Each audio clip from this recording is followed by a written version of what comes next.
When I know you see me,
I'm so sure Abba is here. I'm so sure she's here. I did some of my steps that she likes and she helps me. I'm so sure she's here. Oh God, thank you. Thank you, Father. What else can I say? We started this off. I told them, Nana, no dancing. No dancing, nothing. But I was led to dance, even in front of the coffin. I was led to dance because I needed to celebrate Abba. Oh, don't know what to say. But I want to say to everyone, thank you for coming to celebrate a soul, a blessed lady. She lived well. So what else? What else? She did it all. She served like God, she served man. She had the best of life. I will miss her. When she's coming, I look for the best restaurants in wherever in the world I am. And I tell her I've booked the best 3. And we're all over in restaurants everywhere. Oh, miss you greatly, Abba. But what will I say? I surrendered, like I said. And since I've said that, I feel better. I feel better having a closure this morning. I didn't know I would, but I did feel better. Thank you. Are the boys here? They've gone. Boys, can you come up, please? Oh, you danced and changed your tables. The heat was much, isn't it? Please come. Please come. Allow me to say thank you for these wonderful people that have come to celebrate your mom with us. Thank you. Thank you. What else can I say? What else can I say? I promised myself I won't cry today. The crying will start tomorrow. Thank you all. Thank you. So I'll give it to Oju. Say thank you to these beautiful ladies and gentlemen. Thank you. Great dancers, lovely people. Thank you. Love you all greatly. Love you all greatly. Love you all greatly. Thank you. Thank you. So I pass it to Oju to say a word. And Odili and Jokes will say a word. Nana, at this point, I will call you. I can't call Auntie Biola. They are older than her. And Mommy, Nana. At this time, I will call both of you. We must thank everybody. And seeing each and every one of you has given us strength. We've drawn on strength from your support. And I want to say thank you very much. Thank you for honoring our sister. May God bless you. Thank you.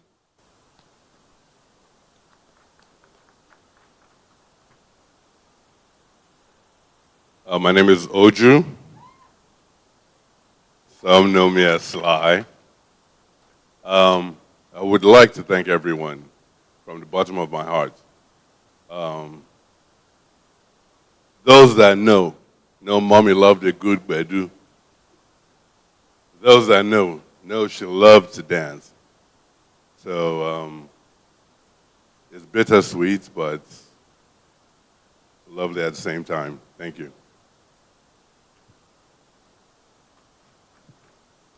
Just to add to that, I don't think there's anything more I can add to that, but just to show the family's appreciation for every single one of you showing up to honor her memory. It's truly a pleasure and honor having you here.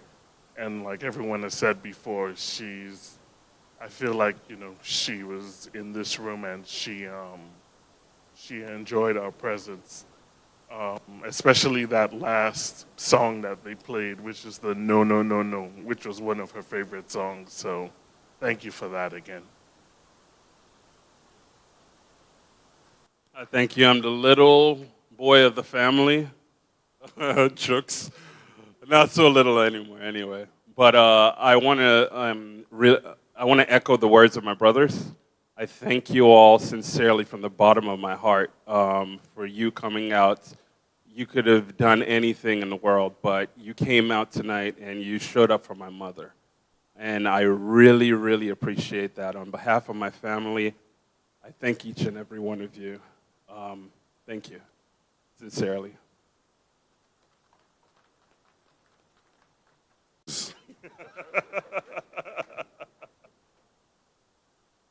Family, thank you so much. Thank you. Ladies and gentlemen, music continues at this time as we enjoy African Don Williams. The celebration continues, ladies and gentlemen. Let's have a good time as we continue to dance, dance, and dance. God bless you. Somebody will please one of our lyrics to please Afenifere, the Pan-Yoruba Social Political Organization, invites you to celebrate a century of courage, a century of stewardship, at the centennial birthday lecture of Chief R.F. Fashoranti, CFR, leader of Afenifere and Asiwaju of Yoruba. Theme: a century of courage and stewardship of Yoruba democratic legacy. Distinguished guests of honor: President Bola Ahmed Tinubu, GCFR, Chairman Aremo Olusegun Oshoba, CON, lead speakers Archbishop Prince Ayo Ladigbolu, and Professor Rokpo Shekoni, Ooni Adeyeye Enito, Ogunwusi Ojaja II, Olofin Adimula, and Oluwaye of Ife, alongside the governors of the 6 southwest states. Friday, 28th August 2026, 11 a.m. Shell Hall, Muson Center, Onikan, Lagos. For inquiries, call Chief Koli Omololu or Dr. Niyi Oshoba. Announcer: His Royal Majesty Oba Olupalaye, CFR, GCON, Chairman, National Executive Council, Afenifere, freedom for all, life more abundant. Welcome to the world of precision and elegance. Stevenson Brothers Limited proudly presents Casio and Jacques Lehmann's timepieces, meticulously crafted in Japan. Experience the intricate details and diverse designs that define true craftsmanship. Discover the robust durability of our Casio quartz watches, featuring a striking blue face and convenient date display. Or perhaps the sophisticated silver Casio wristwatch with its bold black dial and functional subdials, built for precision and style. Then, immerse yourself in the luxury of Jacques Lehmann's. From the rose gold Eco Power Watch with its deep blue dial, to the unique gold and black Eco Power wristwatch with its distinctive wood patterned face. Explore the innovative Eco Power Solar Wood wristwatch, blending natural elements with modern design. Each Jacques Lehmann's watch is a statement of elegance, presented in exquisite packaging. Behold the variety and refined style, including our silver-toned chronograph with a captivating red dial and a sleek leather strap. These are more than just watches, they are a testament to quality. Stevenson Brothers Limited, we represent quality. Find us on TikTok and Instagram at SBL_Nigeria and visit our website at www.stevensonbrothersltd.com. Invest in timeless elegance today.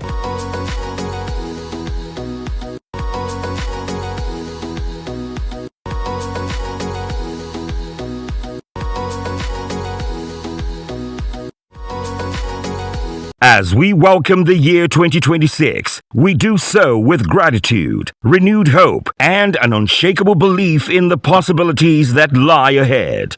A new year signals a fresh chapter, one defined by restored aspirations, answered prayers, and the collective resolve to rise above the challenges of the past. Having weathered the demanding realities of 2025, this moment calls for reflection, realignment, and a renewed commitment to excellence. It is in this spirit that Biscon Communications Global Media Network reaffirms its vision and invites friends, partners, and forward-looking stakeholders to be part of the next phase of our growth journey. For over 3 decades, Biscon Communications has remained a trusted force in Nigeria's media and infotainment space, operating largely through the resilience, personal investment, and visionary leadership of its chairman and chief executive officer, Prince Biscon. Through flagship productions such as the Biscon Show, BOS, and the 24-hour Biscon TV platform, we have consistently delivered credible storytelling, impactful programming, and professional media solutions that resonate locally and globally. Today, Biscon Communications stands ready to evolve into a more robust, well-structured, and globally competitive homegrown infotainment and broadcasting conglomerate. To achieve this, we are opening our doors to meaningful collaborations, increased patronage, strategic partnerships, and investment interest locally and internationally. These opportunities are open to individuals, corporate organizations, business leaders, and institutions who share our belief in the power of media to shape narratives, amplify brands, and drive influence. With over 30 years of brand equity, institutional credibility, and operational experience in television production, documentary filmmaking, event coverage, live broadcasting, and strategic communications, Biscon Communications offers partners measurable value, visibility, and prestige. Our platforms provide unparalleled reach, spanning traditional broadcast television and a rapidly expanding digital footprint across YouTube, Instagram, Facebook, TikTok, and live streaming platforms, engaging audiences numbering in the hundreds of millions worldwide.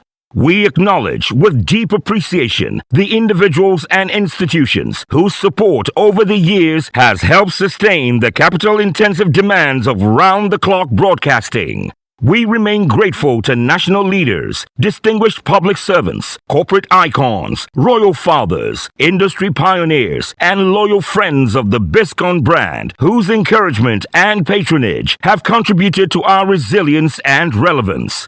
As we move forward, we respectfully encourage our long-standing friends and partners, as well as new stakeholders, to step up their engagement with Biscon Communications by patronizing our services, collaborating on projects, and leveraging our platforms for professional packaging, brand amplification, and global visibility. In this spirit of renewal, Biscon Communications is extending special New Year considerations to clients and partners who take advantage of our services in the coming weeks as part of our appreciation and welcome to 2026. Our prayer is that this new year opens doors of greater opportunity, prosperity, and impact for all.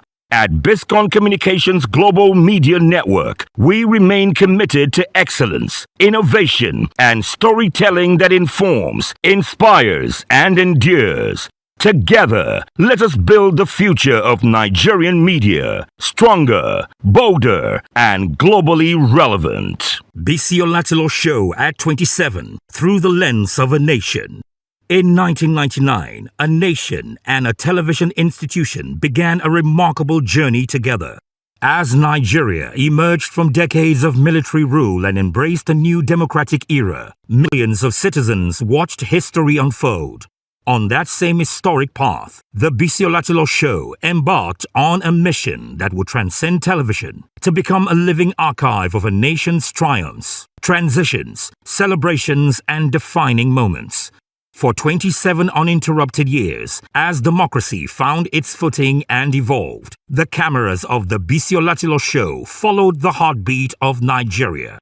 From the inauguration of President Olusegun Obasanjo in 1999, which marked the rebirth of democratic governance, to the swearing-in ceremonies of Presidents Umaru Musa Yar'Adua, Goodluck Ebele Jonathan, Muhammadu Buhari, and Bola Ahmed Tinubu, BOS was there, documenting the changing faces of leadership and the enduring aspirations of a nation. The story of modern Nigeria is not written only in government documents or newspaper headlines. It is written in moments, moments preserved through images, voices, emotions, and memories. Moments that today reside within the rich archives of the Bisi Olatilo Show. As democracy matured, BOS chronicled the ceremonies that celebrated excellence and national service. From the national honors conferred under different administrations, including those of President Umaru Musa Yar'Adua, President Goodluck Jonathan, President Muhammadu Buhari, and President Bola Ahmed Tinubu, the program captured the occasions when the nation paused to honor its finest sons and daughters. Industrial giants, statesmen, entrepreneurs, philanthropists, and nation builders, including Aliko Dangote, Dr. Mike Adenuga, General Yakubu Gowon, and many others, passed through moments of national recognition witnessed and preserved by BOS. The program was equally present during some of Nigeria's proudest moments of sporting glory. In 2013, when the Super Eagles conquered Africa and returned home as champions of the continent, The cameras of BOS captured the excitement, the celebrations, and the historic conferment of national honors upon the victorious team by President Goodluck Jonathan. It was a moment when an entire nation stood united in pride, and BOS was there to preserve that collective memory for generations yet unborn. Beyond politics and sports, the program became a witness to the social and cultural fabric of Nigeria. It documented grand state ceremonies, historic gatherings, prestigious award presentations, landmark lectures, and moments of national reflection. It recorded the grandeur of presidential balls, including the memorable celebration following President Goodluck Jonathan's electoral victory in 2011, attended by some of Nigeria's most influential figures in business and public life.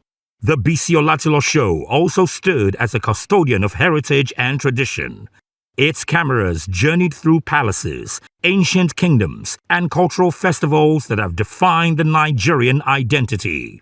From the colorful splendor of the Eyo Festival in Lagos to the enduring traditions of the Ojudioba Festival and the Lishabi Festival, BOS documented the stories that connect modern Nigeria to its ancestral roots. The program witnessed the installation of monarchs, including the historic ascension of the Olu of Warri, preserving ceremonies that symbolize continuity, identity, and cultural pride.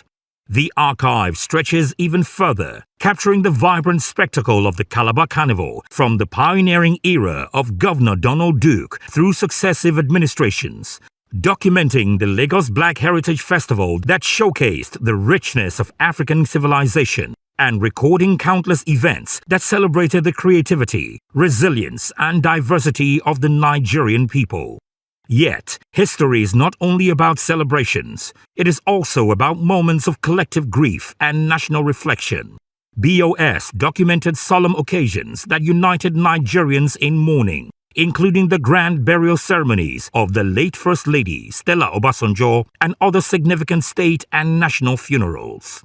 Through these moments, the program demonstrated its commitment to telling the complete story of a nation, its joys, its sorrows, and its enduring spirit.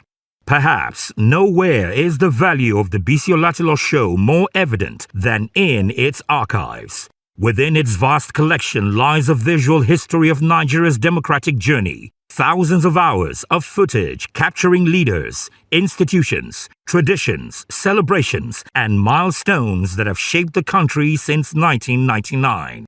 It is a priceless national treasure, a reservoir of memories, and a testament to the vision of Prince Bisi Olatilo, whose commitment to excellence transformed a television program into one of Nigeria's most important audiovisual chronicles. As Nigeria celebrates 27 years of uninterrupted democracy, the Bisi Olatilo Show celebrates 27 years of preserving that democratic journey. Together, they have grown. Together, they have evolved. Together, they have written a story of resilience, continuity, and hope. And as the next chapter unfolds, the cameras continue to roll, preserving today for tomorrow and ensuring that the story of Nigeria and Nigerians will never be forgotten. Afenifere, the Pan-Yoruba Socio-Political Organization, invites you to celebrate a century of courage, a century of stewardship, at the centennial birthday lecture of Chief R.F. Fashoranti, CFR, leader of Afenifere and Asiwaju of Yoruba. Theme: a century of courage and stewardship of Yoruba democratic legacy. Distinguished guests of honor: President Bola Ahmed Tinubu, BCFR, Chairman Aremo Olusegun Oshoba, CON. Lead speakers: Archbishop Prince Ayo Ladigbolu and Professor Rokpo Shekoni, Ooni Adeyeye Enito, Ogunwusi Ojaja II, Olofin Adimula, and Oluwaye of Ife, alongside the governors of the 6 Southwest states. Friday, 28th August 2026, 11 a.m. Shell Hall, Muson Center, Onikan, Lagos. For inquiries, call Chief Koli Omololu or Dr. Niyi Oshoba. Announcer: His Royal Majesty Oba Olufalaye, CFR, GCON, Chairman, National Executive Council, Afenifere, Freedom for all, life more abundant. Powering the future starts with the right technology. Introducing Emefi high quality and distribution transformers. expertly engineered and manufactured in Spain to deliver superior performance, reliability, and efficiency for modern power systems. Designed with advanced technology and built to international standards, MEFI transformers provide dependable solutions for industries, infrastructure, and power distribution networks. Now available at Stevenson Brothers Limited, where engineering excellence meets trusted solutions for projects that demand durability, efficiency, and world-class performance. Choose MEFI transformers. Visit our website today at www.stevensonbrothersltd.com, or you can also stay connected with us on Instagram and TikTok at SBL_Nigeria. Stevenson Brothers Limited, delivering power, innovation, and reliability. Contact us today and experience quality at its peak. What would happen to your business if everything burned tonight? Your contracts, your financial records, your legal documents, your company's history, gone in minutes. Many businesses assume that ordinary metal file cabinets are fireproof. But the truth is, most standard metal cabinets provide little or no fire protection at all. That's where FireKing makes the difference. Manufactured and engineered in the United States, FireKing cabinets are designed to deliver real, proven fire protection. For over 5 decades, FireKing has remained the trusted standard for file and record protection. Because when it comes to protecting your most important documents, real protection is the only option. FireKing is made and manufactured in the USA and is available in Nigeria exclusively at Stevenson Brothers Limited, where quality is our watchword. Visit our website today at www.stevensonbrothersltd.com or connect with us on Facebook, Instagram, and TikTok at SBL_Nigeria. Experience quality at its peak at Stevenson Brothers Limited.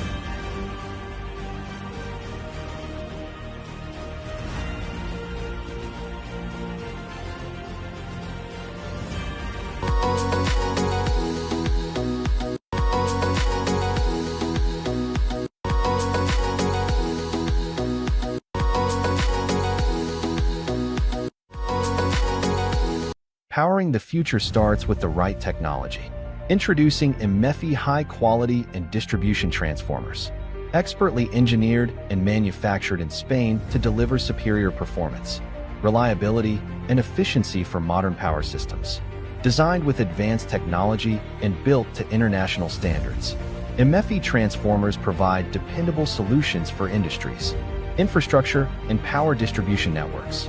Now available at Stevenson Brothers Limited, where engineering excellence meets trusted solutions for projects that demand durability, efficiency, and world-class performance. Choose MEFI transformers.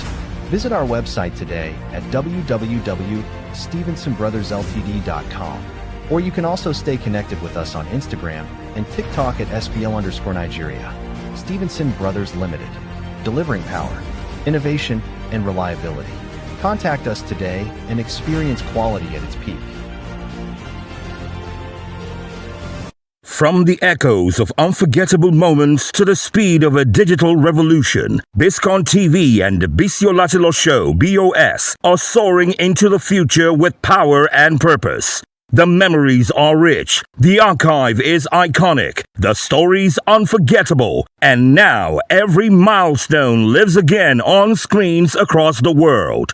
Not only lighting up television screen, Biscon TV is now blazing across the digital space, streaming faster, reaching farther, connecting audiences everywhere through a vibrant and commanding social media presence. This is where nostalgia meets now, where yesterday's defining events blend seamlessly with today's global conversations. Biscon TV and the Biscon Show are not just preserving history, they are amplifying it, transforming powerful moments into timeless digital experiences that inspire pride, spark excitement, and build trust across generations. The world is watching, the platform is global, and the reach is limitless.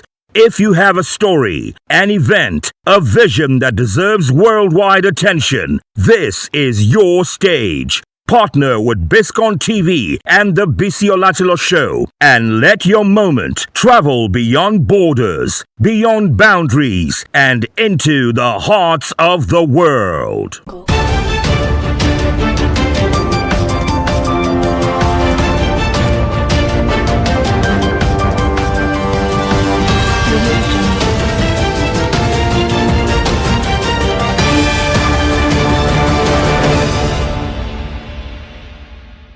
Reporting live from our studio here in Lagos, Nigeria, this is the World News on Biscon TV. I'm Ime Emmanuel. The National Sea Navy restores power to our Kwabum community after 15 years. Ghana reject MTN 20 million Ghana cedi support for xenophobia victims. And in business, Agrifirm raises 5.3 billion naira in debut CP issuance. On the foreign scene, Canada's retaliation tests the limit of American power under Trump. And in sports news, NPFL clubs to get 60% of new $7.5 million sponsorship deal. Now let's bring you the news in detail. The Nigerian Navy has restored electricity to Nduk community in Ikoda Basilica government area of Kwabum State after more than 15 years of blackout following the rehabilitation of the community's electrification project and installation of a new 300 kVA transformer.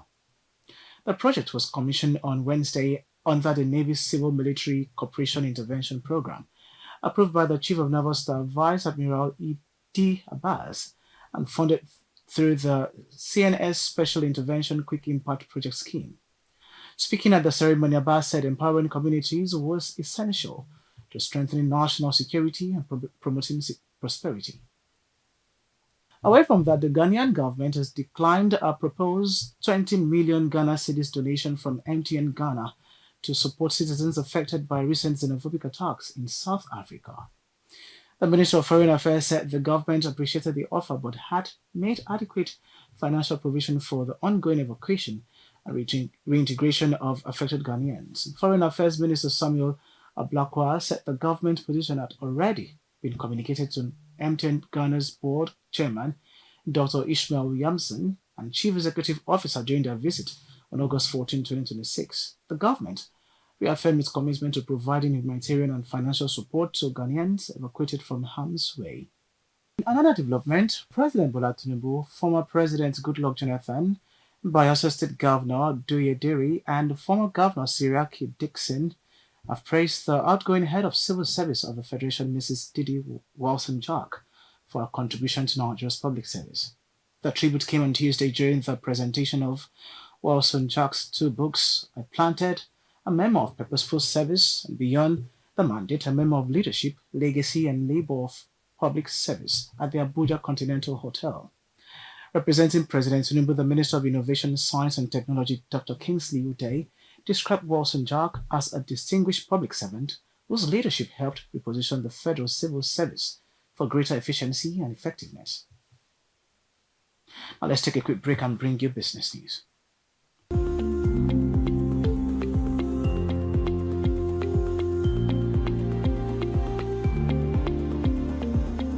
In business, technology-driven agricultural company Thrive Agric has announced the successful debut of its commercial paper issuance after a signing ceremony held in Lagos on Tuesday.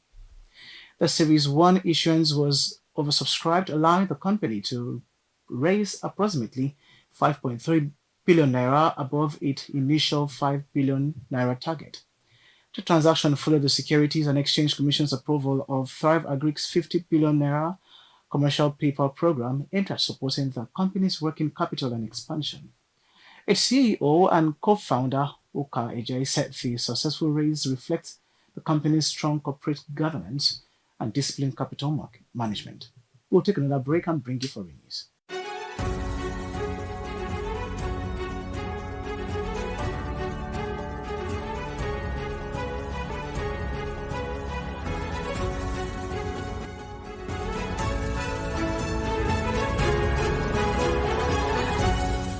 On the foreign scene, 2 days before US-Canada trade talks broke down, US Vice President J.D. Vance reportedly described Canadian Prime Minister Mark Carney as a very sweet guy during a private fundraiser.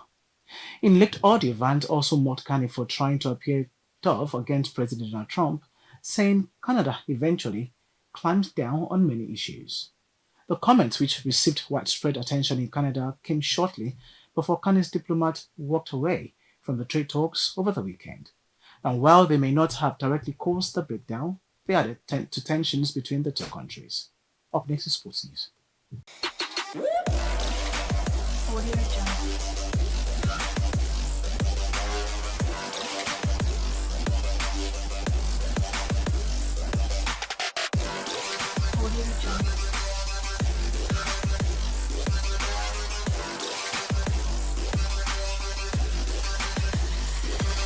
Hello and welcome to sports segment on Biscon Television News. NPFL clubs will receive 60% of the league's new $7.5 million sponsorship deal with Euromatch. The 3-year agreement, worth $2.5 million per season, is expected to improve players' wages and welfare across the league. NPFL chairman Benga Elegbeleye said the funds must translate into tangible benefits for footballers. The deal represents a major commercial boost for the NPFL as it continues efforts to improve club finances, broadcasting, and player welfare. Now, in some transfer news, Chelsea Football Club are considering a move for Aston Villa goalkeeper Emiliano Martinez after making contact with the Argentine international's representative. The 33-year-old is available for a potential transfer following Villa's signing of Japan goalkeeper Zion Suzuki from Parma. Chelsea's interest comes amid concerns over Robert Sanchez's performance after the Spaniard made mistakes in the club's opening Premier League game against Fulham. A move for Martinez could see Chelsea and Villa further business after several high-profile deals between the two clubs. And that's all on sports.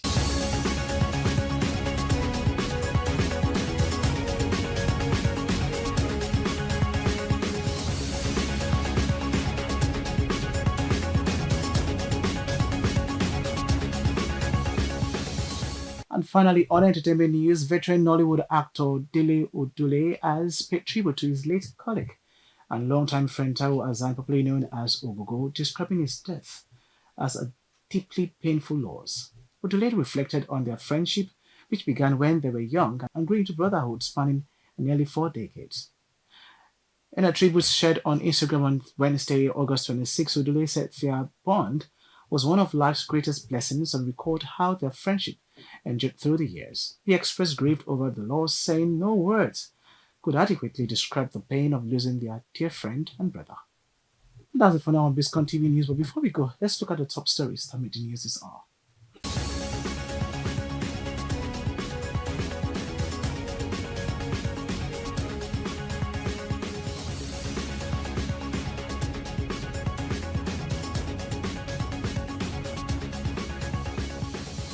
On the national scene, Navy restores power to our Akwa Ibom community after 15 years. Ghana rejects MTN 20 million Ghana cedi support for xenophobia victims. In business, AgriFem raises 5.3 billion naira in debut CP issuance.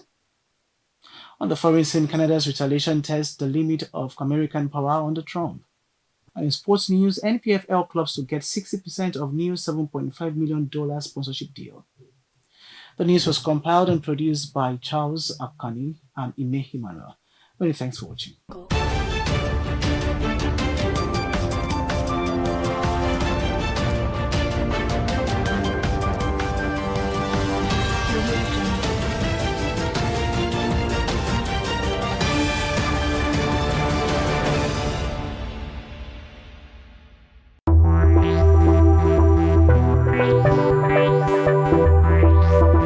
Hello and welcome to Biscon Politics.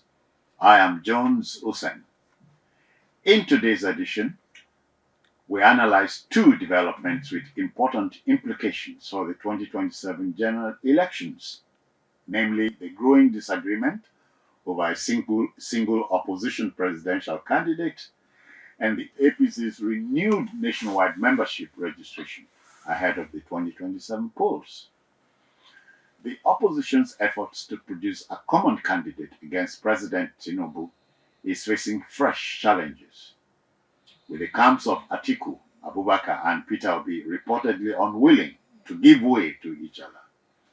The G100 is expected to hold a summit on August 31st to discuss a united front, but disagreements over leadership and zoning could make a consensus difficult. The issue is politically significant because the opposition may have the numbers to mount a strong challenge in 2027, but a divided ticket could split its support. If the major opposition figures can agree on one candidate, however, the presidential race could become far more competitive. Meanwhile, the APC is strengthening its grassroots structure with the reopening of its electronic membership registration nationwide from August 31st. Existing members will be able to validate their details, while new members can join the party.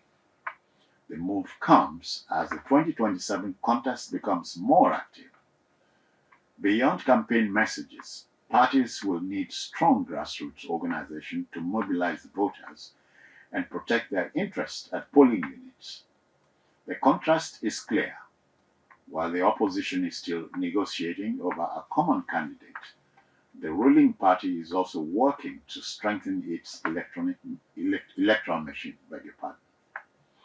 And so as the political parties position themselves for 2027, the next few months could be crucial in determining whether the opposition can build a united challenge or whether the APC's organizational advantage will continue to grow. And so in our next edition of Biscon Politics, we shall continue to bring you the latest developments and analysis shaping Nigeria's political landscape. That's all on Biscon Politics for today. I am Jones Usain. Many thanks for watching.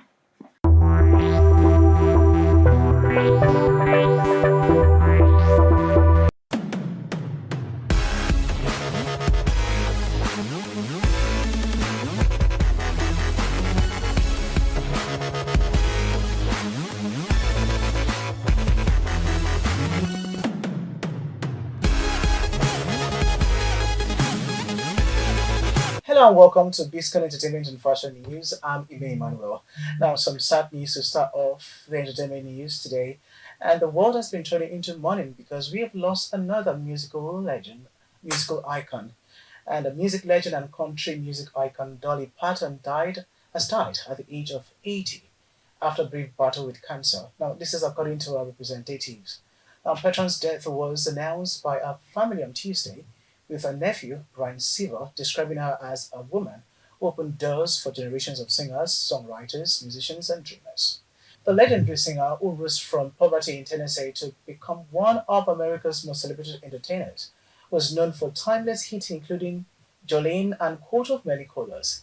I'm sure you remember Coat of Many Colors. It is a popular, in fact, I remember always nodding my head and dancing to the song. She was also an accomplished actress, businesswoman, and philanthropist. Her family did not initially disclose the cause of death, although she had recently acknowledged experiencing health challenges, while reports said she had been admitted to a cancer treatment facility days before her passing. Parton's death has triggered an outpouring of tribute from celebrities, political leaders, and fans around the world.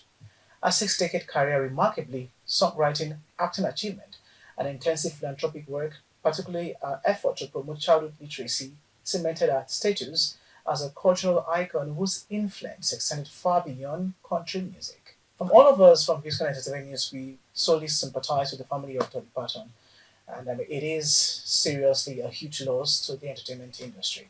Now let's take a quick break, and when we come back, we'll bring you fashion news.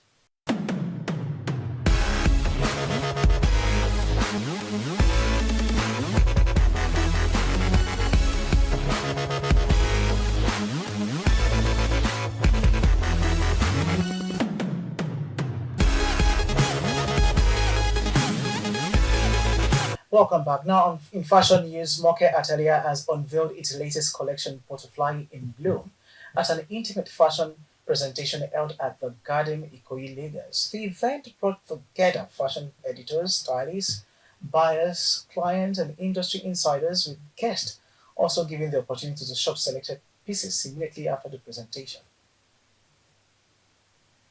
Inspired by the butterfly as a symbol of growth and transformation, the collection reflects the fashion house's journey from a passion project into a brand recognized for refined tailoring, thoughtful design, and timeless elegance.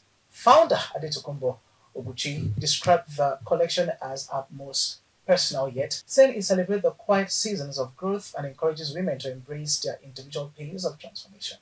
And the runway featured elegantly tailored dresses, kimonos, kaftans, and other pieces for both men and women, crafted from luxurious fabrics, soft draping, feminine salute, and intricate detailing defined the collection, with designs focused on confidence, sophistication, and individuality. The presentation concluded with guests exploring the piece up close and meeting the designers in a relaxed garden setting. And that's it for now on Biscon Entertainment and Fashion News. Until I come your way again, I'm Ime Emmanuel. Do have a lovely day.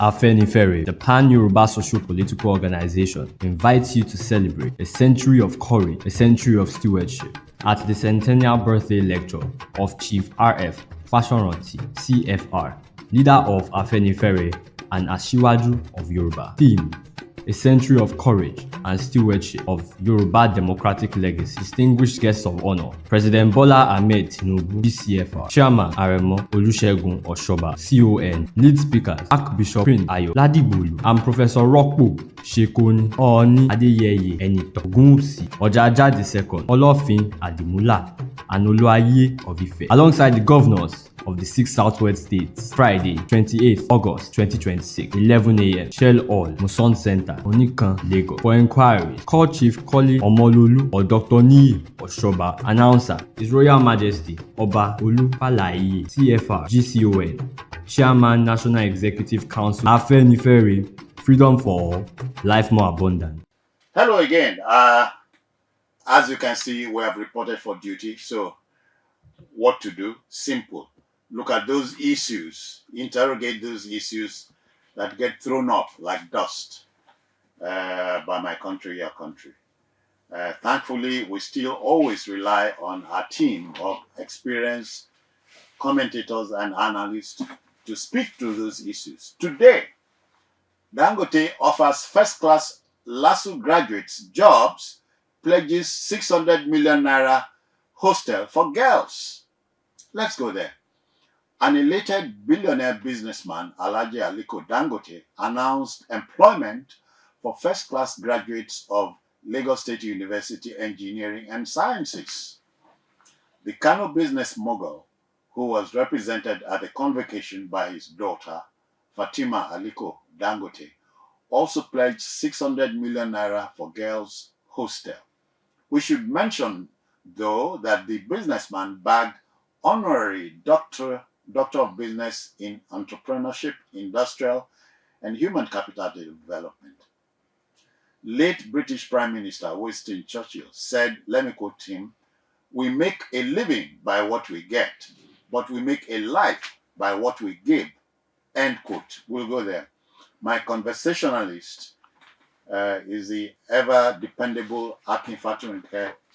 Mr. Fatunke, you are welcome again to the program. Thank you very much, Mr. Jones. Yeah. Always a pleasure to be with you. Yeah, you know, the story we're discussing today is not Greek to you, not new. It cannot be Greek nor Latin. Okay. Why it cannot be Greek nor Latin is the fact that I am gladdened. Okay. May I therefore make an open confession? All right. Madam Halima went to represent the dad. Okay. And that airport occasion. This recording is going to be on national television. Okay. And so it can be verified. Because I believe that Madam Halima will be surprised at my opener. Okay. Of course, we had Madam Halima, and then she also had a sister called Fatima. Right. Back in my days at ExxonMobil, I remember the two ladies sat with me where we went for a short time course somewhere in Victoria Island. Okay. About boards, what should happen in boards and stuff like that. And I went and introduced myself to Halima. I am talking about close now to 15 to 20 years ago. All right. If my recollection is there. And they were a quiet type. And for those who might have followed, these two ladies were part of what you call the Dangote Foundation. Okay. I remember, because I didn't know a day like this was going to come, and I'm going to be sitting down with Citizen Jones to be looking at these subjects of what has happened in Lasso. And one of the comments I made to Madam Halima is that I never knew Aliko had female children. I'm so happy that I'm seeing you. Well, my name is Akin Fatunke, I am ExxonMobil and all that. And feebly, she made this statement to me then. Okay. Oh, my father loves education. He's giving us quality education. And one of the subjects that we went through in the course of studying, renowned Mr. Dr. Sulaiman, a name that I know I would not mind if I also mention, was question and answer. What was your experience? What's my experience in Mobile? What's experience in Dangote? And all that. And I remember Halima made a point that my father not only loves education, that if I had an opportunity, one of the things that I would commit my father to do was to give a lot to education. Now, Dangote did not have a refinery at that time. Dangote was up and coming and whatever. So when I saw this, and the same Halima had to go represent him, I saw, like they say, the voice of Jacob, the head of Esau, or vice versa. Yes, Aliko Dangote could give out his eyes, he could give out his heart for philanthropy, but I must therefore say, through this program, Halima, I've eventually seen your hand. Okay. I can understand. You saw this coming. Well, I didn't know it would come the way it will come, but what I'm saying is a quiet statement that was made many years ago, close to about 15 years, is manifesting before your eyes. Now, if we said that Aliko Dangote came and said that he was going to give first class graduates of STEM, science, technology, mathematics, and engineering, I can relate with it. Because many corporates have also done things in like manner.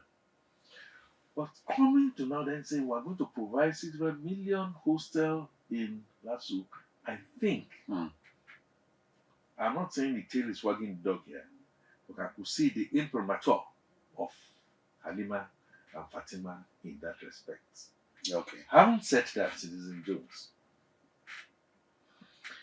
I know that Aliko Dangote, I read somewhere, I don't know how true it is, that part of the legacy is that he was going to weed out a percentage of whatever wealth he has, to charity, into notable charity. Yeah, this is an unusual man.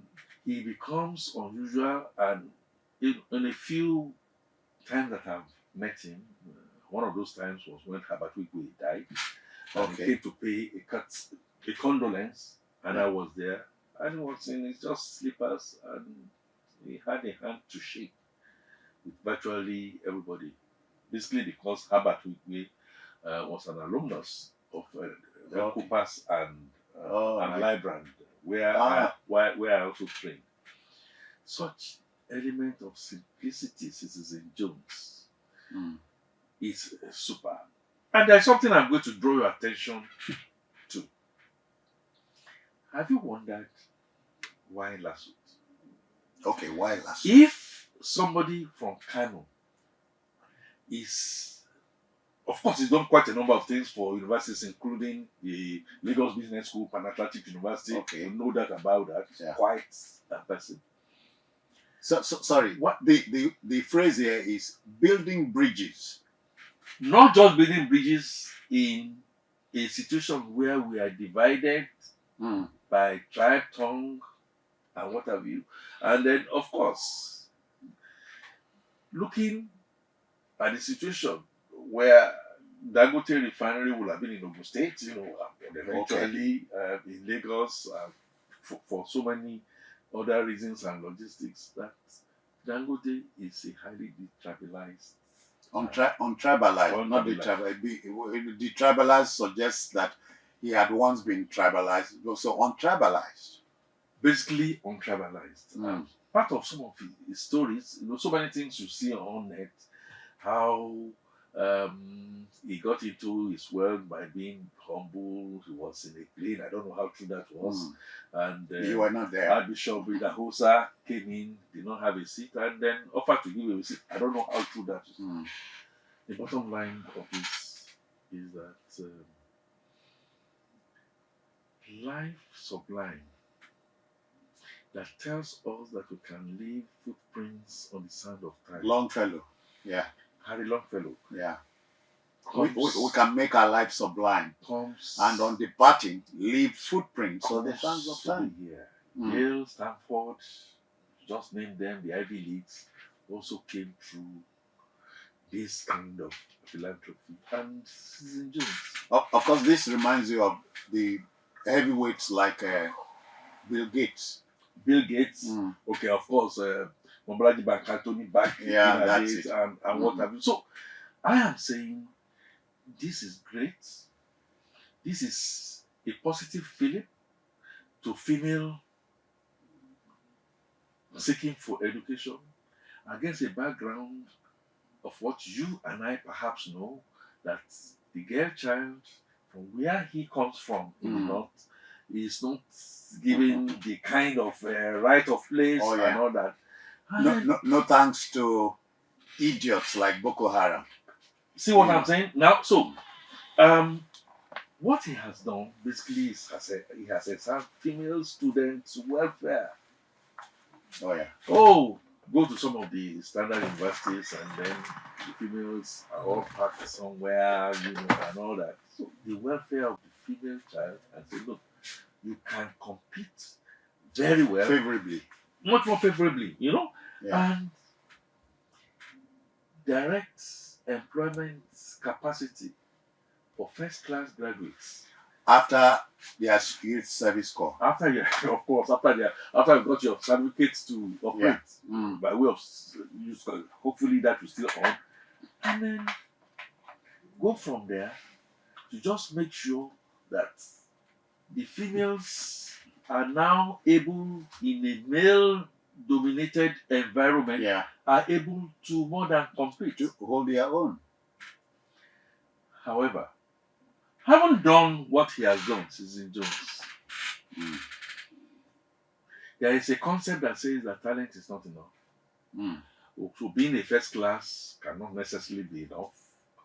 So the hard skills. Albert Einstein told us that talent can take you from A to Z or to A to Z, but imagination will take you everywhere.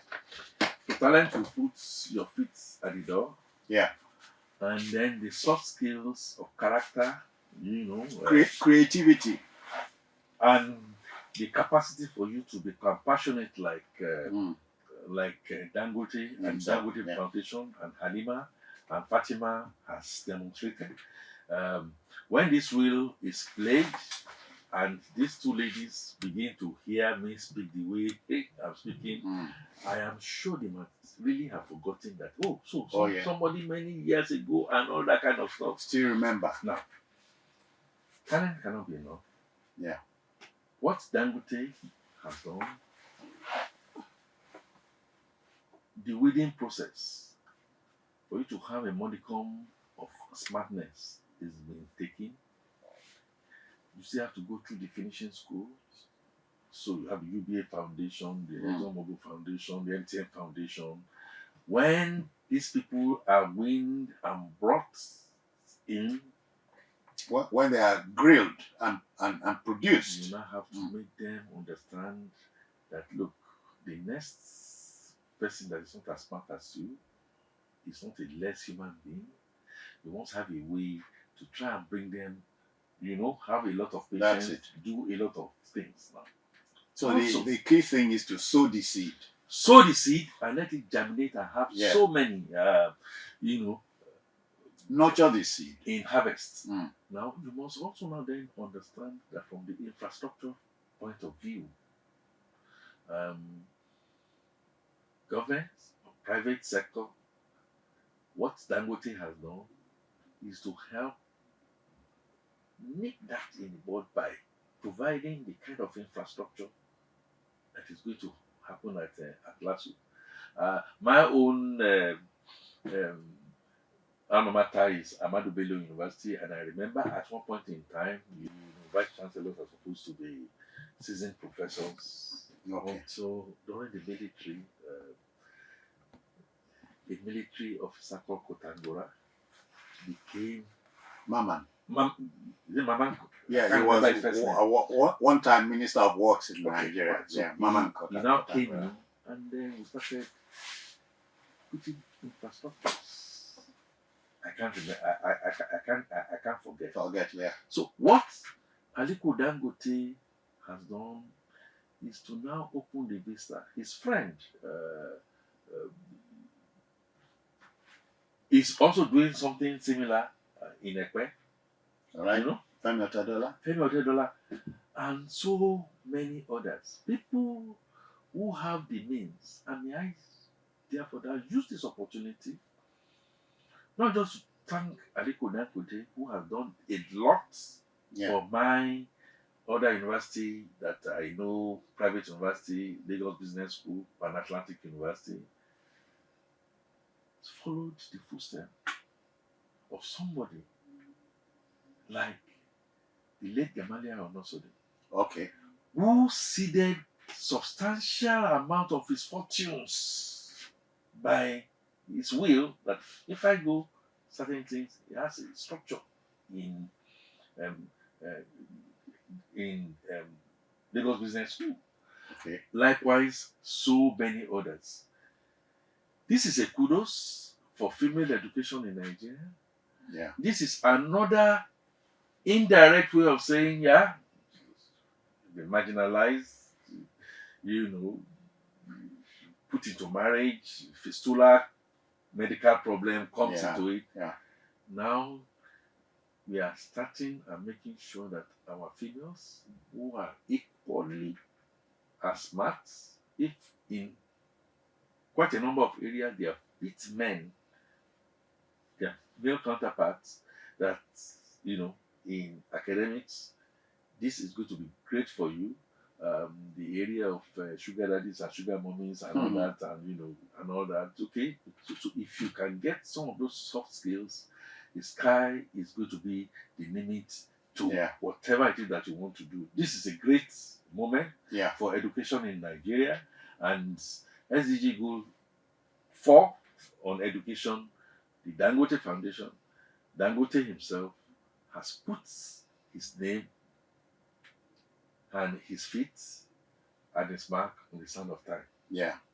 And I dare say Dangote, Alhaji Dangote has shone the light for many other people of means like him, men and women, to see the way. So people of means should borrow a leaf from him. You know, giving sometimes perhaps it's not easy. But there's a saying that says the hand that gives is on the top. Yeah. Now I just want to also givers don't lack. I also want to draw something from what you just said now, which makes a lot of sense. You know, showing the way. Yeah. There is a saying that says that no one takes a torch to light another's path without brightening his or her own. Okay. By what Dangote has done, quite apart from the legacy, it's also brightening his own path. And so when things begin to happen in supernatural ways to his business, it should be in Tanzania, it should be in the US. Right now, is the largest exporter of jet fuel and what have you. It's hard to leave Nigeria to go shake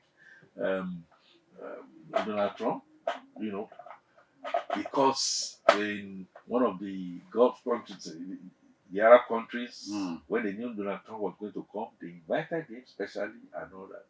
When things like this begin to happen, you know, it's not just because you have the brain, it's not just because you have the money, it's not just because of your know-how. It's just that light perpetual continues to shine upon you.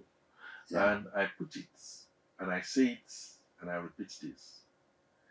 Dangote and the history of Dangote can never be forgotten in African history, in Nigerian history, and in the Emirate of Kano. Of course, we know that he's spreading his wings to Africa.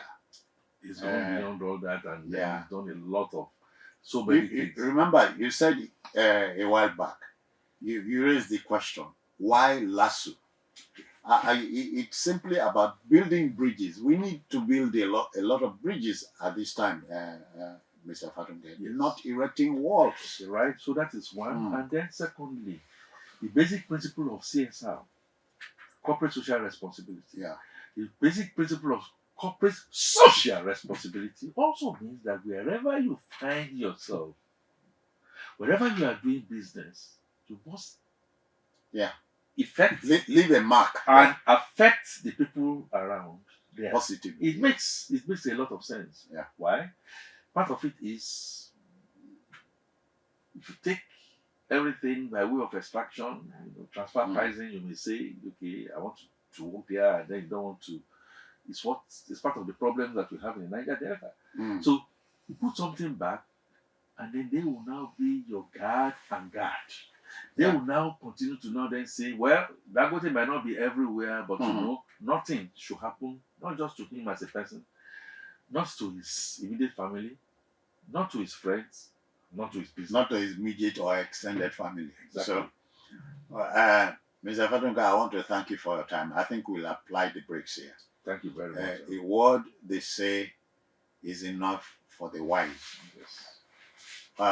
Congratulations, Alhaji Dangote, and we wish you Godspeed as you make to build a fitting hostel costing 600 million naira for girls. Congratulations to our female children. Congratulations for people who will be very serious in their studies, because I mean, the world is your oyster. And the governor of Lagos State also did something that for takeoff. Now, one thing that I would therefore say is, please don't take this for granted. Know that you can also be like a Dangote and then do it for others. Thank you. Bye-bye now. We are done. Our job is done. The rest is left to you. Let the debate continue from your part of town. Bye-bye now. Afenifere, the pan-Yoruba socio-political Bisi Olatilo Show at 27, through the lens of a nation. In 1999, a nation and a television institution began a remarkable journey together. As Nigeria emerged from decades of military rule and embraced a new democratic era, millions of citizens watched history unfold. On that same historic path, the Biscon show embarked on a mission that would transcend television to become a living archive of a nation's triumphs, transitions, celebrations, and defining moments. For 27 uninterrupted years, as democracy found its footing and evolved, the cameras of the Biscon show followed the heartbeat of Nigeria. From the inauguration of President Olusegun Obasanjo in 1999, which marked the rebirth of democratic governance, to the swearing-in ceremonies of Presidents Umaru Musa Yar'Adua, Goodluck Ebele Jonathan, Muhammadu Buhari, and Bola Ahmed Tinubu, BOS was there, documenting the changing faces of leadership and the enduring aspirations of a nation. The story of modern Nigeria is not written only in government documents or newspaper headlines. It is written in moments, moments preserved through images, voices, emotions, and memories. Moments that today reside within the rich archives of the Biscon show. As democracy matured, BOS chronicled the ceremonies that celebrated excellence and national service. From the national honors conferred under different administrations, including those of President Umaru Musa Yar'Adua, President Goodluck Jonathan, President Muhammadu Buhari, and President Bola Ahmed Tinubu, the program captured the occasions when the nation paused to honor its finest sons and daughters. Industrial giants, statesmen, entrepreneurs, philanthropists, and nation builders, including Aliko Dangote, Dr. Mike Adenuga, General Yakubu Gowon, and many others passed through moments of national recognition witnessed and preserved by BOS. The program was equally present during some of Nigeria's proudest moments of sporting glory. In 2013, when the Super Eagles conquered Africa and returned home as champions of the continent, the cameras of BOS captured the excitement, the celebrations, and the historic conferment of national honors upon the victorious team by President Goodluck Jonathan. It was a moment when an entire nation stood united in pride, and BOS was there to preserve that collective memory for generations yet unborn. Beyond politics and sports, the program became a witness to the social and cultural fabric of Nigeria. It documented grand state ceremonies, historic gatherings, prestigious award presentations, landmark lectures, and moments of national reflection. It recorded the grandeur of presidential balls, including the memorable celebration following President Goodluck Jonathan's electoral victory in 2011. Attended by some of Nigeria's most influential figures in business and public life. The Biscon show also stood as a custodian of heritage and tradition. Its cameras journeyed through palaces, ancient kingdoms, and cultural festivals that have defined the Nigerian identity. From the colorful splendor of the Eyo Festival in Lagos to the enduring traditions of the Ojude-Oba Festival and the Lishabi Festival, BOS documented the stories that connect modern Nigeria to its ancestral roots. The program witnessed the installation of monarchs, including the historic ascension of the Olu of Warri, preserving ceremonies that symbolize continuity, identity, and cultural pride. The archive stretches even further, capturing the vibrant spectacle of the Calabar Carnival from the pioneering era of Governor Donald Duke through successive administrations, documenting the Lagos Black Heritage Festival that showcased the richness of African civilization, and recording countless events that celebrated the creativity, resilience, and diversity of the Nigerian people. Yet, history is not only about celebrations, it is also about moments of collective grief and national reflection. BOS documented solemn occasions that united Nigerians in mourning, including the grand burial ceremonies of the late First Lady Stella Obasanjo and other significant state and national funerals. Through these moments, the program demonstrated its commitment to telling the complete story of a nation, its joys, its sorrows, and its enduring spirit. Perhaps nowhere is the value of the Biscon show more evident than in its archives. Within its vast collection lies a visual history of Nigeria's democratic journey, thousands of hours of footage capturing leaders, institutions, traditions, celebrations, and milestones that have shaped the country since 1999. It is a priceless national treasure, a reservoir of memories, and a testament to the vision of Prince Biscon, whose commitment to excellence transformed a television program into one of Nigeria's most important audiovisual chronicles. As Nigeria celebrates 27 years of uninterrupted democracy, the Biscon Show celebrates 27 years of preserving that democratic journey. Together, they have grown. Together, they have evolved. Together, they have written a story of resilience, continuity, and hope. And as the next chapter unfolds, the cameras continue to roll, preserving today for tomorrow and ensuring that the story of Nigeria and Nigerians will never be forgotten.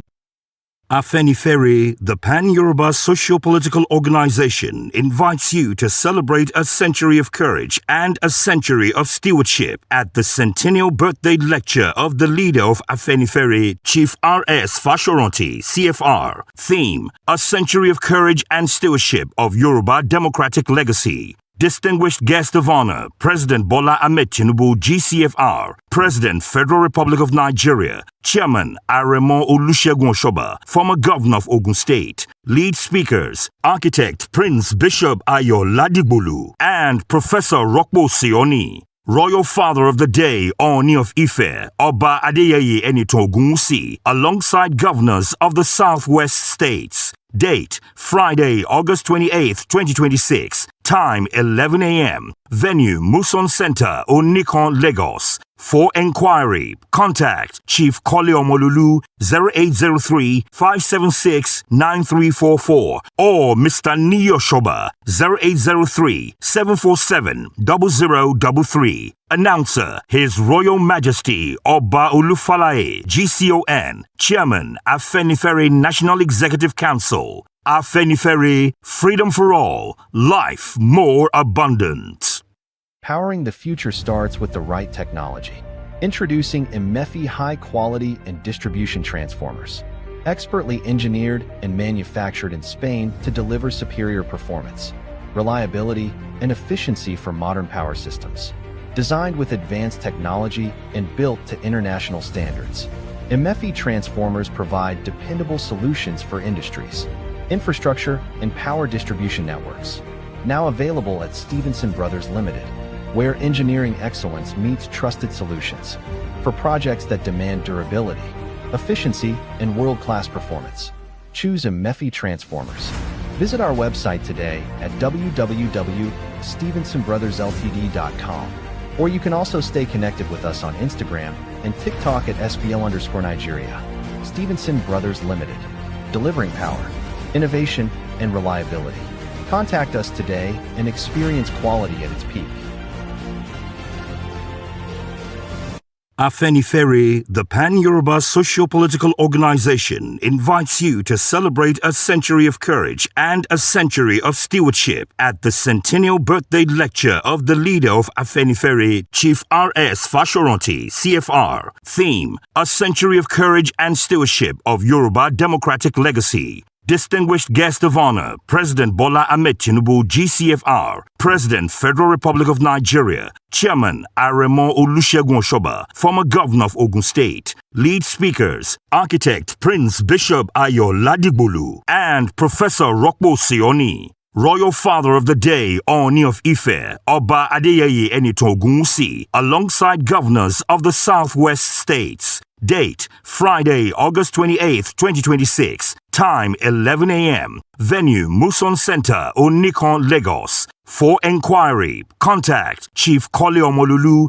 0803-576-9344 or Mr. Niyo Shoba 0803-747-0033. Announcer, His Royal Majesty Oba Olufalaye, GCON, Chairman, Afenifere National Executive Council. Afenifere, freedom for all, life more abundant.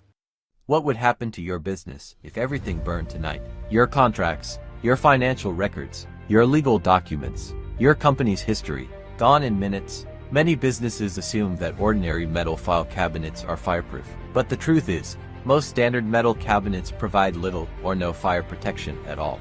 That's where Fire King makes the difference. Manufactured and engineered in the United States, Fire King cabinets are designed to deliver real, proven fire protection. For over 5 decades, Fire King has remained the trusted standard for file and record protection. Because when it comes to protecting your most important documents, real protection is the only option. Fire King is made and manufactured in the USA and is available in Nigeria exclusively. At Stevenson Brothers Limited, where quality is our watchword, visit our website today at www.stevensonbrothersltd.com or connect with us on Facebook, Instagram, and TikTok at SBL_Nigeria. Experience quality at its peak at Stevenson Brothers Limited.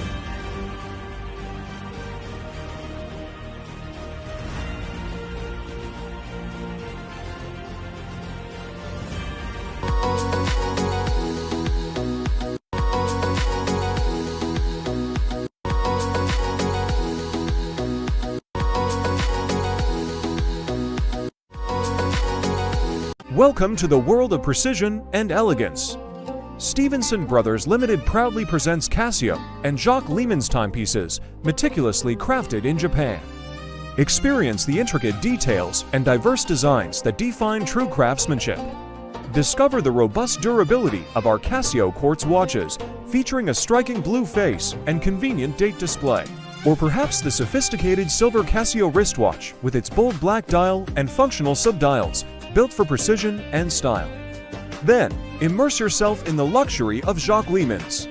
From the rose gold Eco Power watch with its deep blue dial, to the unique gold and black Eco Power wristwatch with its distinctive wood patterned face. Explore the innovative Eco Power solar wood wristwatch, blending natural elements with modern design. Each Jacques Lehmann's watch is a statement of elegance, presented in exquisite packaging. Behold the variety and refined style, including our silver-toned chronograph with a captivating red dial and a sleek leather strap. These are more than just watches, they are a testament to quality.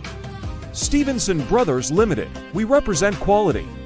Find us on TikTok and Instagram at SBL_Nigeria and visit our website at www.stevensonbrothersltd.com. Invest in timeless elegance today.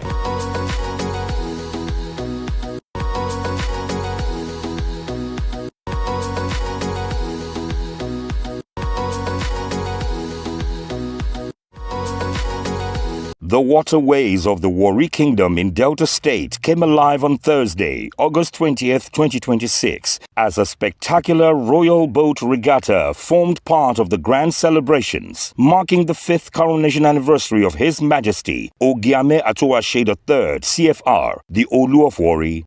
The colorful maritime procession provided a striking display of Ishekiri culture, tradition and royal heritage, as beautifully decorated boats representing various Ishekiri communities, families and groups sailed across the waterways in a vibrant demonstration of unity and cultural pride. The high point of the regatta came with the grand arrival of the monarch in his signature red boat, a majestic appearance that added royal splendor to an already breathtaking spectacle and signaled the peak of the water-based pageantry.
The celebration attracted royal fathers, traditional rulers, chiefs, dignitaries, and distinguished guests from across Nigeria who gathered to witness the historic display and pay homage to the Olu of Warri.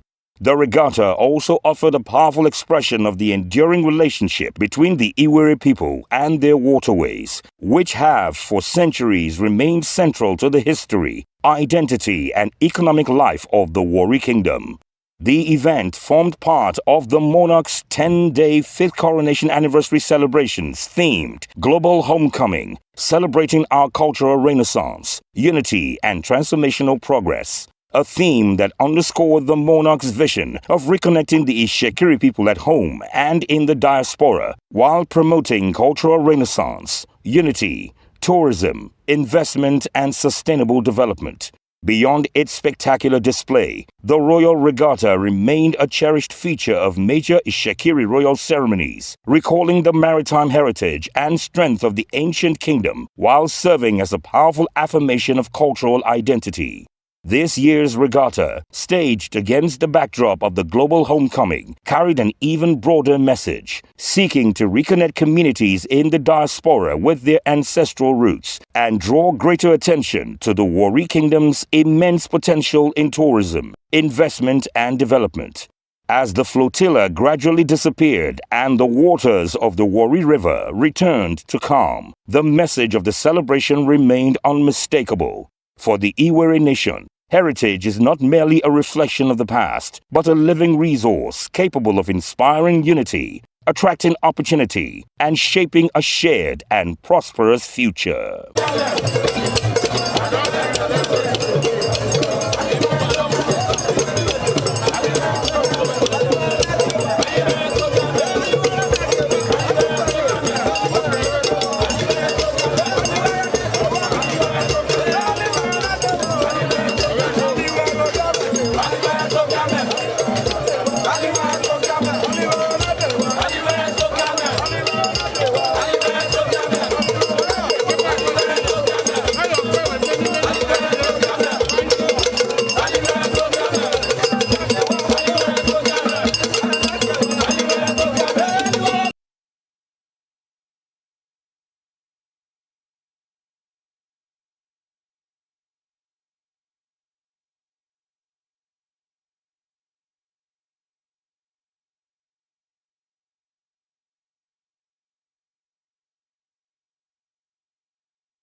The waterways of the Warri Kingdom in Delta State came alive on Thursday, August 20th, 2026, as a spectacular royal boat regatta formed part of the grand celebrations, marking the 5th coronation anniversary of His Majesty Ogiame Atuashe III, CFR, the Olu of Warri.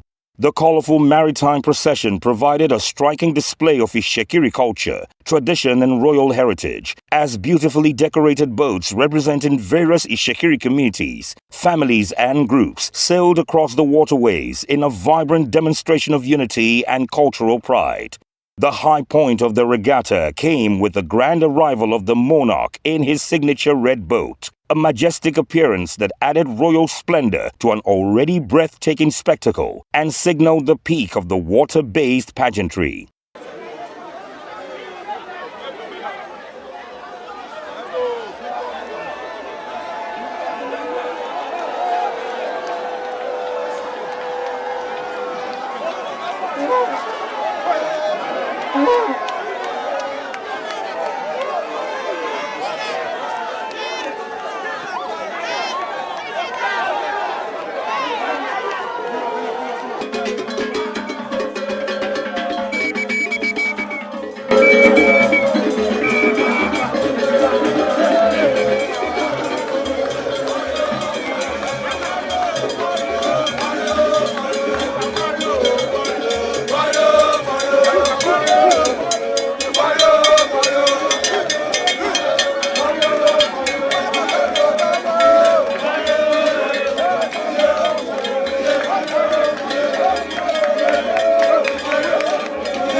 The celebration attracted royal fathers, traditional rulers, chiefs, dignitaries, and distinguished guests from across Nigeria who gathered to witness the historic display and pay homage to the Olu of Warri.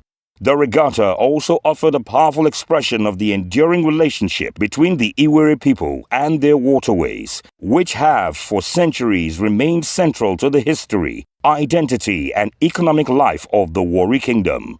The event formed part of the monarch's 10-day 5th coronation anniversary celebrations themed Global Homecoming, celebrating our cultural renaissance, unity, and transformational progress. A theme that underscored the monarch's vision of reconnecting the Ishekiri people at home and in the diaspora while promoting cultural renaissance, unity, tourism, investment, and sustainable development. Beyond its spectacular display, the Royal Regatta remained a cherished feature of major Ishekiri royal ceremonies, recalling the maritime heritage and strength of the ancient kingdom while serving as a powerful affirmation of cultural identity. This year's regatta, staged against the backdrop of the global homecoming, carried an even broader message, seeking to reconnect communities in the diaspora with their ancestral roots and draw greater attention to the Warri Kingdom's immense potential in tourism, investment, and development.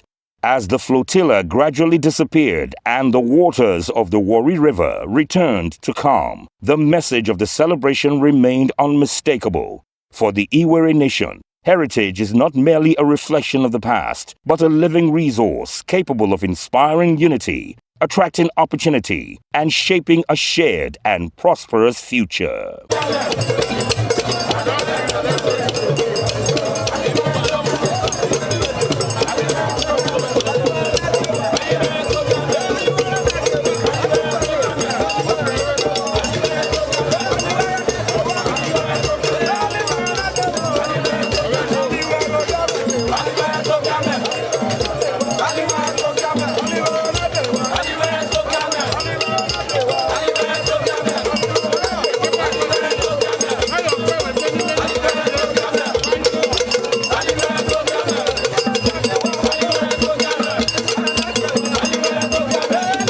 Afenifere, the Pan-Yoruba socio-political organization, invites you to celebrate a century of courage and a century of stewardship at the centennial birthday lecture of the leader of Afenifere, Chief R.S. Fashoranti, CFR. Theme: A Century of Courage and Stewardship of Yoruba Democratic Legacy. Distinguished Guest of Honor, President Bola Ahmed Tinubu, GCFR, President, Federal Republic of Nigeria, Chairman Aremo Olusegun Oshoba, former Governor of Ogun State. Lead speakers, Architect Prince Bishop Ayo Ladigbolu and Professor Rokpo Shekoni. Royal Father of the Day, Oni of Ife, Oba Adeyeye Enitan Ogunwusi, alongside governors of the Southwest states. Date, Friday, August 28th, 2026. Time, 11 a.m. Venue, Muson Center, Onikon, Lagos. For enquiry, contact Chief Kole Omolulu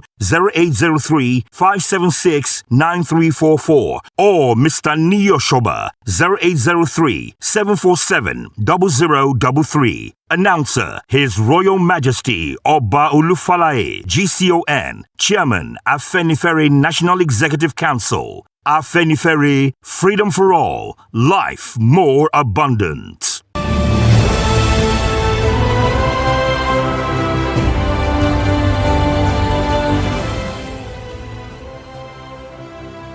Àyànmọ́ yóò bí àyànmọ́ yá kọ́, àyànmọ́ mẹ́lòmíì, bó bá bá àròkọ ẹ̀gàn kò ní rò mú bọ̀ bí ó ṣe nírun àti sòbìà. On Tuesday, August 25th, 2026, the Yoruba Tennis Club hosted a captivating cultural colloquium at the club's Greetings Hall as part of the activities marking its historic centenary celebration. Among those in attendance were the chairman of the Yoruba Tennis Club, Engineer Brother Olaomi Gaspar, MNI, the vice chairman, Brother Babatunde Shobamowo, KWJ, Trustee, Brother Barrister Peter Olusegun, renowned playwright and cultural icon, Professor Chief Peter Oladile Fatomilola, who served as the guest lecturer, past chairman, Professor Adetokunbo Fabanwo, past chairman, Chief Brother Olaomi Agbaje, past chairman, Brother Olakunle Agbebi, SAN, and past chairman, Brother Babajide Damasio, among other distinguished members and guests. Proceedings commenced with a warm welcome address by the chairman, Engineer Brother Olaomi Gaspar, MNI, who outlined the series of programs lined up to commemorate the club's centenary anniversary. Distinguished guests, the Yoruba Tennis Club is celebrating a landmark milestone this year. Our centenary anniversary, marking 100 years of camaraderie with community leadership and the preservation of our rich cultural heritage. To commemorate this historic and epoch-making event, the club has lined up a series of distinguished events for our Centenary Cultural Week, one of which is the Centenary Colloquium. To our trustees, past chairmen and elders, I welcome you all and appreciate you as always. And we do not take your presence here for granted.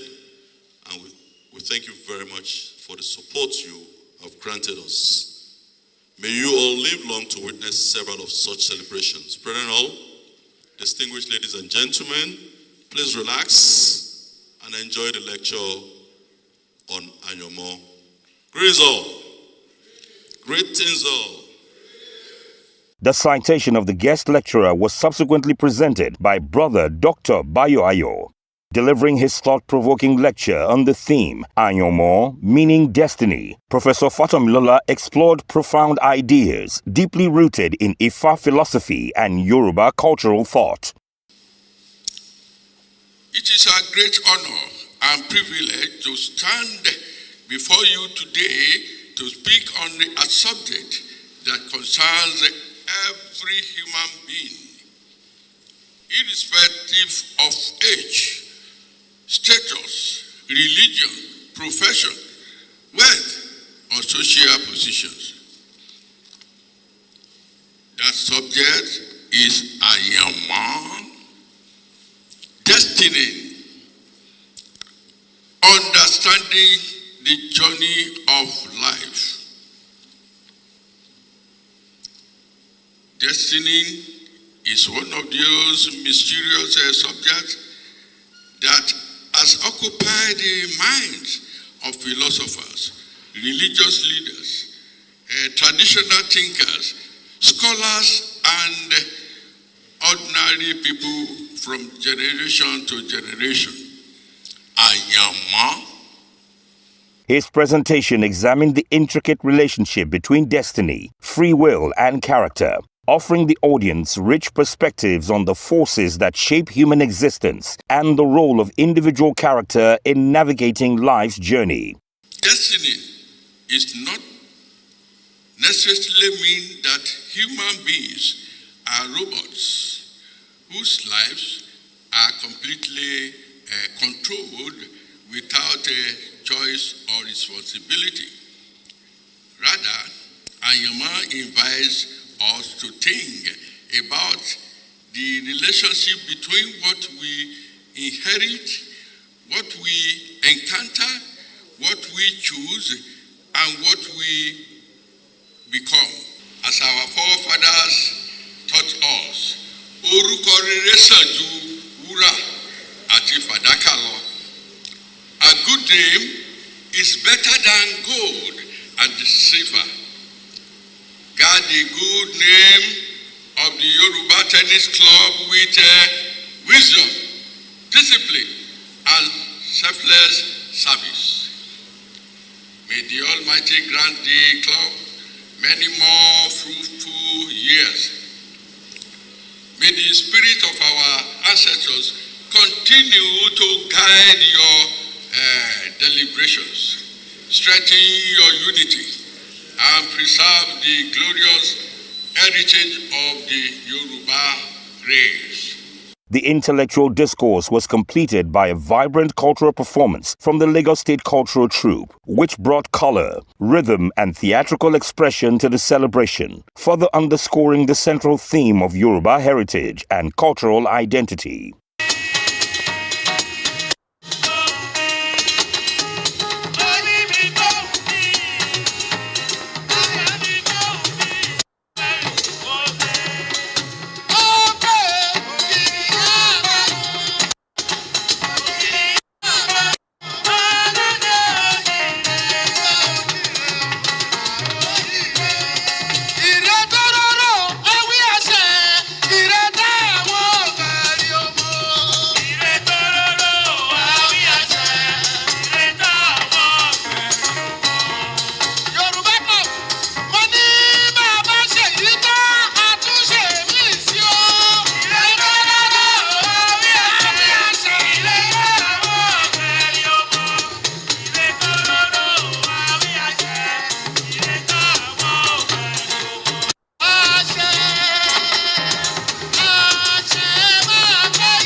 This was followed by an engaging interactive session moderated by Brother Professor Adeleji Nodu, during which distinguished callers contributed their perspectives to the discourse. Among the eminent panelists were Professor Habib Abiodun Sani and Professor Bashir Animashaun, whose contributions further enriched the conversation and provided the audience with broader intellectual perspectives. When we talk of Ayanmo, it is in the supernatural realm generally, and over time it dovetailed into our own area, our own, natural, the heart. Because people move from one position, finally, before being born, into Ayanmo or destiny got to do with what these people have put in place. They realized that the Europeans who had come to colonize them were not better than themselves. The people that constituted the first, the pivot of the Yoruba Tennis Club were people who are well educated. They have all the appurtenances of educational development, and they used it. They felt that they should belong in the same category with the Europeans who are trying separateness. And so, from exclusivity of the Europeans, they formed a group that included inclusivity and allowed everybody, irrespective of where that person is coming from, either is of Yoruba or any tribe at all, of any race, can belong to that club. For me, what we have today as Yoruba Tennis Club is the actualization of what I call the collective Ayanmo of the founding fathers. It is a manifestation of the collective Ayanmo of the founding fathers who, in their quest to ensure that you have a distinct socio-cultural body, platform, where they can speak, exert, and carry out activity without any form of hindrance. And that extends to Akuleyo. The destiny, it has been so destined. But on getting there, Akuleyo actually has to do with the specific paths which the founding fathers told, which those who succeeded them have told, and with those who are here presently are still pursuing. And of course, with what I've seen, it is clear that generations coming behind have more than enough to learn from the lessons of the past. As the event drew to a close, plaques of appreciation were presented to the guest lecturer and the panelists by past chairman Professor Adetokunbo Fabanwo in recognition of their valuable contributions to the success of the colloquium. A heartfelt vote of thanks was subsequently delivered by the Vice Chairman, Brother Sir Babatunde Shobamawo, who expressed appreciation to the guest lecturer, panelists, cultural performers, distinguished members and guests for their presence and contributions to the memorable occasion.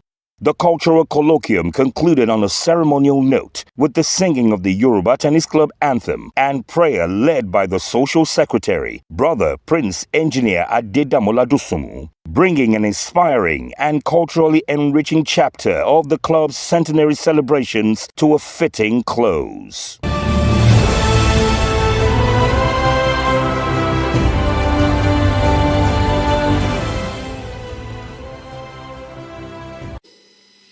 And in founding the club, this young man laid a very solid foundation, cast in concrete, a foundation that has yet to be shifted from its very roots.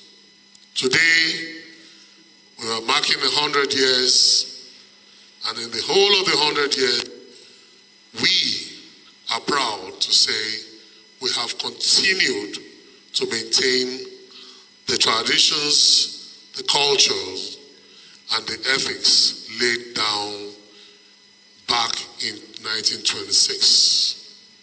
You will all agree with me that it's not easy to maintain an institution for 100 years and retain the originality of such an institution. And this is the pride that we, as members of Yoruba Tennis Club, present to you today as a tradition of history, of honor, of traditions, of culture and of social interaction, which makes Yoruba Tennis Club the first amongst the rest. May I also have the pleasure of introducing a past chairman of Yoruba Tennis Club, Brother Babajide Damasio, the Onigege Wura of Lagos. You're welcome, sir. Please, so as we travel on in this journey, we believe that in celebrating the anniversary, it's auspicious that we bring in the person of our guest speaker today, who indeed is the epitome of culture. The epitome of culture and the traditions as laid down by the forebearers of Yoruba culture and Yoruba land. Professor Peter Fatomilola, you're welcome, sir. Thank you very much for honoring our invitation. We will kickstart the program in a few minutes. If you go through the secretariat, you will be ever ready. The Chairman Centenary Planning Committee was the Assistant Honorary General Secretary. He was the General Secretary, well-schooled, well-grounded, and he took up that assignment, which I would have willingly and seamlessly taken up. I want to thank you very much for our starting late. You know very well, with the Yoruba Tennis Club, we are very, very British. I want to welcome you, distinguished guests, while I start with the protocol. Long live the chairman of Yoruba Tennis Club. Long live our vice patrons and trustees. Long live our past chairmen and elders. Long live brethren all. Long live our sisters. Long live representative of various traditional and cultural groups in Lagos. Long live our guests. Long live our friends from the fourth estate of the realm, especially the most pungent, the social media warriors. We welcome you, the social media warriors. Everybody now is a content creator, including myself. I'm also a content creator now. I'm driving my traffic seriously to 1 million views. Please subscribe. Right on. Distinguished ladies and gentlemen, on behalf of the vice patrons, trustees, past chairman, elders, brethren and sisters of the Yoruba Tennis Club, I heartily welcome you to the Centenary Colloquium as we celebrate a very significant intellectual engagement on our traditions and culture. Thank you for honoring our invitation as special guests to one of the 4 centenary cultural events. And let me apologize at this point that you don't have your usual brochure with you. Yes, the brochure is available. Unfortunately, it's a 4-in-1 brochure. We have a Abalabi there in that brochure. We have today's colloquium in the brochure. We have the Friday traditional cultural event in the brochure, and we have a Kase ceremony also there. And we decided to start sharing that brochure on Friday at the traditional cultural celebration day. So you please bear with us as much as possible. It will be shared. It's available on Friday. Distinguished guests, the Yoruba Tennis Club is celebrating a landmark milestone this year. Our centenary anniversary, marking 100 years of camaraderie with community leadership and the preservation of our rich cultural heritage. To commemorate this historic and epoch-making event, the club has lined up a series of distinguished events for our Centenary Cultural Week, one of which is the Centenary Colloquium, and we are delighted to have with us a well-known Yoruba actor and custodian of Yoruba culture, Professor Chief Peter Olade Fato something. Ifa to mi lo la do mi re. Currently a faculty member of the Obafemi Awolowo University Ile-Ife. Our guest speaker, Brenal, is an Ifa priest and is a herbalist who interpreted the Odu Ifa at the age of 9. And by the age of 18, he had already mastered Ifa and all the herbs.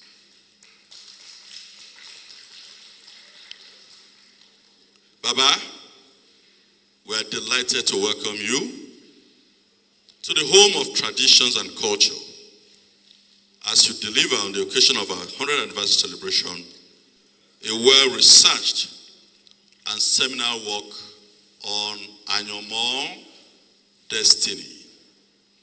To our trustees, past chairmen and elders, I welcome you all and appreciate you as always. And we do not take your presence here for granted. And we thank you very much for the support you have granted us. May you all live long to witness several of such celebrations. Brethren all, distinguished ladies and gentlemen, please relax and enjoy the lecture on Anyomo. Greetings all. Greetings all.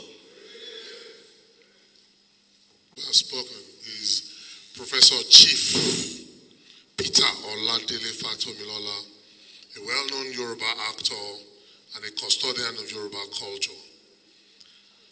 Professor Fatomilola was born in Ifishin, Ekiti in 1946. Ifishin is in the Idosi local government area.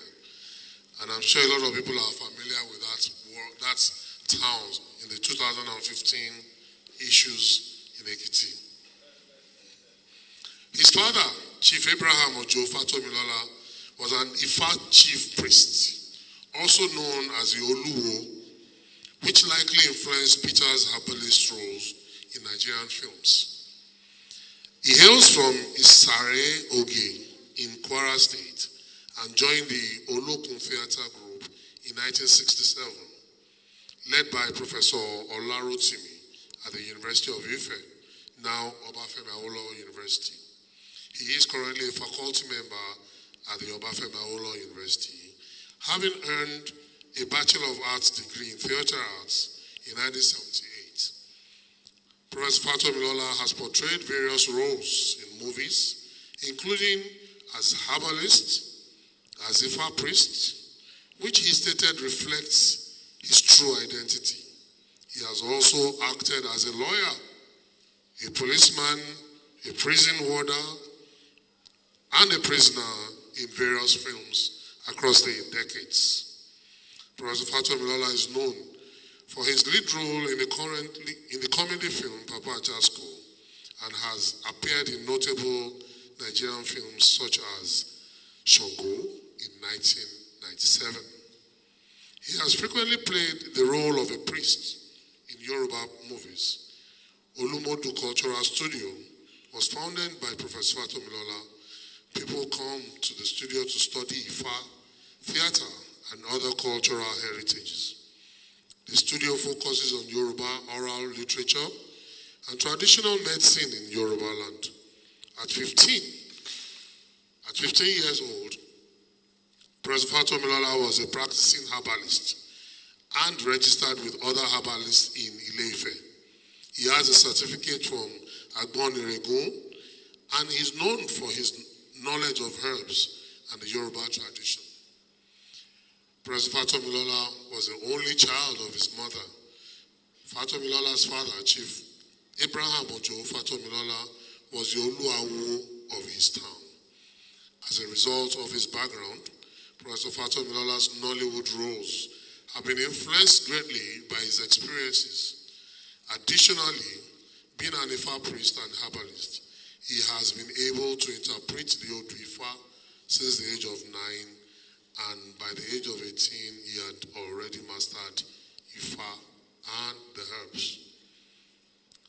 For his education, he attended the Ife City Commercial College in Ile-Ife, expressing a strong interest in Ifa, almost to the point of neglecting formal education. However, his mother's determination helped him complete his studies. Currently, he holds the title of Oluawo of Ife-Ekiti. His passion for reading began when attending church with his mom. During his secondary school days, he met Olarotimi, and he became a pioneer member of the Ife City Dramatic Society, playing a role in the drama Oro Ikoko. After finishing secondary school, he joined Professor Olarotimi in 1967. The professor of the dramatic advised him to study drama at the university. The Dramatic Society underwent changes and is now known as Obafemi Awolowo University Traveling Theatre. His mother initially disapproved of his decision to pursue acting, but upon realizing his involvement in reputable theatre, she prayed for his success and supported his dream. She witnessed his successful career as a theatre practitioner. Sadly, she passed away in 2014, December. To his credit, at the introduction to drama to the Ife Festival, where Ifa priests will often sing, dance, and play instruments at his father's house, he became a member of the Olokun Theatre Group, where he received guidance from the late Professor Olarotimi. Additionally, he gained knowledge of Yoruba oral literature from Professor Wande Abimbola. The actor obtained a Bachelor's of Arts degree in Theatre Arts from OAU in 1978 and was also a member of the academic staff there. He's played the various characters in various films and now coordinates the production set of Wale Adenuga, among others. He was granted the title of Amuludun of the Source by Kabesi Oba Okun Adesijuade in Ile-Ife.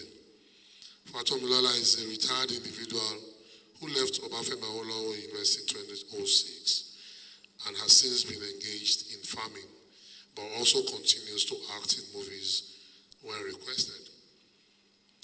He's been involved in various musical shows and musical production across the country, and is a man with 3 wives, one of whom is known for selling local herbs and concoctions at a market in OAU.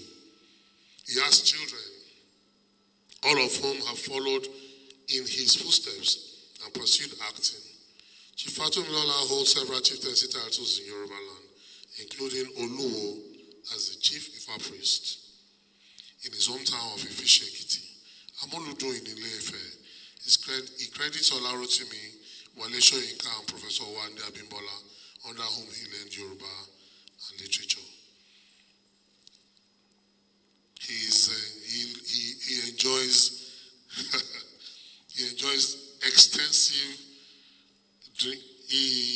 drinking and his extensive knowledge of Nigerian beers, but emphasizes responsible consumption. In actual fact, Baba has previously appeared in the Gulda Ultimate Search 2 in Jos. Religion, Baba practices multiple religions, including Christianity, Ifa, and Islam. He believes that all religions worship the same deity in varying ways, and he participates in Ifa rituals, attends church, and prays in Arabic. His legacy is to leave behind a profession, a sort of a legacy of professionalism in his work and prayer practices.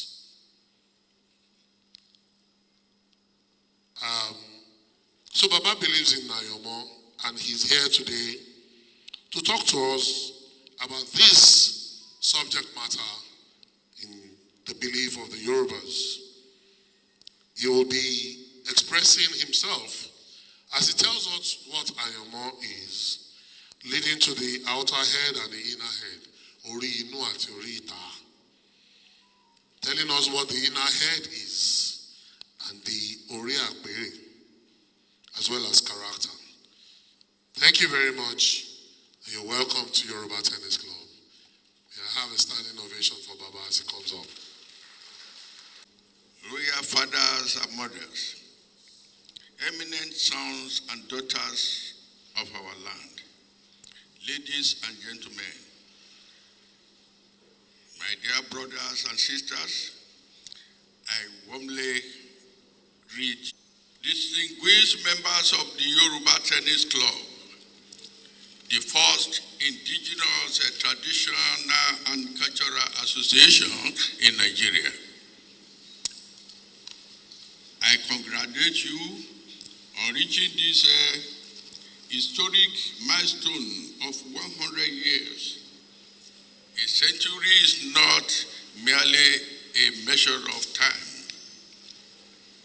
It's a testament to resilience, vision, unity, and faithful stewards. It is a great honor and privilege to stand before you today to speak on a subject that concerns every human being, irrespective of age, status, religion, profession, wealth, or social positions. That subject is Ayama, destiny, understanding the journey of life. Destiny is one of those mysterious subjects that has occupied the minds of philosophers, religious leaders, traditional thinkers, scholars, and ordinary people from generation to generation. Ayama. Ayama yobi ayama yako. Ayama omelomi. Bo baba roko ega kò ní ro mu bo bí ó ṣe nínú àti sobia. Ayama tiwa kò ní jọ ti ẹni tí ó mú inú run àti sobia boko.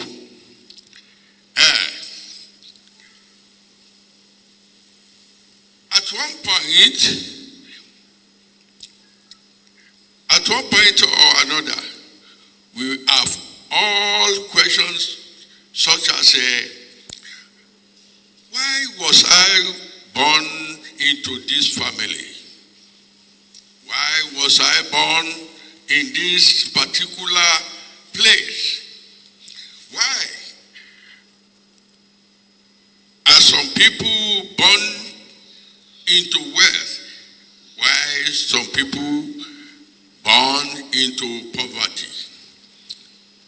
Why do some people succeed easily while others struggle for almost everything in life?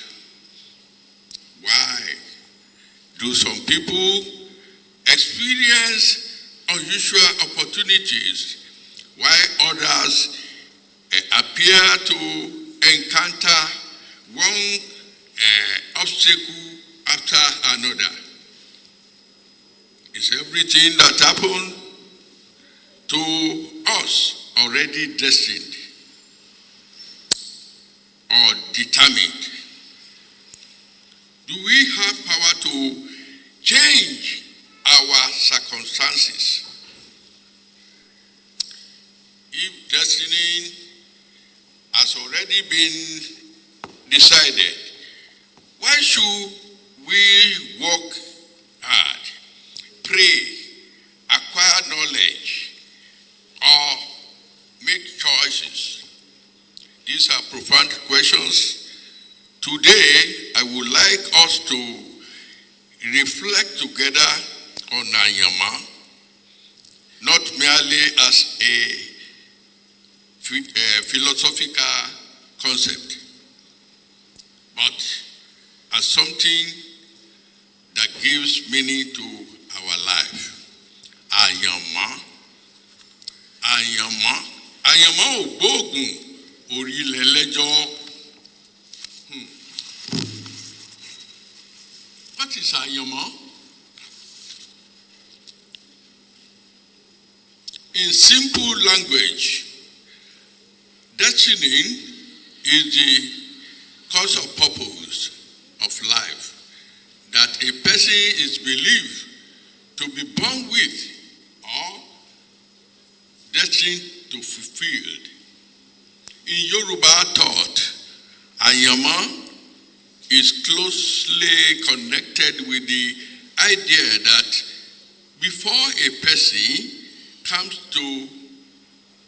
into the world, there is a spiritual dimension to existence, and that certain aspects of one's life may have been chosen or determined.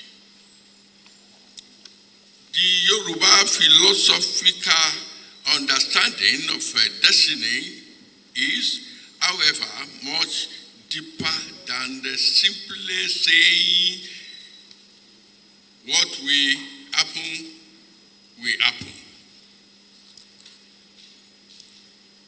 That interpretation is too simplistic. Destiny is not necessarily mean that human beings are robots whose lives are completely controlled without a choice or responsibility. Rather, Anyama invites us to think about the relationship between what we inherit, what we encounter, what we choose, and what we become. There are circumstances we did not choose. We did not choose our parents. We did not choose our place of birth. We did not choose the period of history into which we were born. We did not choose we did not choose our childhood. We did not choose our natural talents. But there are many things we can influence. We can choose whether to acquire knowledge. We can choose whether to work hard.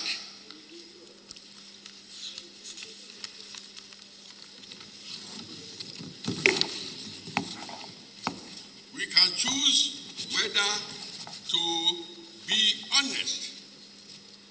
We can choose whether to forgive. We can choose whether to persevere. We can choose our attitude towards difficulties.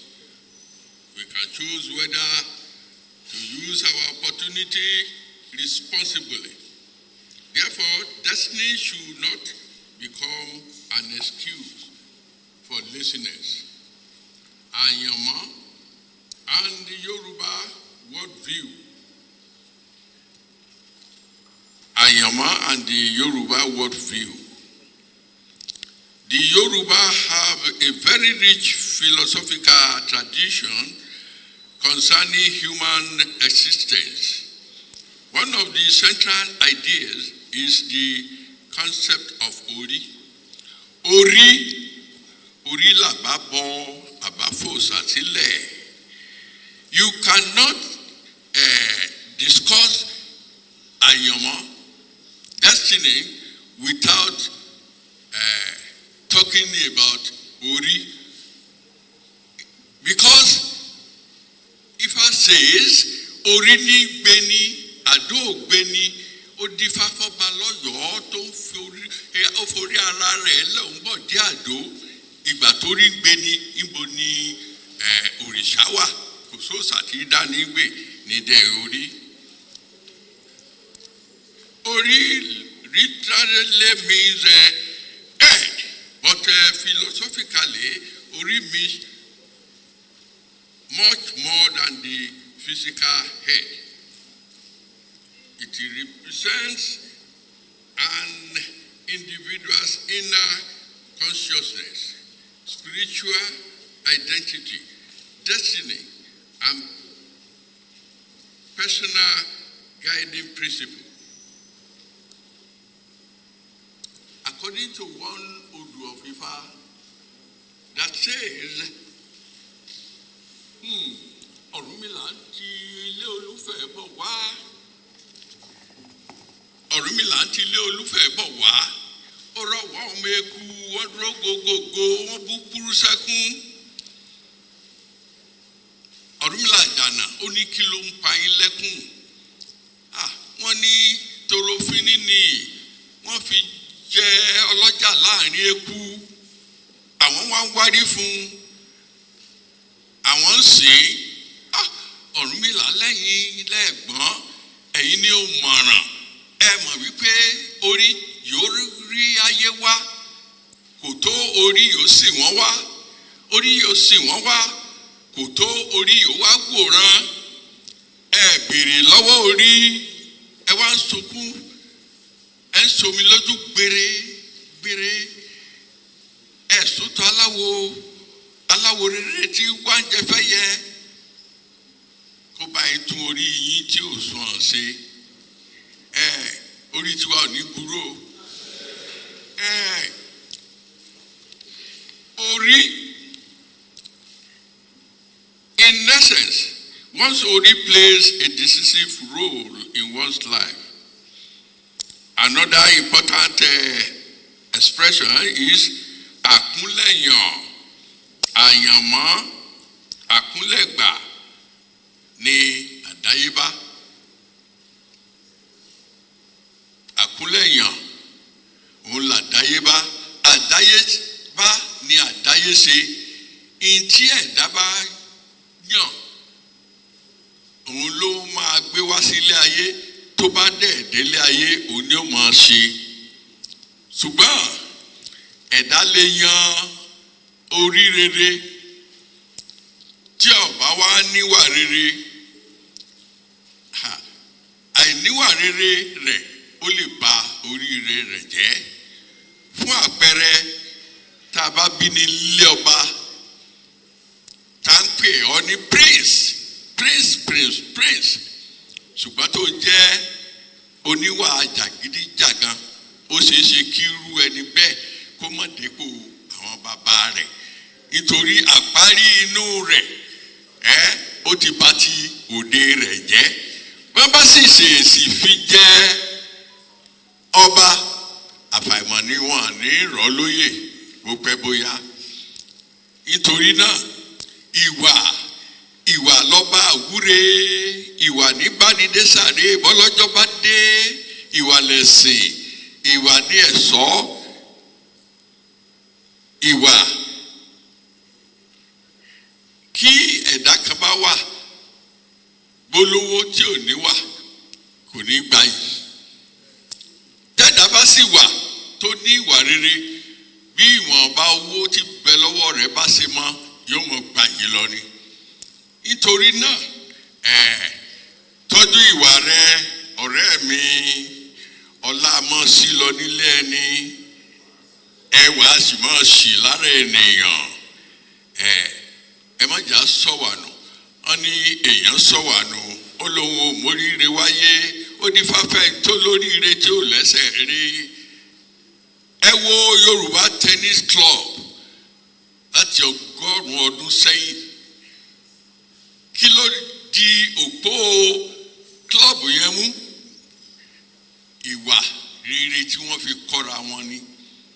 Ẹ̀yin èèyàn wa tí ẹ wà ń bí lénìí, tí ẹ kì í ṣe ọmọ ẹgbẹ́ Yorùbá Tennis Club, ó yẹ kí ẹ rí ẹ̀kọ́ kọ́ lára wọn. Tí yóò bá sí ìwà rere, ẹgbẹ́ yòówù tẹ́ dábàá gbé kawọ́, òbu ni o, òbu. A person may come into the world with certain potential, but circumstances and choices determine how those potentials are expressed. For example, a seed contains the potential to become a tree, but the seed still needs soil, yepe. It needs water. It needs sunlight. It needs protection. It needs time to grow. Therefore, having potential is not the same thing as fulfilling potential. Destiny is not excuse for failure. Destiny is not excuse for failure. One of the greatest dangers in discussing destiny is the tendency to use it as an excuse. Someone fails an examination and he says, "It is my destiny."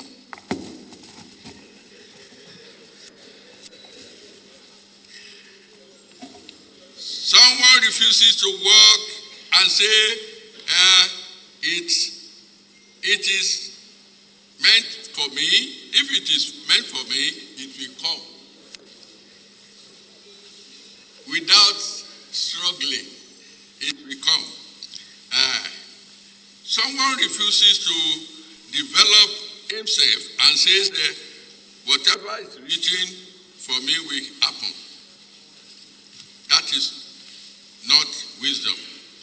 Destiny should inspire responsibility and not irresponsibility.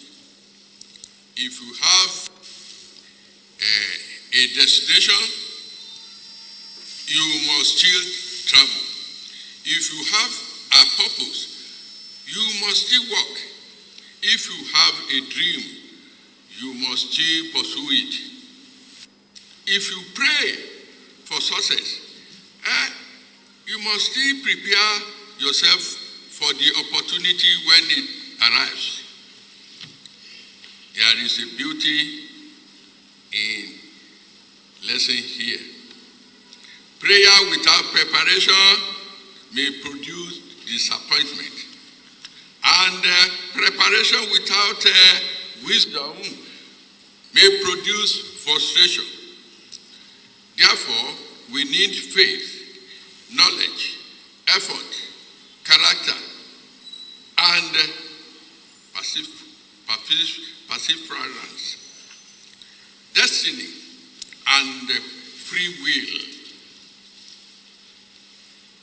One of the oldest philosophical questions is, do humans have free will, or is everything predetermined?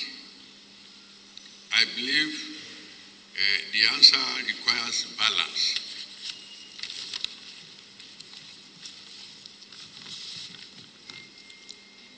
Now,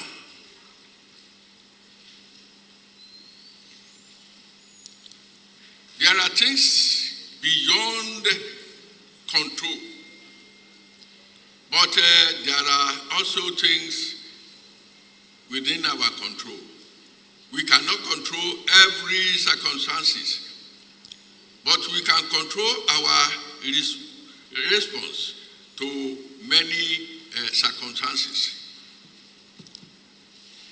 We cannot determine everything happens to us, but we can determine many of the decisions we make. We cannot control the behavior of everybody around us, but we can control our own character. We cannot prevent every difficulty, but we can decide whether difficulty will destroy us or strengthen us. Therefore, the wisdom of life is not simply asking what has destiny given me? We should also ask, what am I doing with what destiny has given me?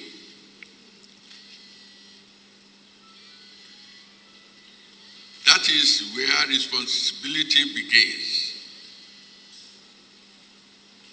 Yes. According to one old of Ifa, there are 3 boys, friends. They are friends in their own realm. Lord, your own law. Wọ́n decide wípé ibi tí wọ́n tẹ̀ ń pè ní ìlẹ̀kẹ̀ ayé yìí, àwọn fẹ́ lọ bẹ́ẹ̀. Sema, if you want to move, if you decide to go to somewhere, then you move to fulfill your dream. They left for Babalawo's house. Babalawo wọn dífá fún wọn. Ó sọ fún yín pé ẹ̀yin ọmọ yìí ẹ fẹ́ gbé ìgbésẹ̀ kan. Ẹ ń lọ síbì kan kí bẹ́ẹ̀ ó lè san yín, ẹ má tàpá sí ọ̀run yín o. Àwọn wo kí ni ọ̀run wọn? Àwọn òbí wọn, bàbá àti ìyá tó bí wọn.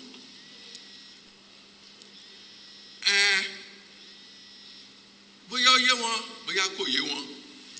Wọ́n bí aláwo wọn wípé kí wá ní ṣíṣe, ṣé kò sẹ́bọ̀ tí a lè rú tí a fi lè lọ ká sì gbádùn bẹ̀ ni. Wọ́n kí aláwo wọn jáde, wọ́n wá lọ. Ìkíní ní èmi ò tiẹ̀ ní jẹ́ kí bàbá tèmi ó mọ̀ wípé mo ń lọ bìkan torí tó bá mọ̀ ó lè dá mi dúró kó iṣẹ́ yóò mọ̀ kó rọ mí o. Èkejì náà ní bẹ́ẹ̀ ni tòun. Ìkẹta dákẹ́, kò mọ èsì tí ó fọ̀. Ìbátan délé ìkíní kò yálé kó dágbére fún bàbá. Wọ́n délé ìkejì kò yálé kó dágbére fún bàbá. Nígbà wá dẹnu ọ̀nà lé bàbá ìkẹta ní ìkẹta wá rò wípé a ti gbọ́ kí fẹ́ rìnrìn àjò bàtàbàtà bí eléyìí kí wọ́n lè fi tó òbí mi létí. Ló bá lóun ó wọlé, òun ó dágbére. Àwọn tó kù tí wọ́n yálé, wọ́n bá kẹ́sẹ̀ sọ́nà, òun bá wọlé. Bó ṣe ń dásẹ̀ wọlé báyìí, àwọn awo tí wà nílé bàbá rẹ̀, ifá tí wọ́n dá, ó sì ṣẹ́ mọ́ ọmọ òun lára. Ó ní bàbá, ọmọ yìí fẹ́ rìnrìn àjò kan o, ìbá sì dá akórúbọ tì í. Bàbá ní kí ni èsì ẹbọ kí lè rò ń tútù. Wọ́n ní kò lè, yóò ru ọmọ odó tán fi ń gúnyán, ìgbìnrín iyọ̀ 6 tán dì sínú ewé, kó sì wá rú ẹgbẹ̀jìlá owó. Bàbá rẹ̀ wọlé oko fún un. Àwọn méjì ìtàkọ́kọ́ wọ́n ti lọ, ó wá ó ń pọ̀ sí wọn, ó ń tẹ̀lé wọn kó lè bá wọn. Ó wá dé ọ̀dọ̀ ìyá kan ló bá ìyá yẹn, ìyá ń ṣebẹ̀ lọ́wọ́, ó wá ń jọ eérú, ó fẹ́ fi ṣe adùn sínú ọbẹ̀ rẹ̀. Ó ń jọ bí ìgbè yẹn ń kú lùbọ́. ó ní ìyá ẹ mọ̀ lẹ́ ìjẹ́ bá mi rí àwọn akẹgbẹ́ mi méjì kan tán rí bíi tèmi báyìí àjọ fẹ́ rìnrìn àjò ni ó ní wọ́n débí òun ní kán jẹ́ kóun sọ ọbẹ̀ òun kalẹ̀ kóun ṣe jiná kóun sọ kalẹ̀ kóun fi adùn sí ṣùgbọ́n ara wọn ò balẹ̀ wọ́n ti lọ ìyá wa ní jẹ́ kí n fi adùn sí ọmọ wa ń wò pé adùn dà eérú lẹ́fẹ́ bù sọ́bẹ̀ yìí ẹ dúró kí ló dé tẹ́ ẹ fi eérú sí ó ní yóò kò ní yóò tẹ́lẹ́nu ni ẹ ní yọ̀ ni ó ní àyájíjọ́ wo làwọn ti rí yọ̀ mọ́ ní agbègbè yìí ṣé tí n bá fún yín ní yọ̀ ṣẹ́ lò òun ò lò ó bá yọ ìgbìnrín iyọ̀ mẹ́fà tí wọ́n dì mọ́ ẹrù rẹ̀ ló bá yọ ló bá gbé kan fún ìyá ìyá bá tú ló tọ́ wò ìyá fi iyọ̀ sọ́bẹ̀ ó rò ọbẹ̀ dùn ó wá di iyọ̀ tó kù ó ní kọ́ mo gbà mo fún yín ní kódà èyí tó kù ẹgbà kó márùn tó kù fún kẹ́ ẹ máa rọra lò títí di ìgbà tí ẹ̀yin náà ó tún ní opportunity láti ní iyọ̀ ìyá bá súre fún ìyá bá sìn wá sí délé bàbá tí ó gún iyán tó ń fi ẹsẹ̀ ní gúnyán kò ní ọmọ odó ó ní bàbá tí mo sọ dẹ́kùlé rẹ̀ yìí òun ní ọmọ délé àjàlámọ̀ tó ń lọ tó ti lọ yanrí èmi ó padà bí torọ́ rẹ̀ ni ó bá yọ sí bàbá ẹ ǹlẹ́ o bàbá ẹ mọ̀ kó sẹ́ bàbá ní o ẹjọ́ ẹ bá ń rí àwọn èkejì mi tán rí bíi tèmi báyìí mo rí wọn wọ́n ní àwọn fẹ́ lọ lé àjàlámọ̀ mo ní kí wọ́n jẹ́ kí ìyá ìhóró mọ́ra kí n sì wọ́n débẹ̀ ṣùgbọ́n wọ́n ká gidi borí wọn tiẹ̀ ti lọ sí náà kù mọ́ mi ni ọmọ bá ní kí lẹ wá fi ń gún yẹn yìí báyìí ẹ ṣe lo ọmọ odó igi ò wọ́pọ̀ ní agbègbè wa yìí ní pápá ní gbogbo ẹ̀ ìdá ọmọ odó tó bá gbé ọmọ odó tó gbé ẹrù rẹ̀ kọ́ ó bá yọ ó gbẹ́rù kalẹ̀ ó bá fọ ọmọ odó ó ní kí bàbá sinmi ó bá bàbá gúnyán ìyán rọ ó fà yọ ọkàn bàbá sì súre fún bàbá wa ní jẹ́ mú ọ lọ sí ibi tó ń lọ nígbà tí wọ́n máa dọ̀hún ariwo ni wọ́n bá lé alámọ̀tọ̀run kí ló dé àjàlá tó bá jẹ́wọ́ kò ní fẹ́ san bóyáwó kò ní fẹ́ san padà onígbèsè rẹ̀ ló wá ka mọ́lé ó ti gòkè àjà lọ àwọn ìyàwó wa bẹ onígbèsè àtọlọtán fi lọta àti kòkò tán pọnmi sí o ìyẹn sáà ń da gbogbo ẹrú lọmọ ìbàdí ẹ lẹ́ o ẹ kí ló dé ẹjẹ mùsùlùmù yẹn ni wọ́n bẹ̀ mí ní ẹ̀bẹ̀ ìyá o wọ́n jẹ mí lówó tí n bá débí mi ní bọ́kọ wọn á ti sá lọ ẹ̀ ń da sùúrù náà ló gbà sùúrù báwo èlò wa tiẹ̀ ló jẹ́ gan lẹ́nu ẹ̀ ṣé tí bá sọ ọ̀sánwó mi ni ó ní ọlọ́run lè fún wa ṣe ó ní ẹgbẹ̀jìlá owó ló jẹun ló bá tó ẹrù rẹ̀ ló bá gbé owó tí wọ́n ní kó dì mẹ́rù ọlọ́run kọ́ mọ́ sí kó sá mọ́ lọ ó bá gbé fún onígbèsè àjàlá láriwo bá dákẹ́ wẹ́lo olówó lọ àwọn ìyàwó wa ń ké baálé wa ẹ má bọ̀ ẹ lálejò pàtàkì kan o ẹ má bọ̀ o ní bàbá tí bíbára pálá sọ̀kalẹ̀ ló bá rí wọn ní wọ́n ti bá yín san gbèsè tẹ́ ẹ jẹ́ o ọ̀sán gbèsè ló bá súre fún un nígbà kí wàá lọ fẹ́ kí n ṣe fún ẹ kí ló fẹ́ wá ó ní àwọn èkejì mi tí a jọ fẹ́ rìnrìn àjò bóyá ti dé bí òun ò mọ̀ bá wọn náà ti dé àwọn obìnrin yẹn ló dáhùn wọn ti dé wọn náà fẹ́ yan orí wọn dẹ̀ ti gbé orí tó wà tòsí lọ́kọ̀ọ̀kan wọn ti gbá tí wọ́n lọ ṣé orí ni ìwọ náà fẹ́ yan ó ní mo wá yan orí ni mo wá yan pé bàbá bá ní dá tẹ̀lé mi ó bá mú irin tó fi máa ń tẹ̀sí orí tó bá dáa ó bá padà ní ọmọ rí ìkòkò níbi tí ẹgbẹ́ rẹ ti gbé má gbé yẹn o oríkórí nù o wọ́n tún wúri gbòrògbòrì wọ́n tún rí onírọ́ ẹ̀sà kalọ̀ nígbà débi torí tó dáa tán ti sùn jìnnà ó lu irin sí ó tari dànù bàbá ní gbé kan tó bá wọ̀ ọ̀nà ẹ̀lẹ́ ló bá gbé òun náà bá yan ìpín tiẹ̀ akúnlẹ̀ láyàn pé adélé èyí tán ní ojú nǹkan gbogbo wa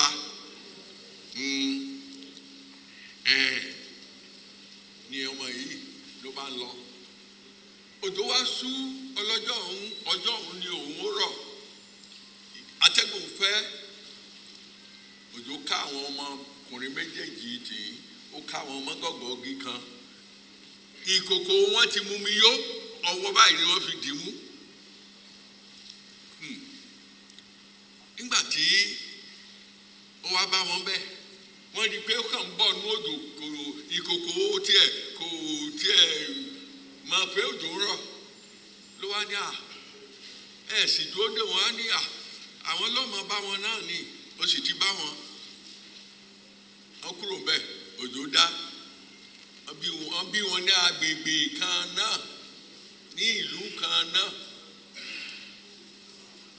ibo ni wọ́n ti bí ọmọ ìkẹta tó kẹ́yìn yẹn wọ́n bí nílé ọba ó sì hùwà ọmọ ọba ó hùwà rere wọ́n ní ìwà rere lẹ̀ṣọ́ ènìyàn nígbà tó rí pé èkejì ń tàn tó ń dàgbà bákan náà ó bá bá ìkan wáṣẹ kó máa géko nínú ọgbà kó máa ro àyíká ààfin èkejì wa máa sun rárá kí ọba kábíyèsí ẹ jíire bí ó ẹ mọ jíire nọpọ lé àfìrímọjò jíire nísàárẹ bí káspéèsì bá ti jíire àbùsẹ̀bùsẹ̀ iṣẹ́ tiẹ̀ náà nìyẹn ọmọọba ọjọ́ ń dàgbà ó pẹ́ ó yá ọba rè bí àgbà rè ìjẹ́ta ni wá yẹ lóyè ta ló yẹ lóyè ọba wọn ní àfùwàpẹ́ ni wọn bá fi ọmọ yìí jọba ó di ọjọ́ coronation èyí tí ó ń sun rárá ó wá ń wo èkejì rẹ̀ lójú ó ní orí yàtọ̀ sórí àmọ́ bí olórí yan rí o àbálẹ̀ yan tiwa àmọ́ bí àfùwàpẹ́ yan rí rẹ̀ àbálẹ̀ yan tiwa àfùwàpẹ́ ọ̀rẹ́ rẹ̀ wọn oní àtúndà oníbìkan náà lágbẹ́yàn rí o kádàrá ò pa pọ̀ ní ibìkan lágbẹ́yàn rí o àyànmọ́ ò pa pọ̀ ní ẹ̀bìtì ẹ̀gbàkè níyẹ̀dìpẹ́ dífáfórí ìṣẹ́kù tí sọmọ ògún ó bù forí ìlémèrè ọmọ já òun náà ló dífá fún àfùwàpẹ́ tí sọmọ bíbí inú Ọ̀rúnmìlà wọ́n lọ sí ìlékè ayé ó di lájà alámọ̀ hàn tọ̀run wọ́n wá délé ayé tán ojú rere ń pọ́n wọn orí wa ò ní yàyànkuyàn orí yìí kò ní yàyànkuyàn nísìnyí ìtí ẹni tó bá rí àwọn tí wọ́n ń pè ní Yorùbá Tennis Club yóò máa fi wọn tọrọ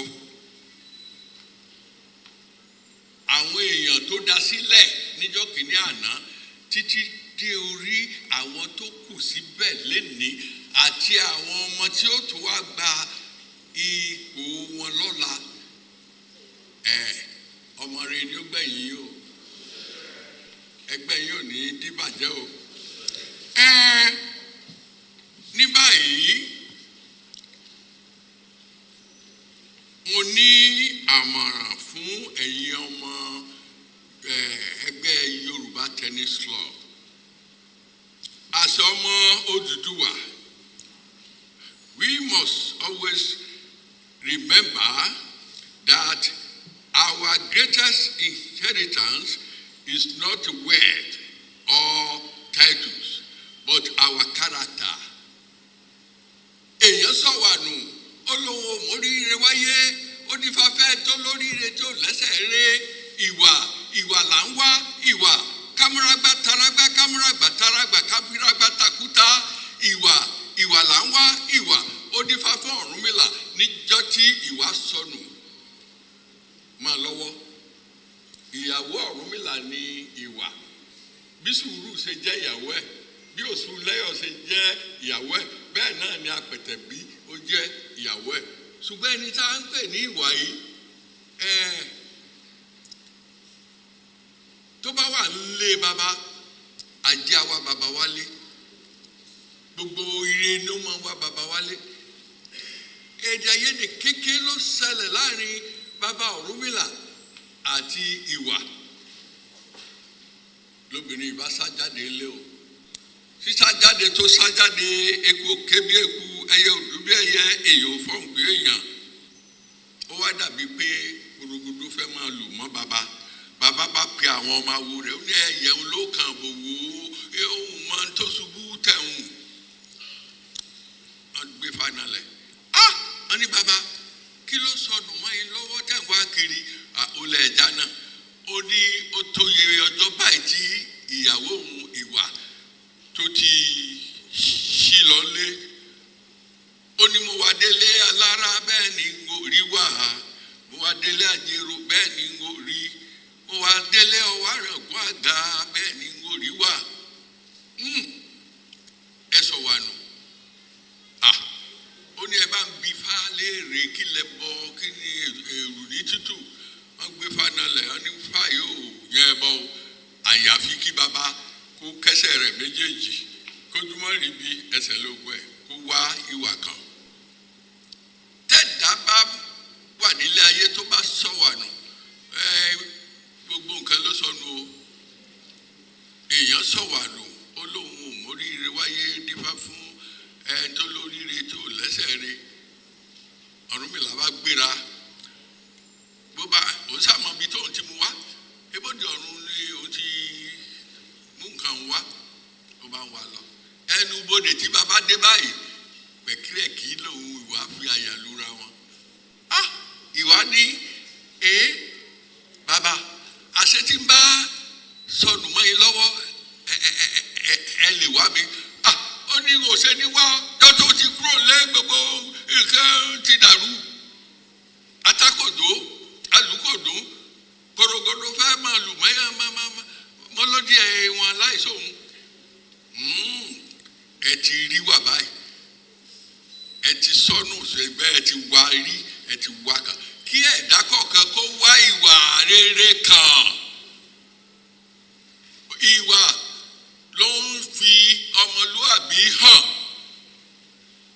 Ẹ tó bá níwà kì í purọ́, kì í dalẹ̀, kì í ṣèké. Ibi tí wọ́n bá fi ọ̀rọ̀ sí náà ni wọ́n bá lọ́dọ̀ olóòótọ́. Torí wọ́n ní òtúrá rírá bẹ́ẹ̀ ni kò délé nírà kò kírájò bẹ́ẹ̀ ni kò padà bọ̀. Ó tọ́nu láàjẹ kò lóní ó jẹ lọ. Lọ́wọ́lọ́wọ́ lọ́mọ ráyé ra èké. Òótọ́ dọ́jà òkúta ó dífá fún bàbá Ọ̀rúnmìlà. Ó lọ sí ìlú àwọn aṣèké, ó lọ sí ìlú àwọn ẹ̀bìtà ènìyàn. Ó bá wọn lọ bí rẹ́rẹ́ ṣùgbọ́n nǹkan àwọn ògùn gẹ́gẹ́ bẹ́ẹ̀ ni ó tùbà bẹ́ẹ̀ ni ó tùṣẹ́. Ọ̀rúnmìlà wá ní ẹ̀yin aráàlú yìí kí ló dé tí ẹ pọ̀ tó báyìí tí nǹkan yóò gún gẹ́gẹ́ tí ó tùbà tí ó tùṣẹ́. Wọ́n ní táwọn bá ti fóun sójú ọwọ́ ẹ̀yìn ọwọ́ làwọn fi hanra wọn.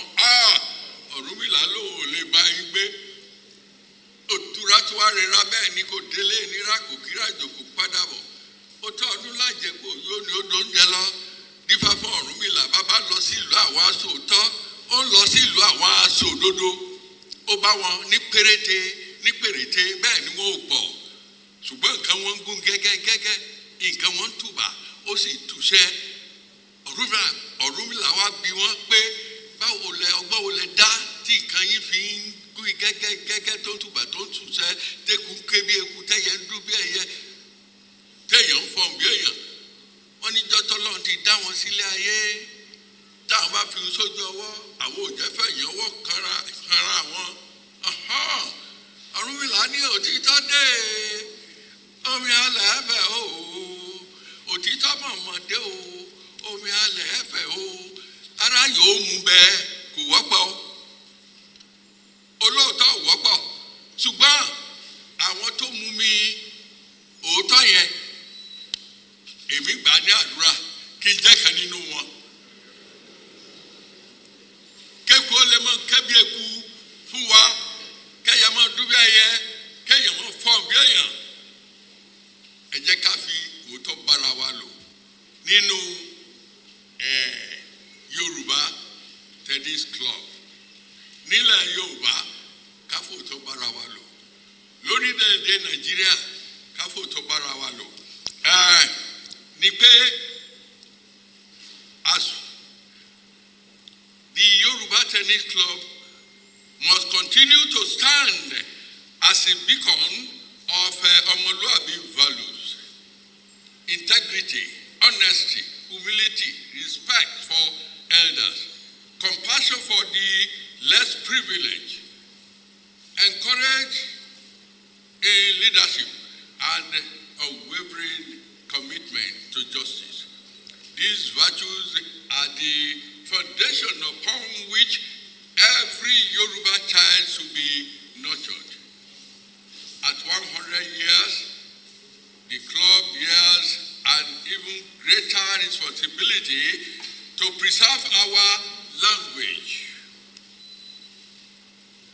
celebrate our culture, mentor our youth, and ensure that future generations understand the dignity and honor that come with being descendants of Oduduwa. We must teach our children that the greatness is measured not by material possessions, but by service to humanity and by living lives worthy of emulation. Let this centenary mark not only a celebration of the past, but also a renewed commitment to building a future where Yoruba heritage flourishes. May this club continue to unite our people across generations, promote excellence, strengthen communal bonds, and inspire young men and women to uphold the sacred ideals of Omoluabi. As our forefathers taught us, orúkọ rere sàn ju wúrà àti fàdákà lọ. A good name is better than gold and silver. Guard the good name of the Yoruba Tennis Club with wisdom, discipline, and selfless service. May the Almighty grant the club many more fruitful years. May the spirit of our ancestors continue to guide your deliberations, strengthen your unity, and preserve the glorious heritage of the Yoruba race. Long live the Yoruba Tennis Club. Long live Nigeria.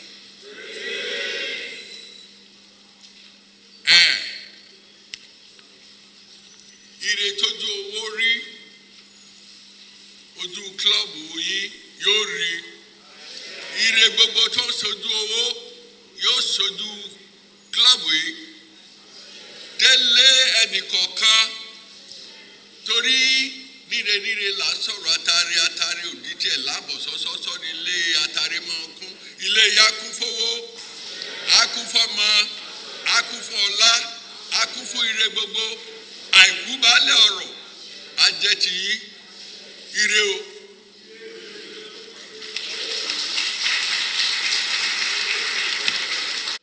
Without reference to Ori, which is more than the physical head that we carry around. But Ori is a reflection of our inner being. Oni ohun tí ẹ̀dá bá yàn ló máa gbé wá sílé ayé. But then again, a man's destiny can be messed up by his bad character. Same way that the character, a good character is good enough to make a man great. And he acknowledged the fact that it is the good character that set up Yoruba Tennis Club that has continued to sustain the club for a whole of a century. And we cannot agree with you less, Baba. He says we shouldn't be nonchalant in planning. He gave examples of students, which a lot of us are guilty of. We normally don't plan to fail,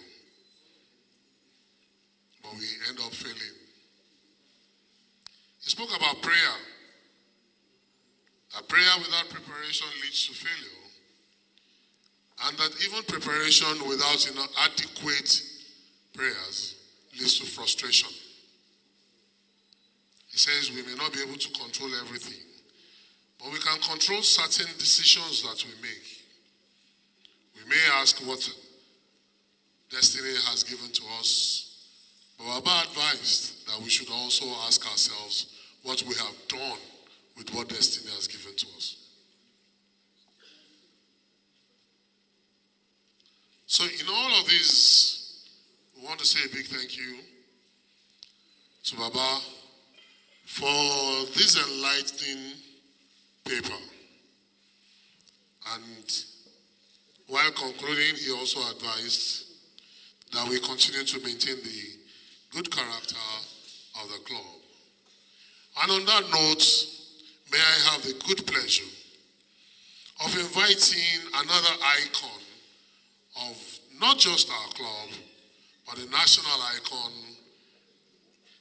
in the area of academics, Brother Professor Adele Jinodu.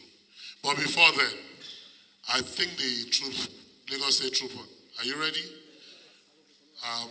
We will invite Professor Adele Jinodu just immediately after the troop.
tó ní ṣàwọn lóde ìbíní àwọn ìlàpèsè ní ṣàwọn lóde ìfẹ́ koríko jẹ́tí ní ṣàwọn lóde ìdígbé èdìdì ọ̀pẹ tí ń ṣe ọmọ bíbí àgbọ̀nmìrègún dífá fún bàbá ń sùn wọn kì í jí wọn ní kí bàbá orúbọ á máa sí bàbá ní kí ni ẹbọ wọn náà yẹlé méjì adìyẹ méjì ẹyẹ àparò méjì bàbá kẹ́bọ sílẹ̀ bàbá rúbọ níṣẹ́ ni bàbá ń sùn tí bàbá ń jí ijó ní ijó ayọ̀ ní yọ̀ bàbá níṣẹ́ lòun máa tún fádá wọn ni wọn kì í tún fádá tí fa ń ya láwọn táláwọn ń yọ òdùwà nífẹ̀ẹ́ ó dìsòkò ó ń gbẹ ìgbà ó ń gbẹ ògiri yá àparò ògiri yá àparò aládé òjì ìfà òjìrè Ọ̀rúnmìlà òjìrè ó gbẹ ògiri yá àparò ògiri yá àparò aládé òjìrè.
in the image of follower societies that must follow in the path of the European, of the West in particular.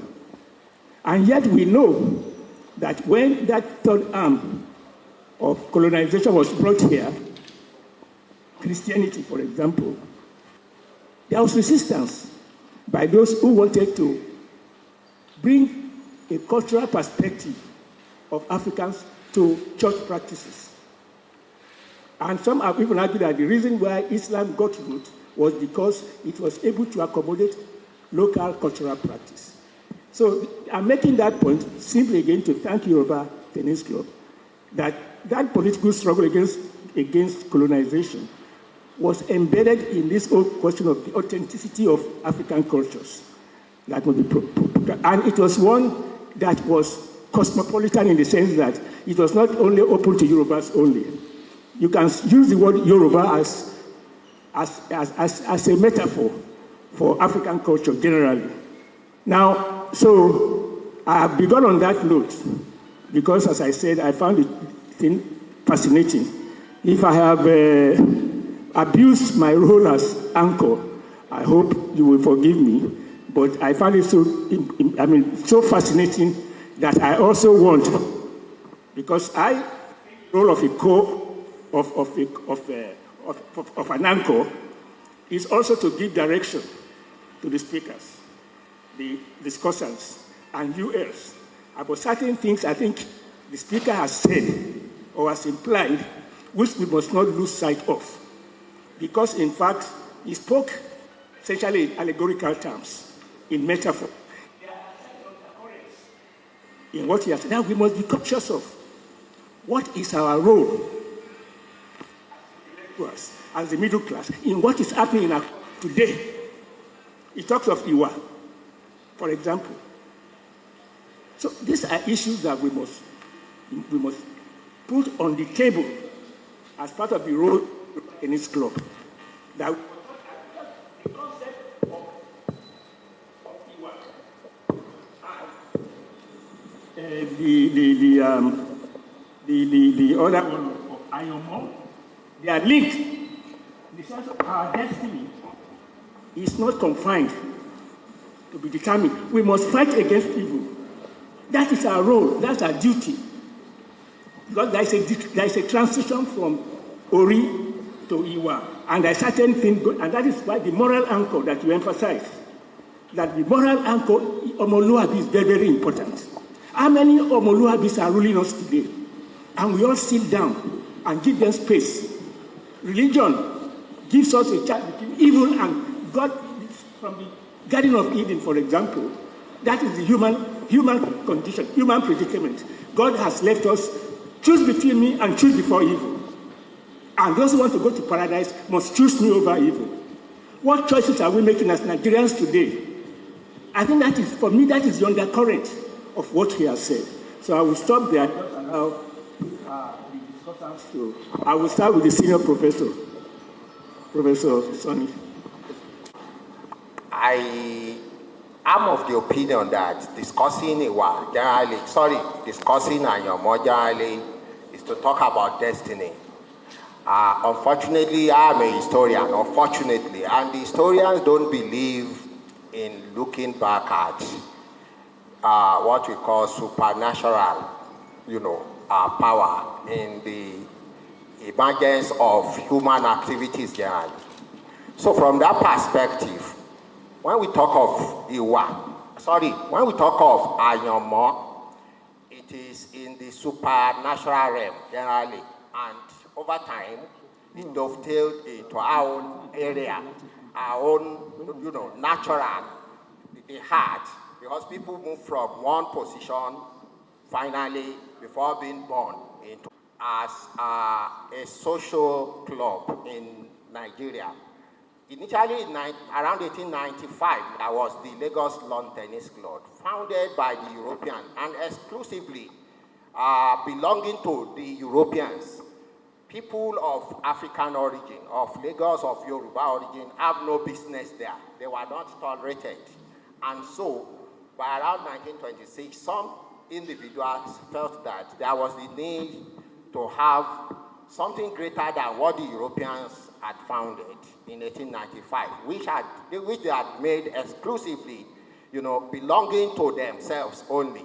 And so there was the need to start a club that will resonate the Africanness of the people that they have come to colonize. And so initially those people, about 25 of them were said to have met at 75 Tokumbo Street, and they came about the name Orelo Dun Tennis Club, which by September 25 changed to become Yoruba Tennis Club. And from that period, we can be looking at some other aspect of Ayoma, that is destiny. We can look at the heritage, we can look at the past, we can look at the present, and we can also go into the future. What has Ayoma or destiny got to do with what these people have put in place? They realized that the Europeans who had come to colonize them were not better than themselves. The people that constituted the first, the pivot of the Yoruba Tennis Club were people who are well educated. They have all the appurtenances of educational development, and they used it. They felt that they should belong in the same category with the Europeans who are trying separateness. And so, from exclusivity of the Europeans, they formed a group that included inclusivity and allowed everybody, irrespective of where that person is coming from, either is of Yoruba or any tribe at all, of any race, can belong to that club. So from an exclusive European club founded around 1895, there grew the Yoruba Tennis Club, separated from what the Europeans had wanted, and they accommodated all people all over Nigeria. In fact, the name Yoruba does not in any way affect the membership of this social club. And the playing of tennis is not just the main thing, but there are so many other things. It provided opportunities, it provided a platform for them to relate, to discuss issues surrounding their area, and to ventilate ideas that could move Nigeria forward at that time. The earliest people, such as the first chairman, Dr. Adedeji Allen, and several others, Isaac John, J.K. Randall, or even the senior Randall, the two Bs, and several other people were well-educated individuals who felt that what they needed was an inclusive club that will allow everyone to participate. Okay, sir. That will allow everyone to participate in their own affairs. And so, from the perception of Ayoma, these people were able to craft for themselves a good character, good image that depicted that Africans can play significant role in the development of their own area.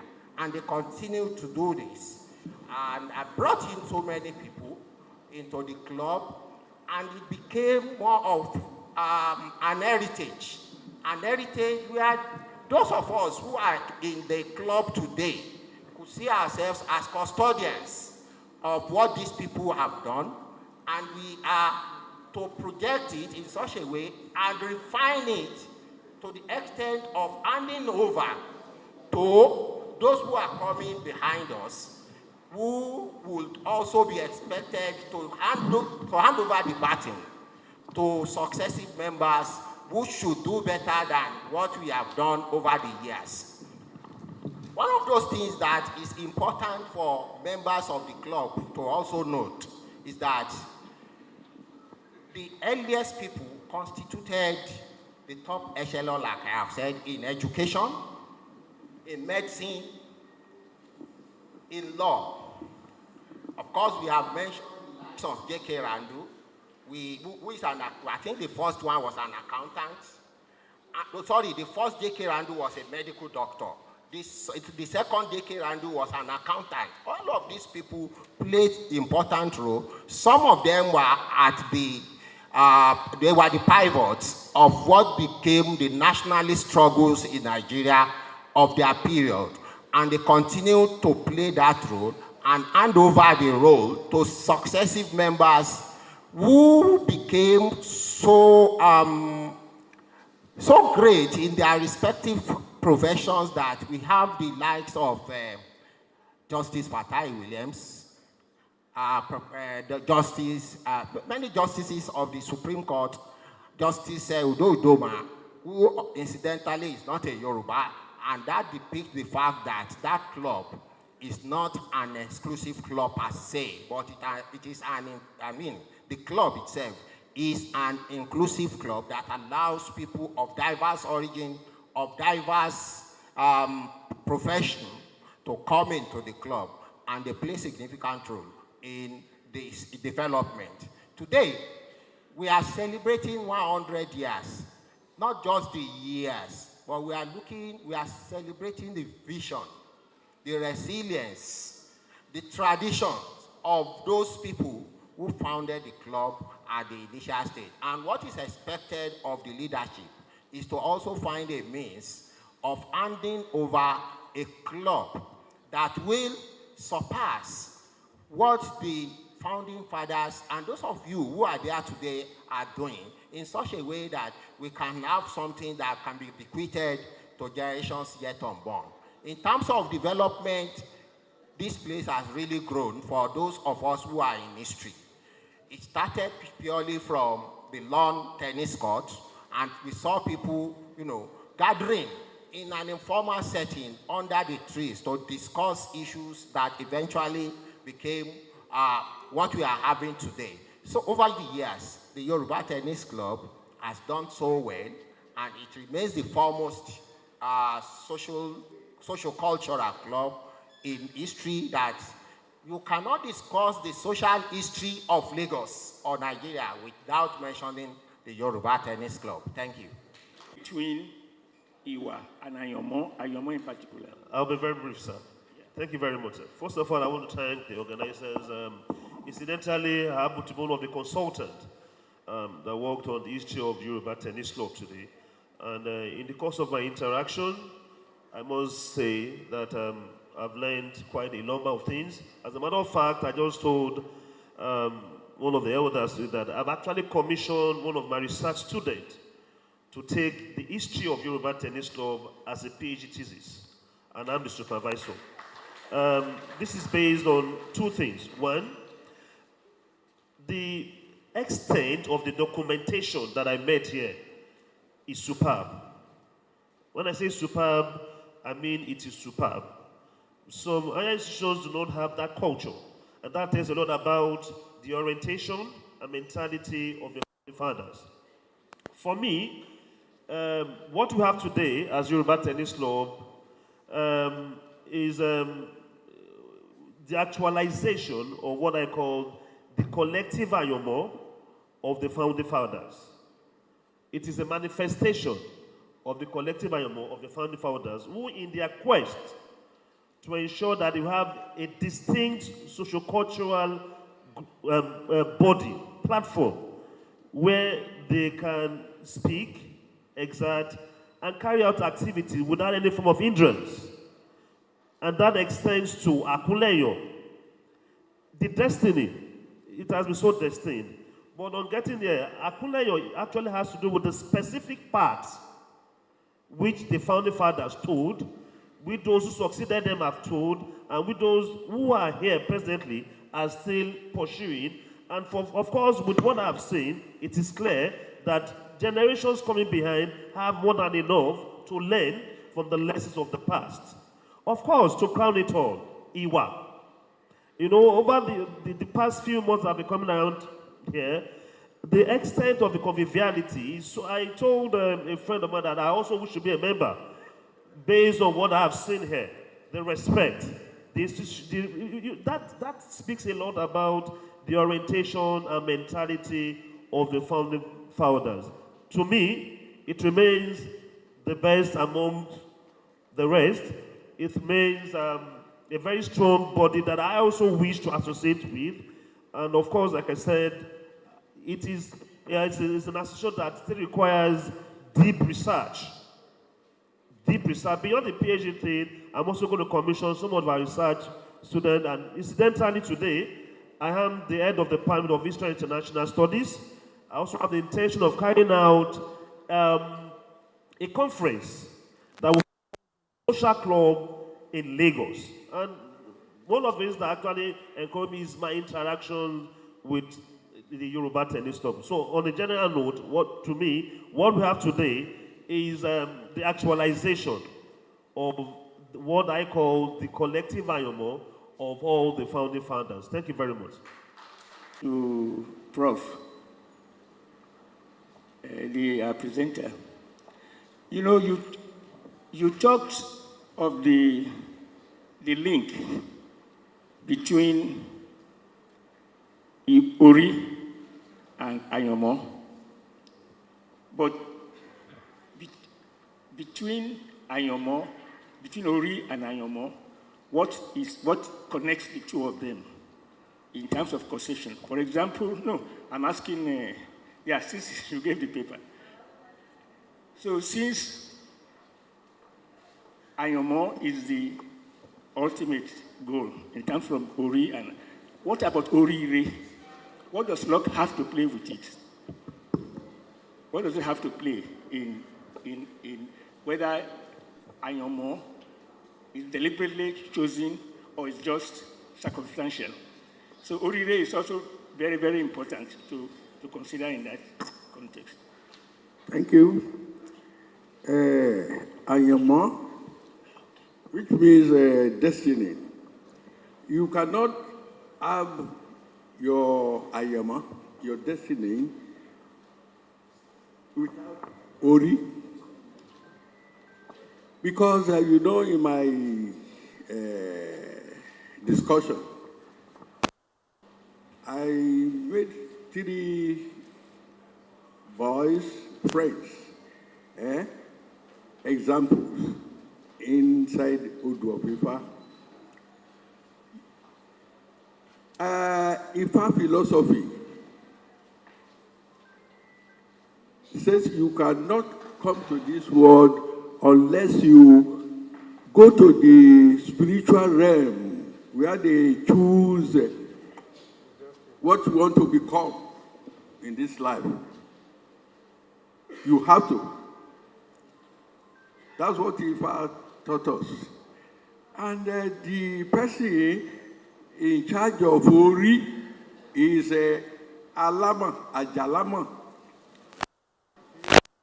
And that is why when somebody is doing fine, Ori etileyin, Ori ni Alana waye ni. What you want to become in this life is inside your Ori. Then Ori is divided into 2. Ori inu àti tìta. Ori inú yẹn òun ni a máa ń gbẹ̀ lọ́wọ́ ẹ̀ wípé kó mọ́ bá tìta tẹ́, kó mọ́ bá jẹ́.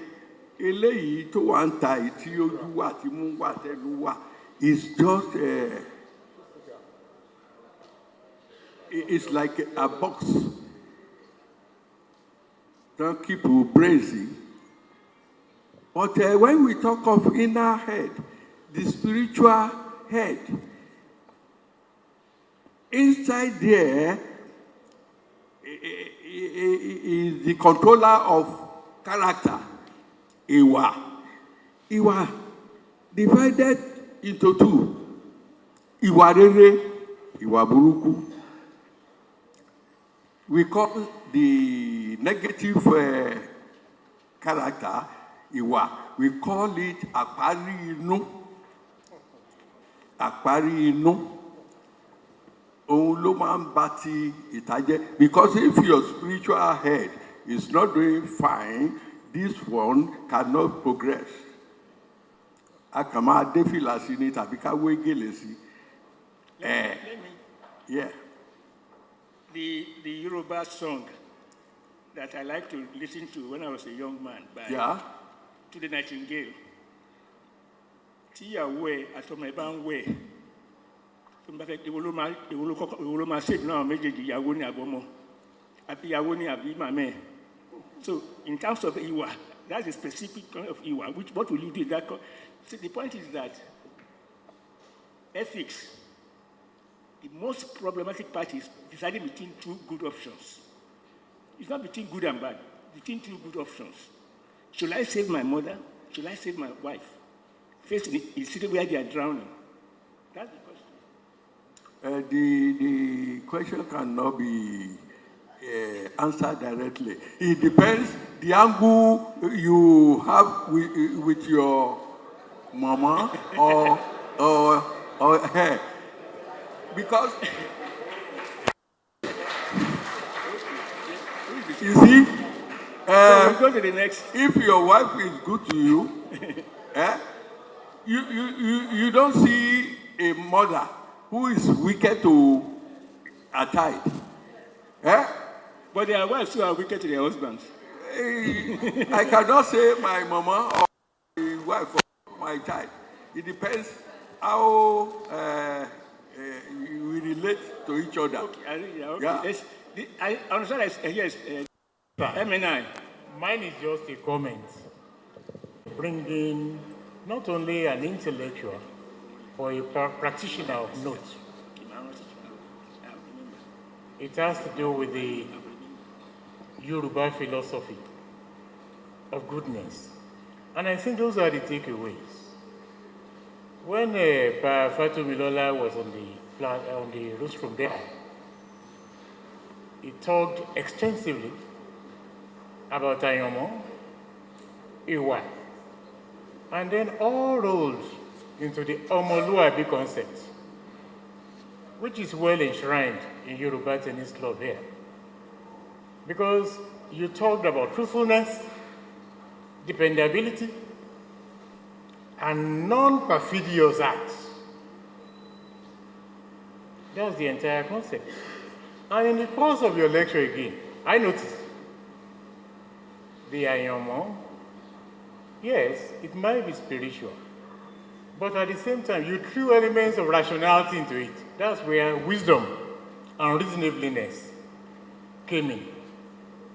So for us here, you've just succeeded in reinforcing our principles.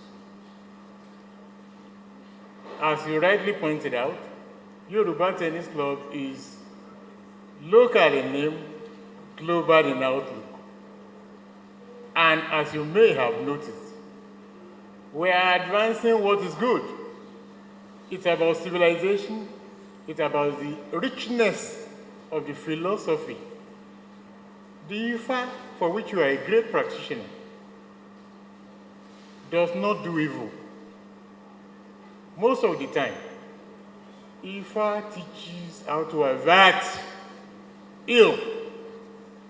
Hardly. To the best of my knowledge, you are in a better position to know. But as we saw through your various journeys, you had such eminent person as the great Professor Wande Abimbola, another intellectual who advanced the frontiers of Yoruba philosophy. So it's not my province to thank you, but I must thank you for the rich and stimulating lecture which you have given us. Thank you very much, sir. I had some terrestrial discussions with borders on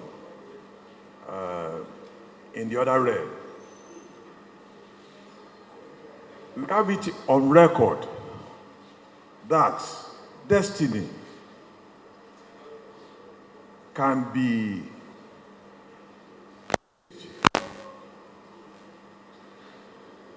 and I may not know about Islam, but in Christianity, I might just want to say something that I'm very sure of. King Hezekiah was destined to die, but when he approached the man of God at that time, he pleaded for extension of his life. and he was granted additional 15 years. I want you to tell us if it is possible to vary Ayanmo that you are not even part of when you are coming to this world. In Christianity way, Islamic way, and also the Shashe way also. Then for those of us who have gone to Trafalgar Square, there is this Yoruba say, "Oni akparo ko gaja akparo." Avedo ba gori ebe.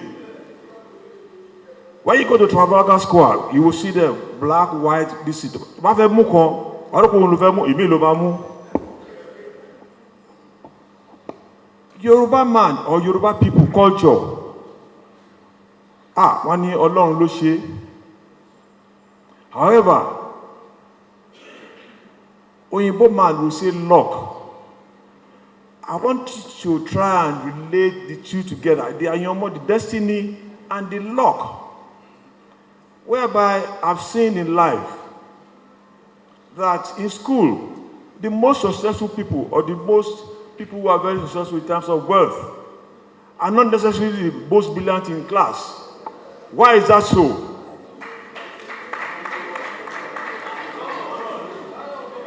Because ṣẹ́rí kìíní yẹn tó ń pè ní kúkúṣì yẹn, áńgẹ́lì afọ́jú ló ń pín o. Àwọn tó bá fẹ́ mọ̀ nípa ẹ̀ tó bá rí mi after lecture yìí, I will give it to them.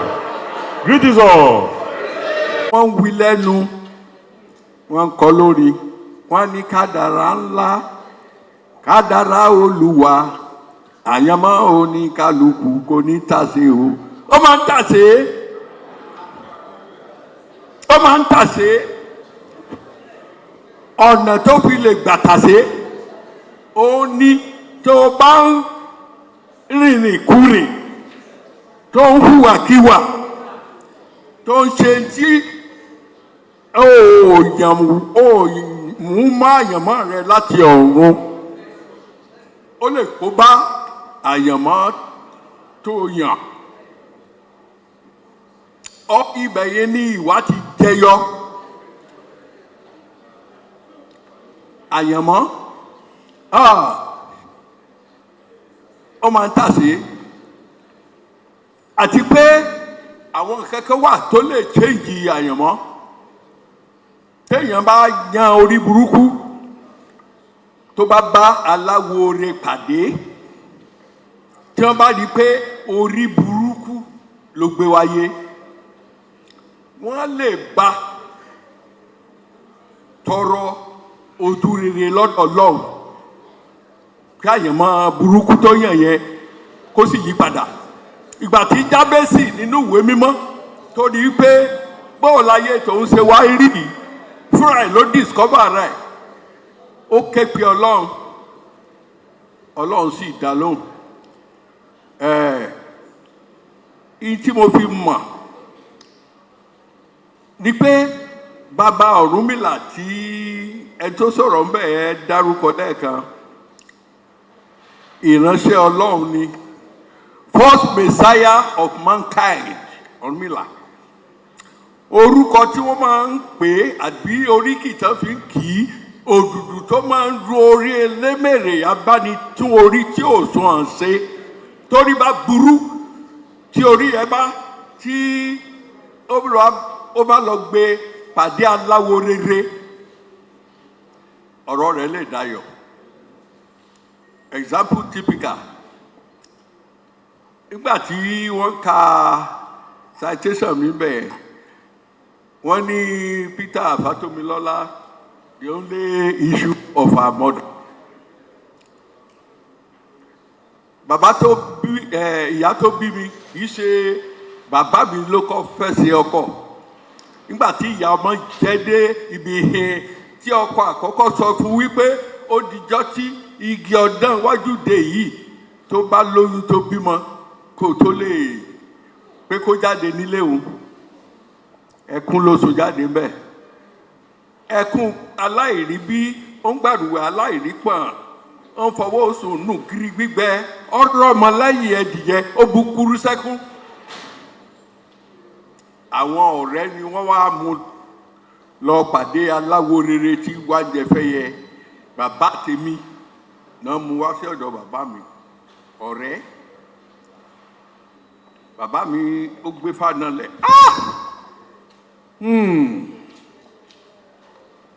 bàbá ní òun sunkún aláìrí bí òun gbàdúrà aláìrí pọ̀n òun fọwọ́ sùnú gírí gbígbẹ rọ́mọlẹ́yìn ẹ̀dì ó bú sẹ́kún ló bá dẹ̀ bu ẹkún náà lọ́dọ̀ bàbá bẹ́yẹn ó ní ìfájá náà torí tó ń ṣe wá rí nìyẹn ǹjẹ́ bọ́ wo lòó ru ètùtù wo lòó tù kíní kankankan ifá ń wá ok ifá ń wá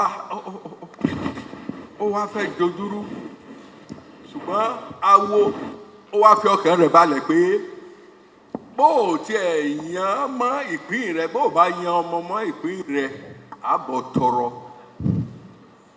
Olódùmarè sì fi àṣẹ sẹ́nu bàbá yẹn náà fi lóyún ẹyọ kan yìí bàbá wa fẹ́ ṣe aya àyànmọ́ ó máa change ìwà burúkú lè change àyànmọ́ rere téèyàn bá gbé wá látọ̀run mo fi ṣe example mo ní tá bá bíyàn lé ọba tó dó ní dídà gan ó lè mọ̀ dépò àwọn bàbá rẹ̀ ire o. Faith or no, I'm not asking very exercise. Since the Garden of Eden is that we are constantly have to fight this between good and evil, and that out of that, what you do is in your hands, whether you go to heaven or you go to hell. The second point I want to make is to draw on something I once discussed with Dr. Emmanuel here about how we train our students in educational institutions. There is very little in our pedagogy about our own epistemology, our way of looking at the world. We always in terms of what we teach our students, and the example he gave was that usually when he goes into the operating theater, he carries with him some agbedis, some women who will be chanting while he's busy, at the operation trying to deliver a baby, that they are there. So the point I'm making is that our educational institutions, that's what I have found, we have more the curriculum, the pedagogy, they are all so much geared towards the colonial inheritance. I think that is a problem that we still face. Today, for example, in most of our universities, you have institutes of Chinese studies. African studies, even Nigerian languages, they are not there. Some years back, the federal government was saying to pass an exam, civil service exam, you must be able to pass an exam in French. So I think if you look at India, for example, they are as westernized as we are, but they still have their religion, they have their language, and it informs their orientation. I've been to India, every corner you see Hindi temples, and it is recognized. So I want to thank you for having raised these very, very important questions. And I also thank the Yoruba Tennis Club for this opportunity, which is very, very rare indeed. In fact, I remember that when I was on the Nigerian National Merit Award, which is different from the national award, but this is SALA for academic excellence. We argued, and it was accepted, that there are serious, important intellectual work done by those outside of the mainstream of Western education that needs to be recognized. So Ladi Kwale, for example, was recognized.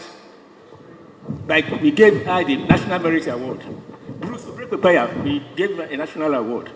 And so on. So I think it's important, as part of this self-liberation, that we must.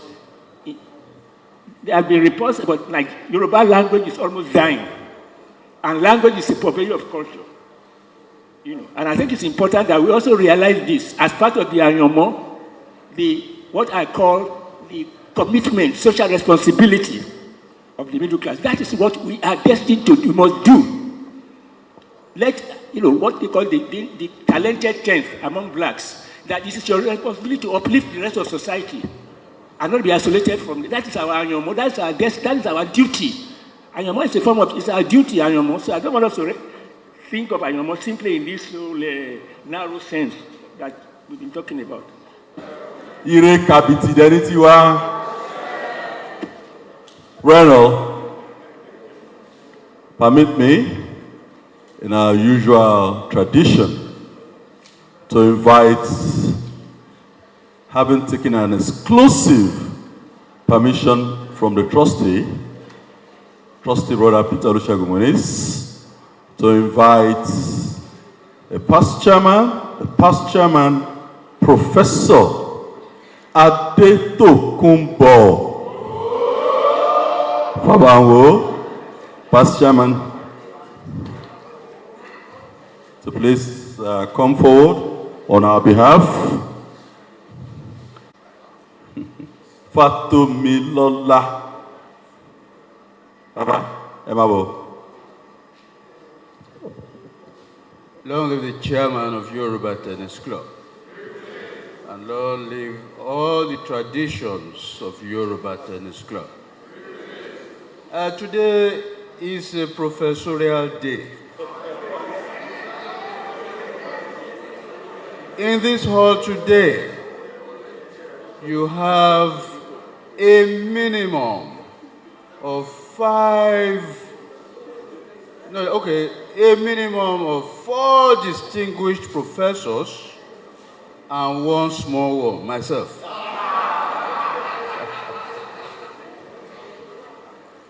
The guest speaker, lead discussant, the professor,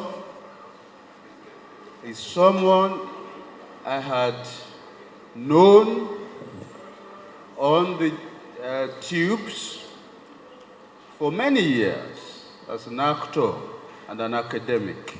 And today, you will all agree with me that he has given us a beautiful expose of a concept that is as confusing as it is exciting. If I had had an opportunity, I wanted to ask him the role of prayer and fasting in changing destiny. Because if there is predestination, so why should people pray? But we didn't get to that. So I'm delighted, sir. On behalf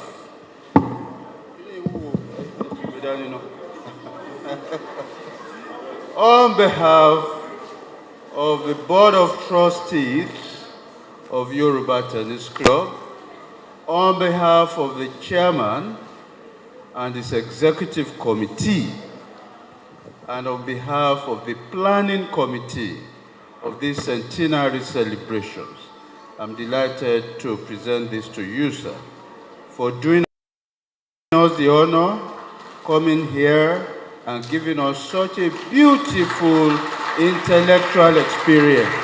Thank you very much. Thank you very much. I wanted to say God bless you, but they say you don't believe in God. God bless you. God bless you. Tony, please come, sir. Thank you very much. Can we give him an applause as he approaches?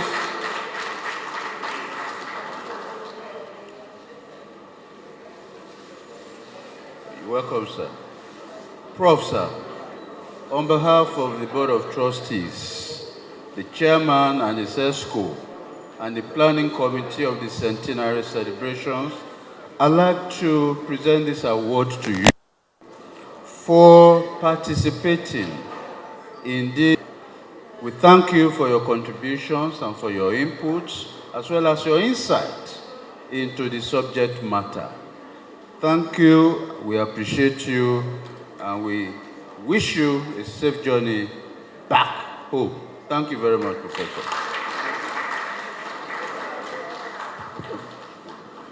Professor Animasha, please come forward. Bashir Animashaun.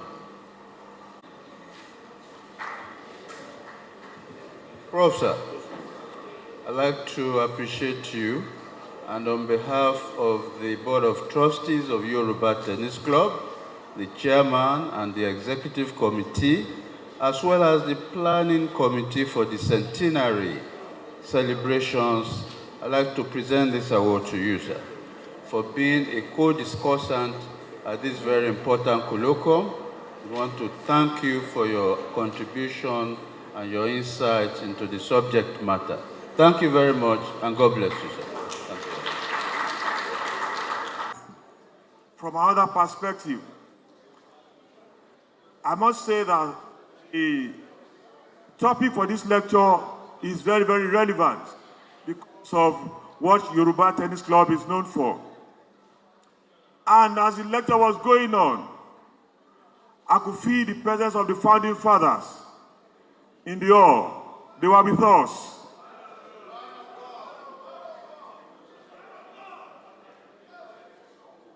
May they continue to rest in peace. I think what is important for us is that as we celebrate this centenary, we should be able to uphold the tenets of this club for the next 100 years to come. That's the takeaway. I must thank our professor, Chief Peter Oladele Fatomilola, for your time this afternoon and for sharing with us invaluable experience of life. You are welcome, sir. I must also thank other professors, Professor Sani and Professor Animashaun, for adding color to the discussion, and not to leave out our brother, our teacher when I was in the uni, Professor Adele Jinodun Agbanya Daleo. Also, you will agree that the Lagos State Cultural Troupe performed exceedingly well, and we are very proud of them. Thank you so much. Here this afternoon, representing the Chairman Board of Trustees, is our own trustee, who is also culturally inclined, brother barrister, Peter Olusegun Muniz. Let's say greetings to him. Also, we have other custodians of this club, the past chairmen, they are all seated there. We thank them for always being present to support this administration. Last but not the least, àwọn ìwà nìyẹn o. Wọ́n ní bàbá onífàyẹ ó wá ìwà lọ, ó lọ bẹ ìwà padà. Gbogbo yín ẹ lọ bẹ ìwà o, ẹ jẹ́ bá ti bá ìwà jà. Ladies wing, tán bá tiẹ̀ ẹ̀dá ìwọ̀n. I greet you on behalf of the chairperson. Long live the ladies wing. Well, we've come to the end, but be rest assured that this is just the beginning. We have another important event on Friday. Don't miss it. Don't miss it. Greetings all. Lord.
Long live the chairman of Yoruba Tennis Club.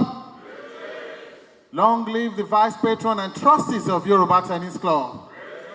Long live the past chairman and elders of Yoruba Tennis Club. Long live brethren all. Long live our sisters. And long live our guests. May those who love us continue to love us.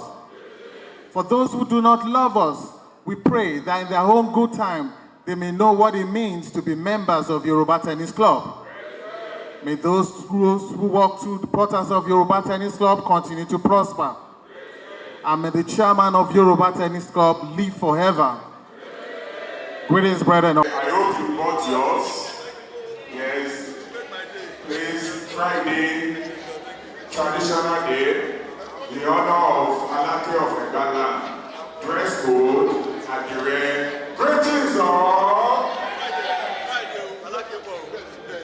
Afenifere, the Pan-Yoruba socio-political organization, invites you to celebrate a century of courage and a century of stewardship at the centennial birthday lecture of the leader of Afenifere, Chief R.S. Fashoranti, CFR. Theme: A Century of Courage and Stewardship of Yoruba Democratic Legacy. Distinguished guest of honor, President Bola Ahmed Tinubu, GCFR, President, Federal Republic of Nigeria, Chairman Aremo Olusegun Oshoba, former Governor of Ogun State. Lead speakers, Architect Prince Bishop Ayo Ladigbolu and Professor Rokpo Shekoni. Royal Father of the Day, Oni of Ife, Oba Adeyeye Enitan Ogunwusi, alongside governors of the Southwest states. Date, Friday, August 28th, 2026. Time, 11 a.m. Venue, Muson Center, Onikon, Lagos. For inquiry, contact Chief Kole Omololu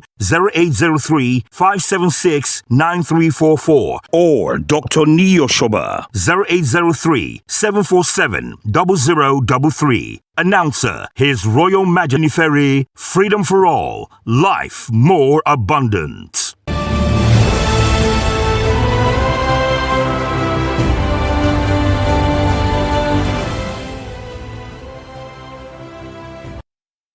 Taraba State in the northeastern part of Nigeria, known as the nature's gift to the nation, was created out of the former Gongola state by the former government of General Ibrahim Babangida on the 27th of August 1991. Taraba State is an amalgamation of three former divisions, Wukari, Mambila, and Muri, with people from 80 distinct ethnic groups speaking their peculiar language. Taraba State, which is one of the most peaceful states in Nigeria, has a very remarkable history. The state is bordered in the west by Nasarawa State, Benue State in the northwest, Plateau State in the north, Bauchi and Gombe State in the northeast, and Adamawa State in the south, and the northwest region by Cameroon. Taraba State has been under the able leadership of Dr. Agbukefas, a young visionary, dynamic, and highly educated person who believes strongly in carrying everyone along in the process of governance of the state. Born in 1970, Dr. Agbukefas is a retired Army Lieutenant Colonel who has served as the governor of Taraba State since 2023 as a member of the People's Democratic Party, PDP. Dr. Agbukefas was educated at the Nigerian Defense Academy, Kaduna, where he obtained a Bachelor of Science degree in Political Science and Defense Studies in 1994. The University of Ibadan in Oyo State, where he bagged a master's degree in Legal Criminology and Security Psychology in 2005. Dr. Agbukefas also has a master's degree in public administration from the Delta State University, Abraka, Delta State in 2008. He attended Harvard Kennedy School, USA, where he earned a certificate in executive education and senior executive in national and international security. Dr. Agbukefas is a member of the Deeper Life Church. Although highly diversified in terms of religious and ethnic coloration, Taraba State indigents live peacefully among themselves. The BC Olatilo Show, BOS, and Biscon TV global platforms, with millions around the world watching, liking, and engaging with us on Instagram, Facebook, TikTok, and YouTube, led by BOS and Biscon TV chief correspondent Prince Bisiolatilo, was in Taraba State for 2 days for the comprehensive coverage of the Taraba State International Investment Summit, TaraVest 2025, from the 21st to 22nd of May 2025. Our coverage began with a pre-summit courtesy call on Governor Abu Kefas by the Chinese Consul General to Nigeria in Government House, Jalingo, where mutually beneficial multilateral relationship among Taraba, China, and Nigeria were explored. However, Wednesday, 21st May 2025, witnessed a very rich and diversified assemblage of Nigerians from all facets of the land and friends of Taraba State and Nigeria across the world, who had converged at the multi-billion naira newly commissioned banquet hall of Government House, Jalingo, for the opening ceremony of the Taraba International Investment Summit, tagged TaraVest 2025. The chief host was Dr. Abu Kefas, Governor of Taraba State, with President Bola Ahmed Tinubu, GCFR, ably represented by the Vice President of Nigeria, Senator Kashim Shettima, GCON. Also in attendance at the high-octane international event were Alhaji Atiku Abubakar, GCON, Nigeria's former Vice President, the Sultan of Sokoto, His Eminence, Alhaji Dr. Muhammadu Abubakar III, the Oni of Ife, His Imperial Majesty Oba Adeyeye Eniton Ogunwusi, CFR, His Grace, Most Reverend Dr. Ignatius Kegama, who accompanied President Bola Tinubu to the inauguration of the new Pope in Rome recently. Africa's richest man, Alhaji Aliko Dangote, GCON, Mr. Tony Elumelu, CFR, Chairman of Heirs Holdings and globally acclaimed philanthropist. The chairman of the Governors Forum was ably represented by the Governor of Niger State, Honorable Mohammed Umar Bago. The governors of Gombe, Delta, and Bayelsa states were also represented. Also in attendance were about 40 diplomats representing different countries across the world. After the national anthem, the program began formally with Christian and Muslim prayers and remarks by the chairman of TaraVest National Planning Committee, Right Honorable Ndudi Elumelu. Flanked on both sides by members of the TaraVest National Planning Committee, the chairman of the committee, Honorable Ndudi Elumelu, said it's hoped that Nigerians and foreign investors will key into the great opportunities Taraba State presents in the areas of agriculture, energy, mining and industrialization, and more, which are the key areas the Taraba Investment Summit are focusing on. I therefore welcome you to a robust business-to-business B2B and business-to-government B2G matchmaking interactions as we look forward to the signing of strategic MOUs and sealing of mutually beneficial investment deals in productive and service sectors. On this note, the organizing committee proposes that in line with the vision of Governor Abu Kefas, the essence, aspiration, industry, enterprising spirit, and gains of TaraVest should not only be sustained, but also transition into viable businesses, economic and commercial decisions, and activities that will firmly establish Taraba State as an all-time global investment hub.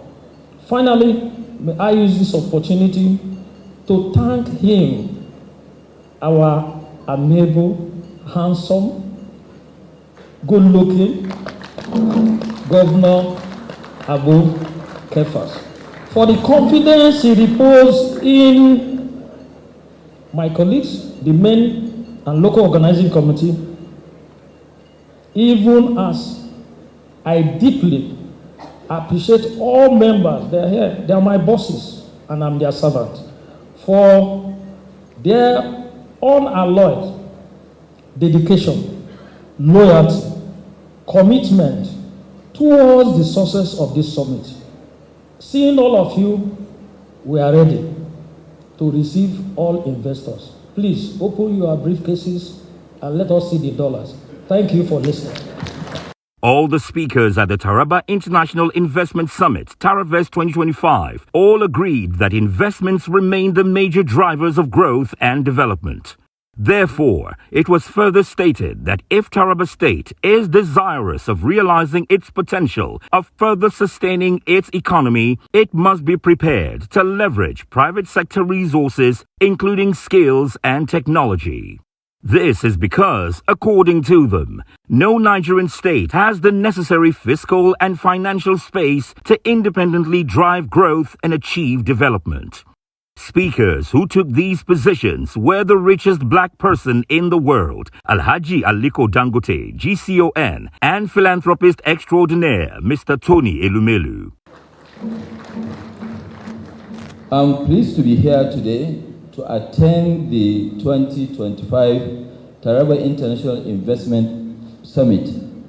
I thank the organizers of this summit, Taraba government, and the visionary governor, His Excellency Dr. Agu Kepas, for inviting me to be part of this great occasion. The theme of the summit, Unlocking Taraba's Investment Potentials, Advancing Agriculture, Energy, Mining and Industrialization for Sustainable Growth and Development, is apt and timely given the need to diversify the economy of the state and attract investors. This is not actually only inviting people to now come and attract, it's also to showcase what you have. Right from, almost 20 minutes before we landed here, the entire place is green. This is the best place for agriculture. Your Excellencies, private sector investors play a major role in economic diversification and unlocking of latent resources to wealth. They are the ones that should create wealth and prosperity, by that extension to also create security. I commend the government of Taraba State for embarking on extensive reforms to open the state for business. The State Action on Business Enabling Reforms, which is SABR, designed to improve business environment in Taraba State, is commendable, and it showcases the administration's commitment to attract investors to the state. So we are ready for investment, but we need to make sure the operating environment is right for us to do so. In our group, I want to assure His Excellency Mr. Governor that we will, at Transcorp Group, support what you're doing here. The presidency of Transcorp came with me. I don't know where she is, Dr. Owen Omojapo, stand up please. She came with me because I said we must invest more in Taraba. We already have investment in Taraba, but we need to invest more in Taraba State. So we'll take note of that. And the Tunde Melu Foundation will continue to support young Taraba men and women. We have supported quite a lot. Each giving non-refundable seed capital of $5,000 to help them, in hundreds of them, and to help them succeed. We would invest more, because for me, investment in our young one is the most fundamental and powerful investment we can give to people. So we invest in our young one from this state and other states of the country. We invest in industries here, and United Bank for Africa will continue to serve and help payment services in Taraba. Thank you so much, and good luck, Your Excellency. Alhaji Atiku Abubakar submitted that in building strategic partnerships between the states, private investors and the resources gap must be unlocked to facilitate investments in all areas. I urge you to engage in meaningful conversations as you identify and see strategic investment opportunities, whether in agriculture, solid minerals, infrastructure, or tourism, which are very, very strategic to the development of Taraba State. Taraba State, with its rich natural resources, strategic location, presents a compelling investment destination. Your Excellencies, distinguished ladies and gentlemen, do not be discouraged by everyday challenges. You have in Taraba a proactive governor who is ready to support genuine efforts to fully unlock Taraba's potential. God bless you all. Thank you. The Sultan of Sokoto, His Eminence Alhaji Muhammadu Saad Abubakar, CFR, and the Oni of Ife, Oba Adeyeye Ogunwusi, CFR, spoke about the role of traditional rulers in securing natural resources of Nigeria. So our presence here is to show that yes, we believe in this program for today for the development of Taraba. Our spiritual and traditional leaders who've always reached out to people, to our political leaders, to please do something and change the scenario. There had been very negative scenario in the country in the past couple of years. In Taraba, it's been that bad. But at least today, we have that confidence, say, yes, somebody somewhere is doing the right thing, being very pragmatic in handling the affairs of Taraba, and everybody can come to Taraba peacefully and invest. And I think it's important for us to know that no matter how much you try to lure people to come to your place, if there's no security, they won't come. It's been said before. But in the past 2 years, and I've been discussing with KFAS, and I've seen a lot of changes. Taraba is being more secure than it used to be, and people can come in peacefully. And I believe that. And that's why we're here as traditional and religious leaders, to give you that moral and spiritual support as you struggle to make Taraba a much better state than you make it, and also to lay stronger foundation for whoever comes behind you to continue to build, so that we will have a very peaceful and developed state. For me, the impact of what we do in our country is not properly felt by us because we are not patriotic enough.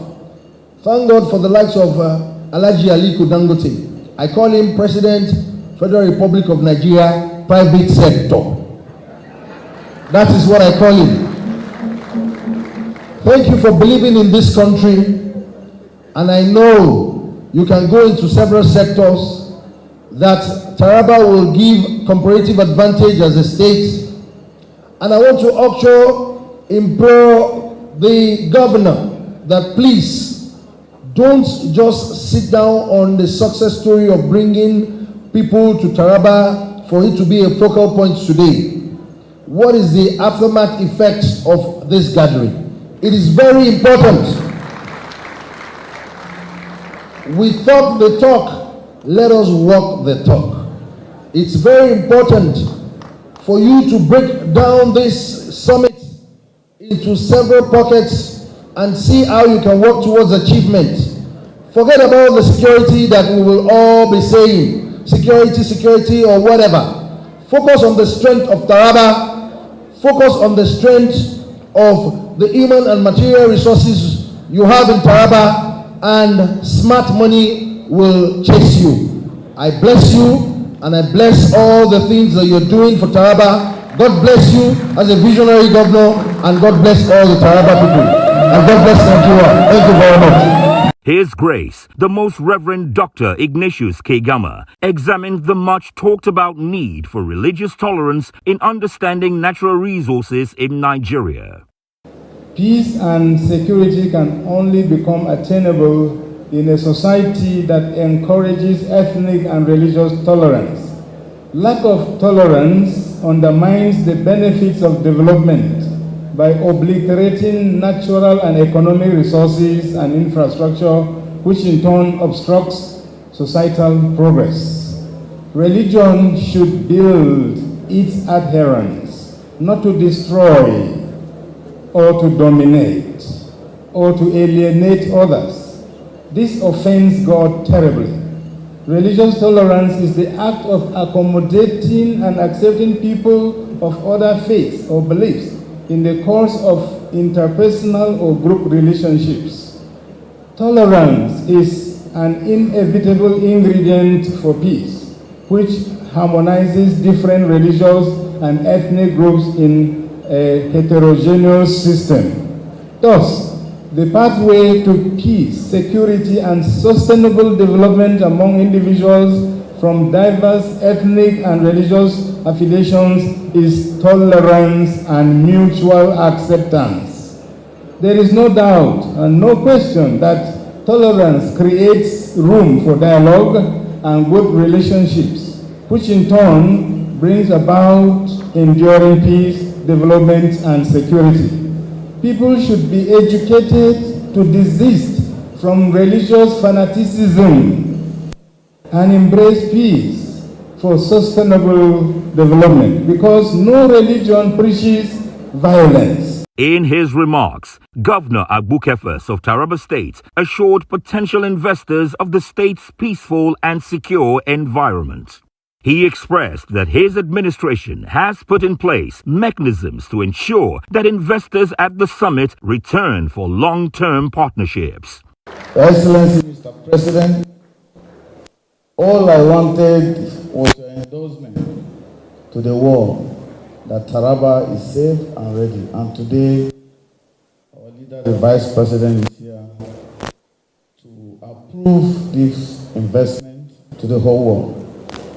What I will say now is that Taraba is peaceful, Taraba is safe, Taraba has huge human resources, Taraba has huge natural resources, and today I have created a good business enabling environment for all investors. Our gateway into the state capital is the Sunte Airport, where you just came in from. The environment is ready for ease of doing business, and your business is guaranteed. My business today is how I can pull all of you back here to invest in Taraba, just as the Oni of Ife has said. So once again, thank you very much, and God bless you all. The key business address and declaration of the Taraba International Investment Summit, Taravest 2025, was done by Vice President Kashim Shettima, GCON, who represented President Bola Tinubu, GCFR. The federal government expressed readiness to partner with the Taraba state government to boost economic growth and attract investment to the state. President Bola Tinubu, GCFR, praised Taraba state government's bold initiative and promised federal government's partnership with Taraba state government to open the state to local and international investors. This summit, in essence, is not just a call for investment, it is a call for partnership. The wealth of resources in Taraba is too vast to be reduced to mere statistics. What we seek are collaborators, partners in progress. The federal government is fully committed to supporting every step we take after this gathering. We are not distant observers. We are here with you, ready to provide the institutional backing to turn ideas into accomplishments. Food sufficiency is the first currency of national stability. This is why we have prioritized agriculture as the anchor of our national strategy. This administration has rolled out various interventions to boost agricultural productivity and reduce our dependence on food imports. Taraba's role in this vision is central. From the export-grade tea and coffee grown on its hills to the livestock raised here that feed the nation's feed industry. This state is an agricultural powerhouse that must be fully harnessed.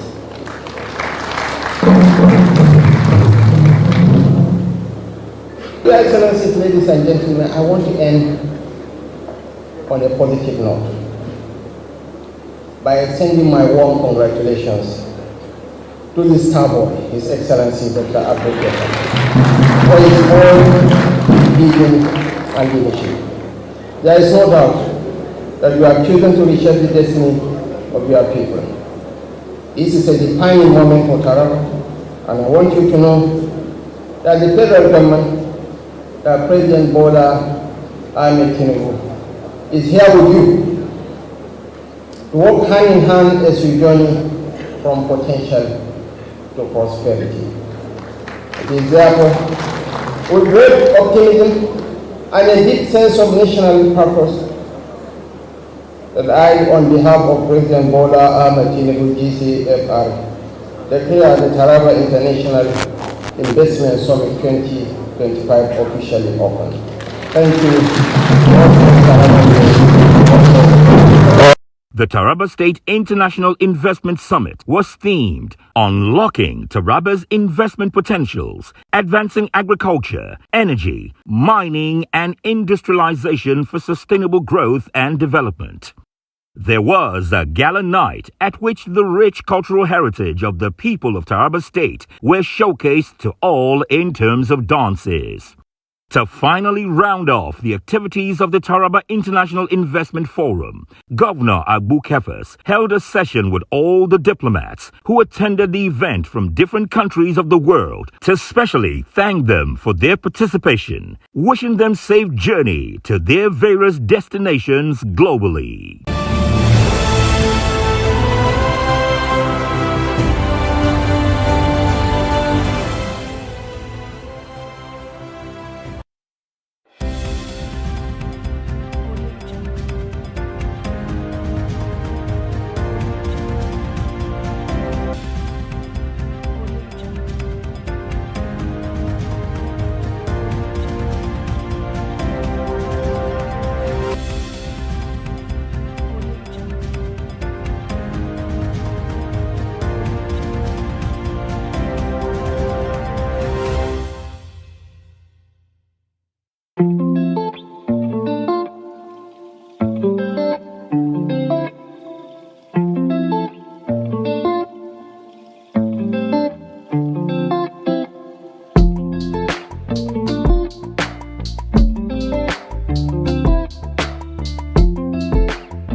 and also representative of CCECC and the members of my delegation. Good afternoon. I'm a General Counsel of the People's Republic of China in Lagos. And here, you can call me Faris, but this is my first time to visit so beautiful Taraba State. And also, I'm so proud because I'm the 8th of General Counsel of China in Lagos, but I'm the first female one. So I think that I can use my soft power to develop our relationship, especially support our good friendship between Taraba State and China. So I'm so glad that China, Nigeria have very good traditional history and friendship in every fields, especially since last year when the Nigeria president have visited China, and we successfully held the Beijing summit on China-Africa cooperation. So I think that this year is very important for us to realize outcomes of this summit and the common consensus of heads of our two countries. Although this is my first day in Taraba State, but this beautiful, clean, and power, yes, the city already make me very deep impression.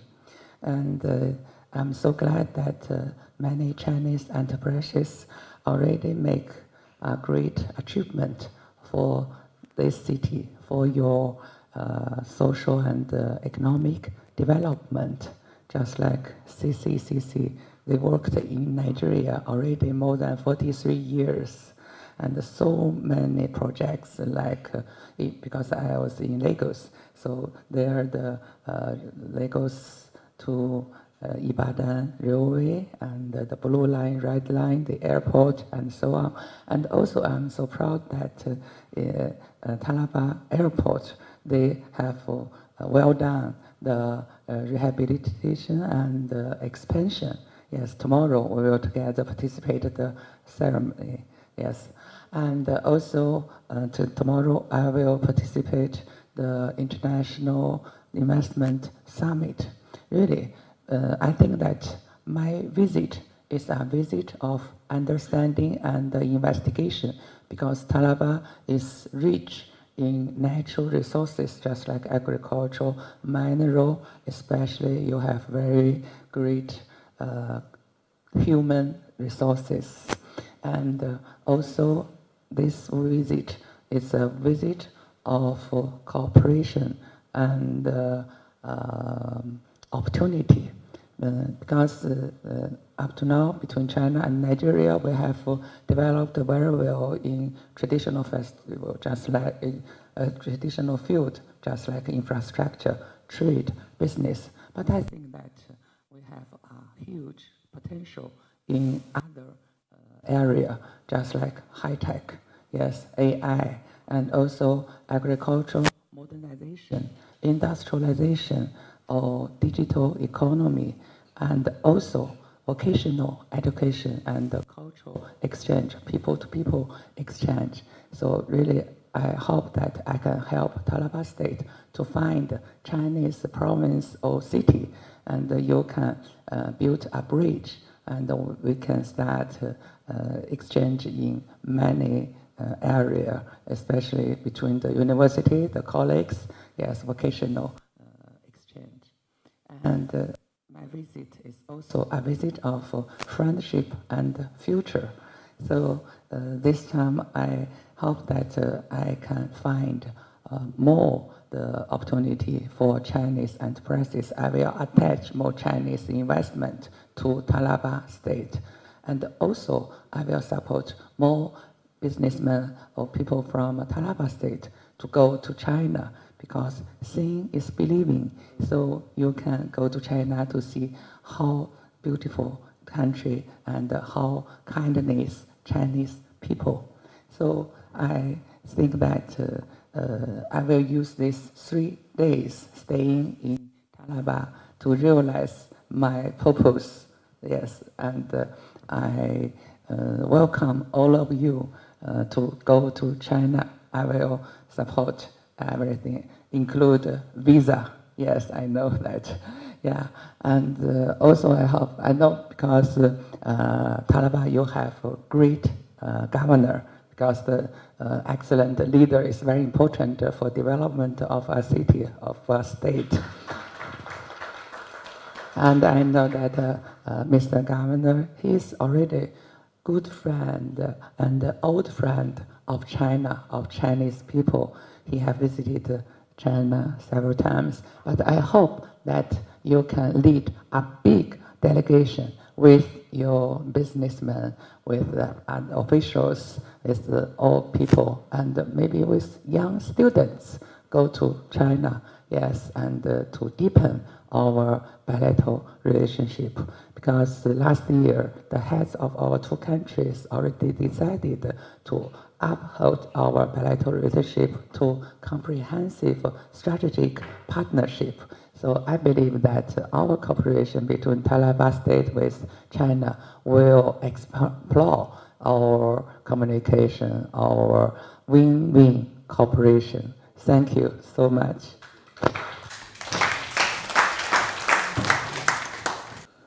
The majority leader and other members of Taraba State Assembly that are here, members of Taraba State Executive Council, the chairman and members of Taraba State Investment Summit, Tarafes, our very good friends and partners from Israel,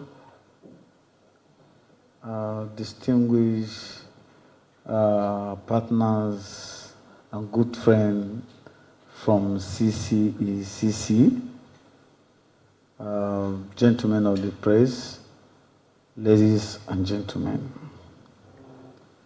You have already said it already that Nigeria have a traditional relationship with China, which Taraba State is also part of it.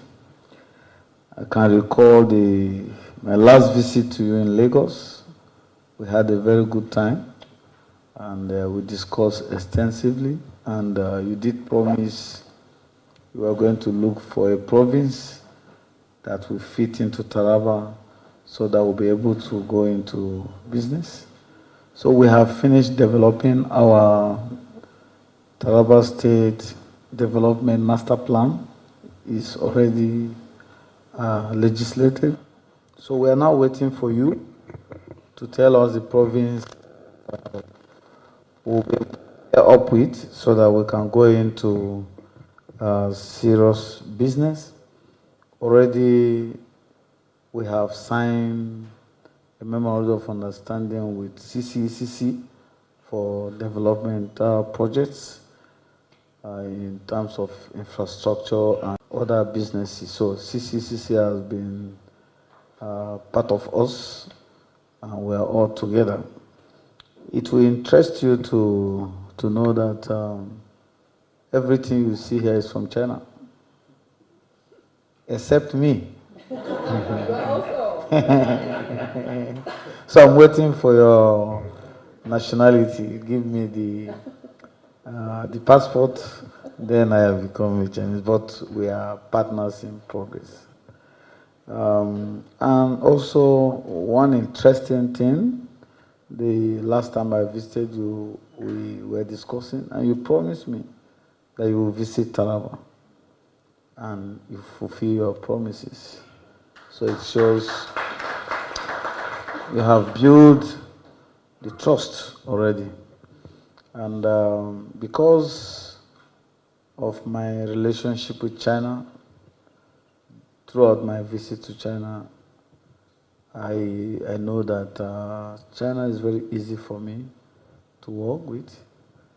And though we have some misguided Chinese citizens, that our own people lure them into the state to embark on illegal mining and so on, and we flush them out, some that not only them, so many other nationalities. And most time I communicate to CC management, look at this, look at that, and tell me, advise me, so we've been doing that because we have a relationship.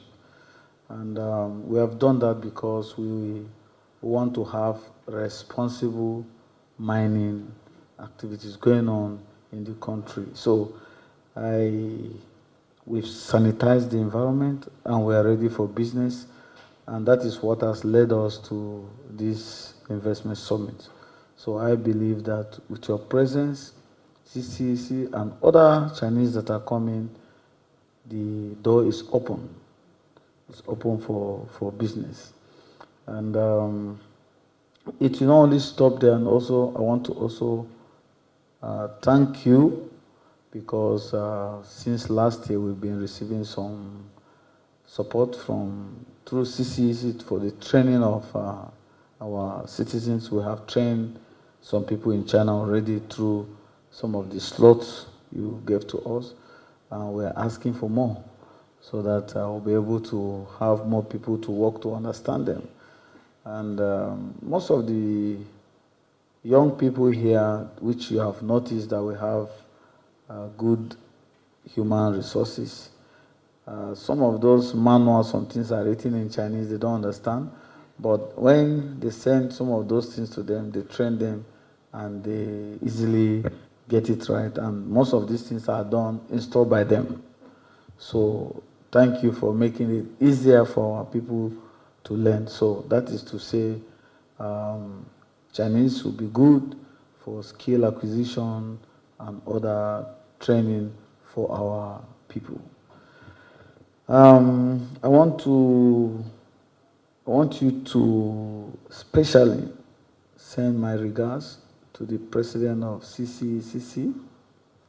The last time I visited him, I wasn't feeling too well, and he was able to come out to receive me.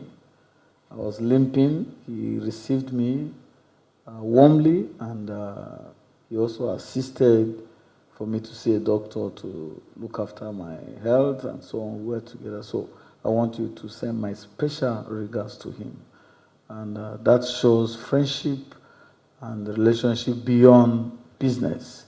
So we're looking forward to visiting China again. We have invitation very soon. I'll be there. And I believe that we'll be able to tidy up some of those things. And also, once we know the province that we are supposed to work with, then we'll mobilize more of our people, because we have about 16 local government, and these local government are very peculiar in their own ways. So we'll be able to pick our people from the 16 local government, the local government chairman, the traditional rulers, the youths, women, and other people, for them to go to China to look at those environments that are peculiar to theirs, so that when they come back, we'll be able to do a lot together. So once again, I want to thank you, and feel free. Taraba is safe. We have good food, but if you want to eat the Chinese, we'll eat together. So very good, very good. So you have everything. You see, and we have another one called Shimbe. Yes, Shimbe, Nigeria. Yes, Shimbe. So yeah, so you can call it Shingben. So I want you to feel at home, and we will enjoy together tomorrow. And then we have a gala night where you will see few of our cultural display. So on behalf of myself and the good people of Taraba State, I want to welcome you specially, and be rest assured that you'll be properly taken care of. So once again, thank you, and God bless you. Thank you very much, Your Excellency. Excellency, may I call? You guys are already patronizing them.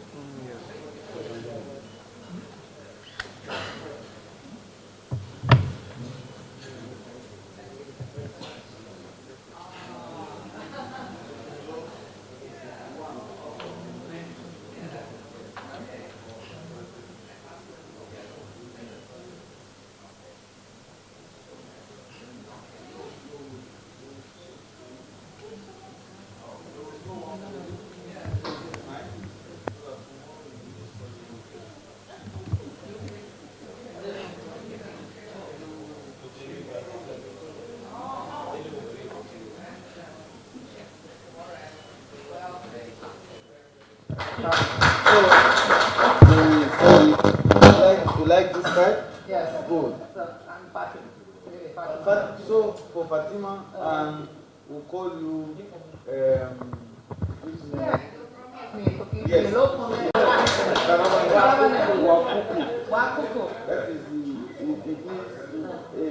That is a royal name for the wife of a king.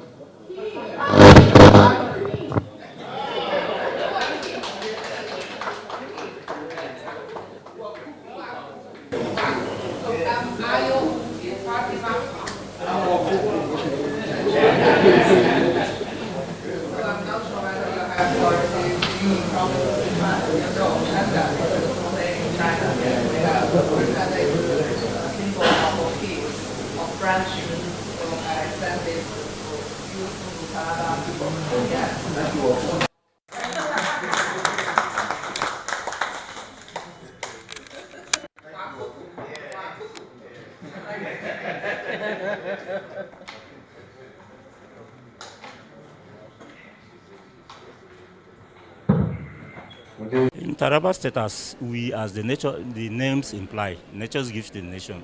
In fact, we are blessed with the 3 types of rocks. That is the sedimentary, metamorphic, and igneous sedimentary rocks. We are blessed with it, and these rocks host a lot of minerals, both the metallic, non-metallic, precious, and semi-precious stones, and even radioactive minerals. Yes.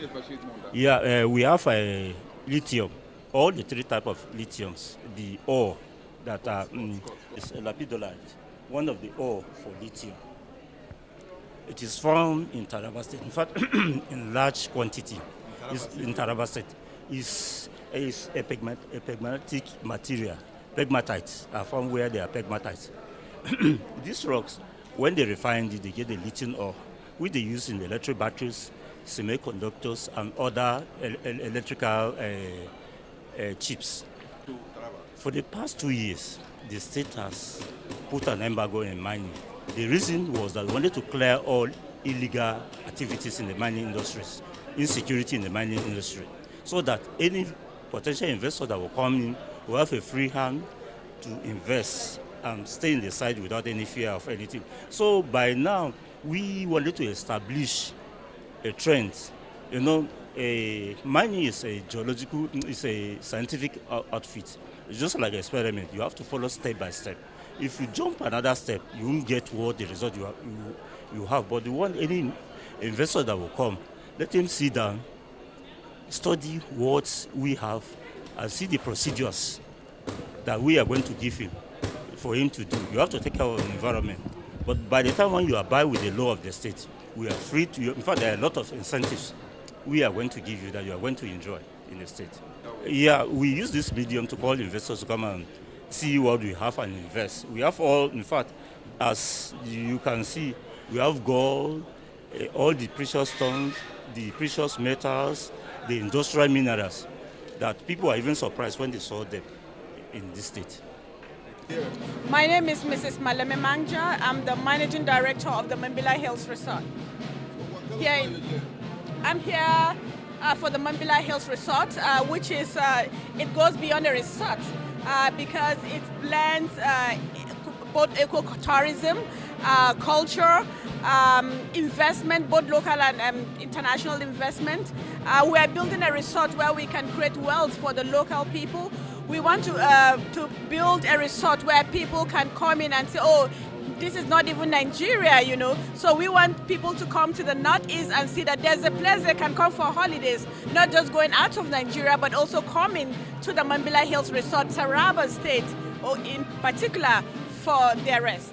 Yeah, right. It's in kind of PPP with the Taraba State government. The Taraba State government were so generous to give us the land where we have to put on the resort, about 20 acres of land on the Mambila Plateau, which we're building. We're going to have an international golf course there. We're also going to have a film studio where we are going to invite people, not just from Nollywood, but from everywhere in the world to come and shoot their movies on the Mambila Hills. Thank you to the Taraba State government, especially to His Excellency Governor Kefas Abu, for giving us an opportunity to come and invest in his state, and also an opportunity for us to create wealth for the local in his community. Really, we have potentials in all ramifications, not only in shoe manufacturing. You can see we have displayed a lot of products here. You can see we have spices, a lot of things. So if an investor who is interested, I know if he invests, he have made a good decision, because there will be a lot of dividends after the investment. We appreciate the effort of the governor for bringing us into this international trade fair, because this is what will showcase what is obtainable in Taraba State. Before now, of course, nobody knows there is something like this. We have a lot of talents. We have a lot of people who knows how to produce, to add value on all products, more especially agricultural, leather, and all aspects.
Mungodi, that's the Chamba dance.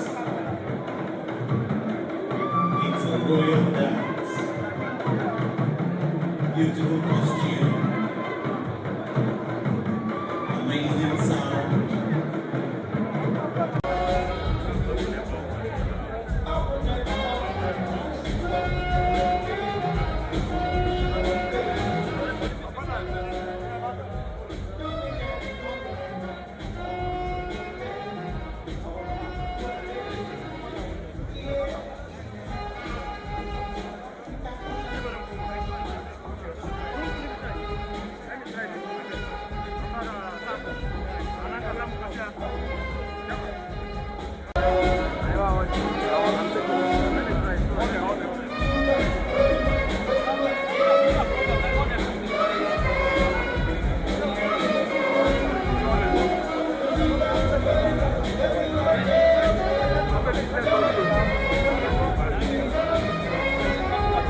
crescendo today.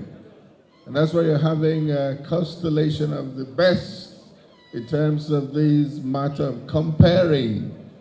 The organizers took their time to see that we have very good synergy amongst us. And once we're sorted out in terms of the big guns arrival here, we'll let you know who and who handling the microphone here, from the old to the not too old and the young one. I'm sure you're all on your feet waiting for the arrival of, I see that all indication points to the fact that we have former Vice President of the Federal Republic of Nigeria, Alhaji Abubakar Atiku. I'd like you to put your hands together for him as we thank you, GCON. Okay. These are all the men and women that drive Nigeria's economy. And I can assure you, you can even get even a lot better than this. You can go outside Africa and even the world. My colleagues are here.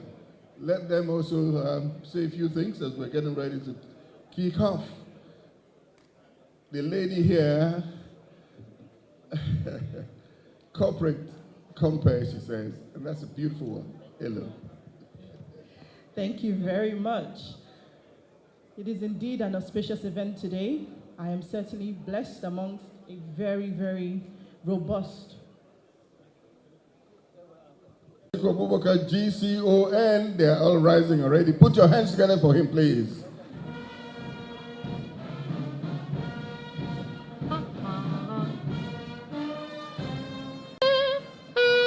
Senator Kashim, thank you very much, GCON. Wow.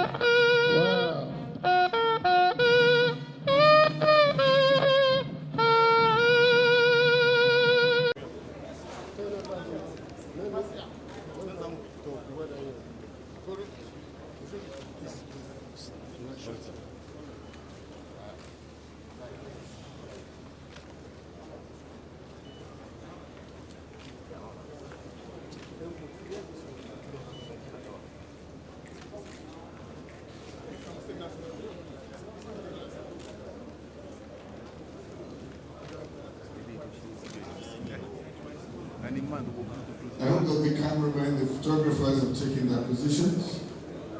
Shoot them from every angle, but don't hurt them. You know that today, the main event in Nigeria today is this one here, Tana Fest. It's another international investment summit, and the whole world has been hearing about that in the last 5 months. They put up a big committee that is working towards this. But we're coming into some kind of crescendo today. The best in terms of this matter of comparing the organization. We'll let you know who and who handling the microphone here, from the old, the not too old, and the young one.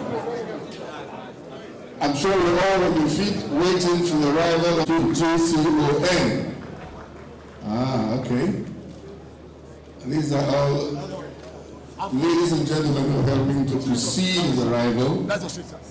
But as you must have been told, Alhaji Aliko Dangote has also been expected here today.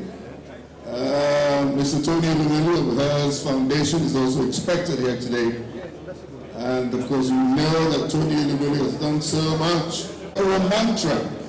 He has been able to build not less than many. Ladies and gentlemen, this is a day you must be able to get ready and connect with the men. Very much. It is indeed an auspicious event today. I am certainly blessed amongst a very, very... GCON, they are all rising already. Put your hands together for me, please.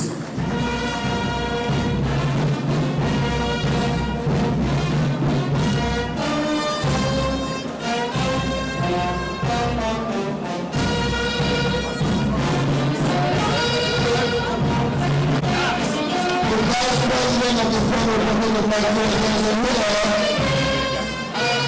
Senator.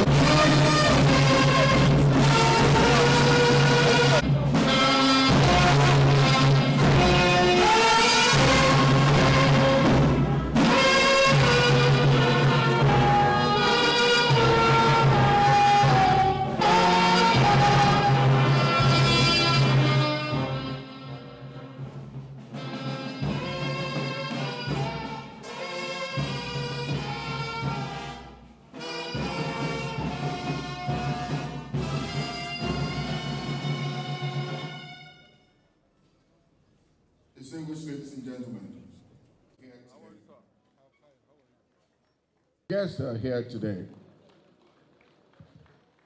And in fact, the cameraman,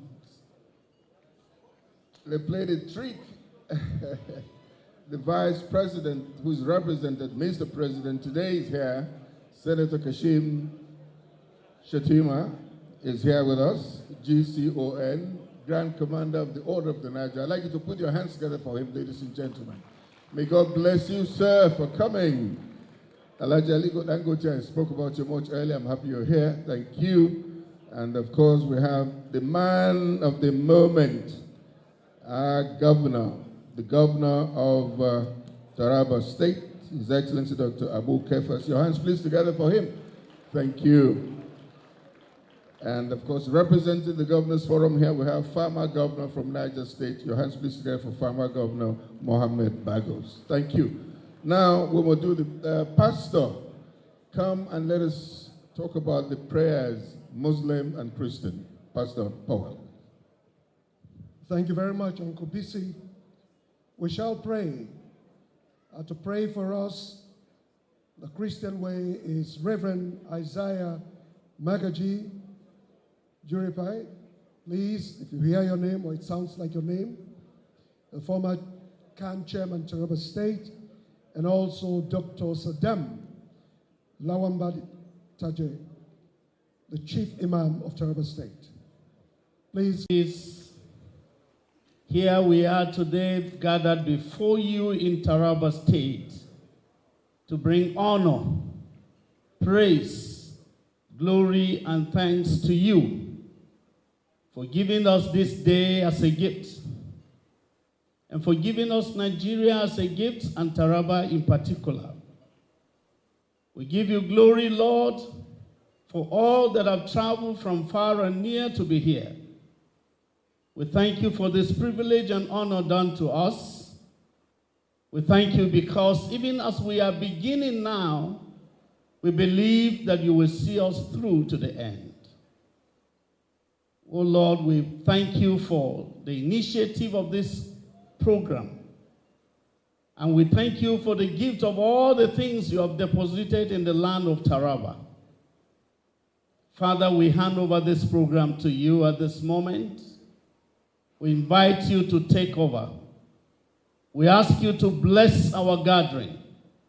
We ask you to bless the land of Taraba, bless Nigeria. We pray for peace. We pray for our governor. We pray for the president.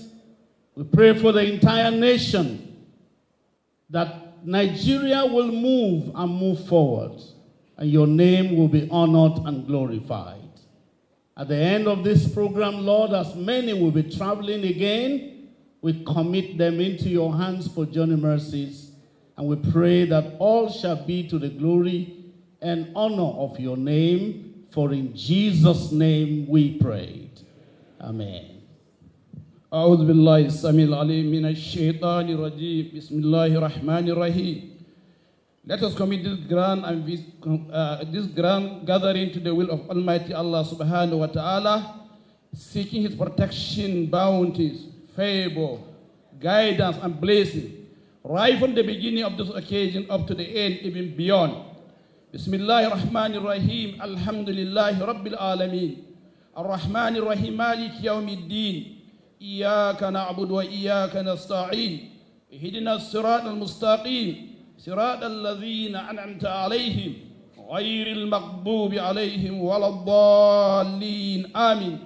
الله لا إله إلا هو الحي القيوم لا تأخذه سنة ولا نوم له ما في السماوات وما في الأرض من ذا الذي يشفع عنده إلا بإذنه يعلم ما بين أيديه وما خلفه ولا يحيطون بشيء من علمه إلا بما شاء وسع كرسيه السماوات والأرض ولا يؤوده حفظهما وهو العلي العظيم.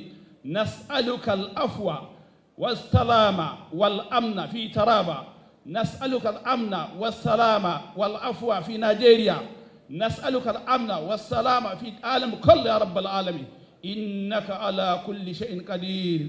سبحان ربك رب العزة عما يصفون وسلام على المرسلين والحمد لله رب العالمين. اللهم آمين. Thank you very much. you heard the prayers, so we've been told that we have to be as quick as possible. Your Excellency, Senator Bola Ahmed Tinubu, GCFR, President, Commander-in-Chief of the Armed Forces of the Federal Republic of Nigeria, represented today by His Excellency Senator Kashim Shettima, GCON, the Vice President. His Excellency Alhaji Atiku Abubakar, former Vice President of the country, GCON. Thank you very much for coming, sir. His Excellency Dr. Abu Kefas, Chief Host and Executive Governor of Taraba State, the brain behind Tara Fest. I'd like you to put your hands together. Let's have a resounding hand of applause for him. Your Excellencies, the governors, the representatives of governors here present and former governors, Her Excellency, ambassadors and high commissioners of the various countries here present, distinguished senators, members of the House of Representatives, honorable ministers present, Speaker, Deputy Speaker, principal officers, and members of the Taraba State House of Assembly, members of the State Executive Council, members of the Diplomatic Corps, service commanders and heads of other security agencies, captains of industry, particularly investors within and outside Nigeria, our highly revered royal fathers, our spiritual fathers, good people of Taraba State, gentlemen of the press, distinguished ladies and gentlemen. Let me then call on Pastor Power.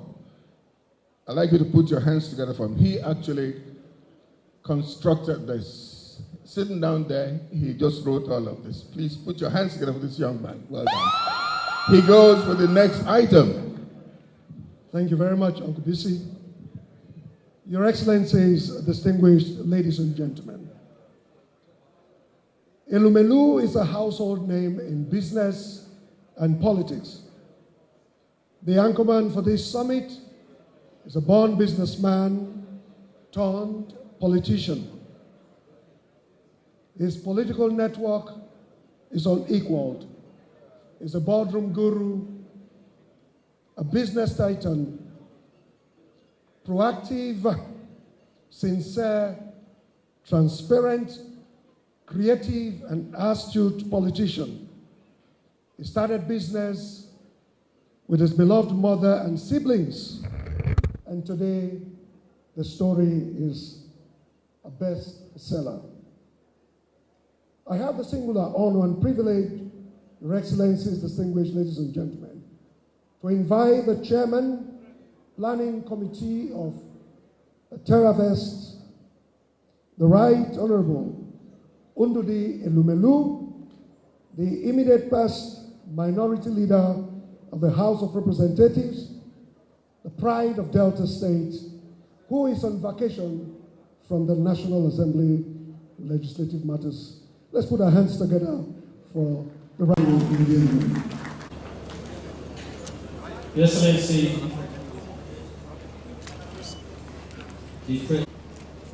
a very strong and resilient man, a man full of integrity,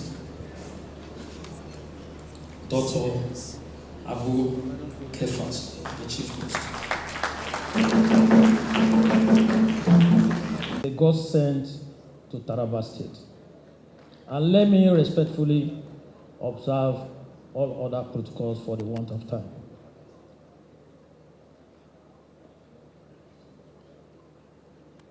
On behalf of the Governor of Taraba State, His Excellency Dr. Abu Kefas, and all members of the main and local organizing committee, I am delighted to welcome you to the first Taraba State International Investment Summit, tagged TerraVest 2025, holding here today in Jalingo, the capital city of Taraba State. Indeed, your presence and smiling faces and eagerness to participate in the summit and other economic activities in the state underline the interest the global business community has in the abundant mutually beneficial investment opportunities that abound in Taraba State.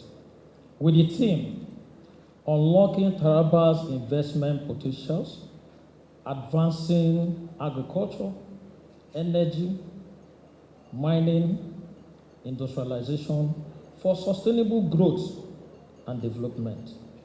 It is clear that TaraVest is a bold and assertive step by Taraba State under the visionary leadership of Governor Kefas to harness and transform the abundant natural resources into economic wealth and better living standard for the people with corresponding return on investment. It is against this backdrop that our committee, of course they are here, handsome faces and beautiful ladies. Committee, upon inauguration by Governor Kefas on Friday, the 11th of April, 2025, immediately leveraged our plans on the international business ties and the friendly investment environment already established and engendered by the governor with the required security measures, business enabling policies, infrastructure, which have made Taraba State a rewarding investment paradise. On the strength of that, we rolled out a very ambitious plan, not only to showcase Taraba State to the world, but more importantly, to make Taraba State the world investment stage. We are therefore excited with the caliber of personalities that you rarely see, especially Aliko Dangote and Tony Elumelu. We are therefore excited with the caliber of personalities in this summit, top government officials, members of the diplomatic community, multinationals, captains of industries, global business decision makers, and investors from across the world. Your presence today and the massive following in the international media underpin the worldwide interest in investment opportunities in Taraba State. The message of TaraVest is extremely and very clear, unambiguous. Taraba, the Africa's new investment frontier, is open for business.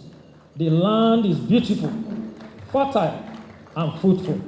The waters, forests, alluring landscapes, brimming with wealth, the massive renewable energy, vast reservoir of mineral resources, gold, uranium, kaolin, gypsum, barite, bauxite, and many more waiting to be harnessed.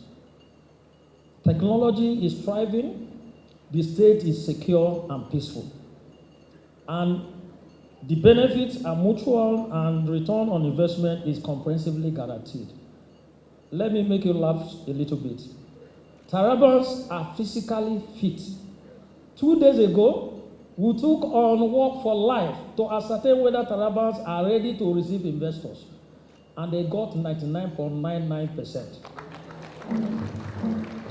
I therefore welcome you to a robust business-to-business B2B and business-to-government B2G matchmaking interactions as we look forward to the signing of strategic MOUs and sealing of mutually beneficial investment deals in productive and service sectors.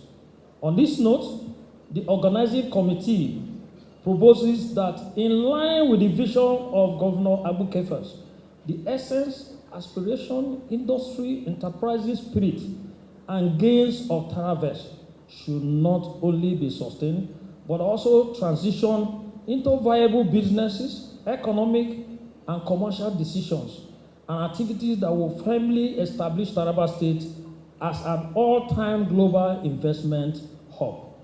Finally, may I use this opportunity to thank him, our amiable, handsome, good-looking Governor Abu Kefas, for the confidence he reposed in my colleagues, the main and local organizing committee, even as I deeply appreciate all members. They're here. They are my bosses, and I'm their servant, for their unalloyed dedication, loyalty, commitment towards the success of this summit. Seeing all of you, we are ready to receive all investors. Please open your briefcases and let us see the dollars. Thank you for listening.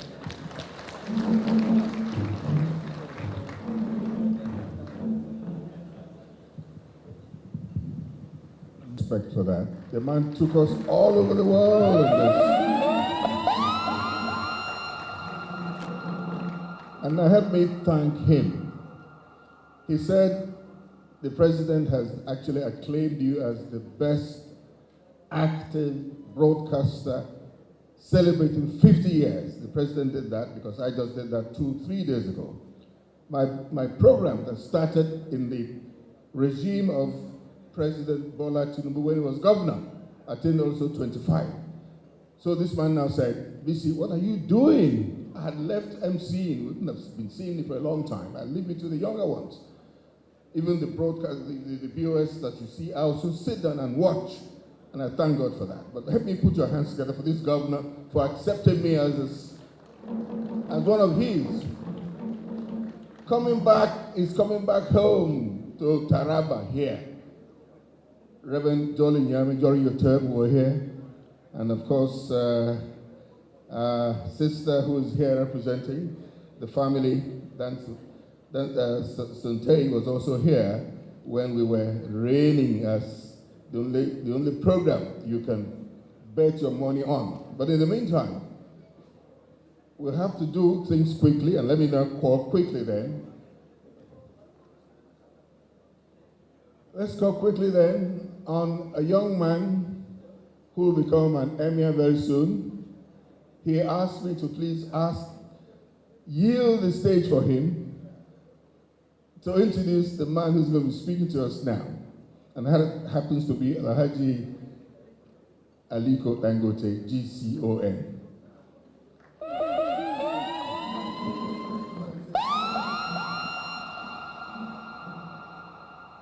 Mr. Vice President, sir, Kashim Shetima, GCON, banker by profession, politician by calling, leader by divine design.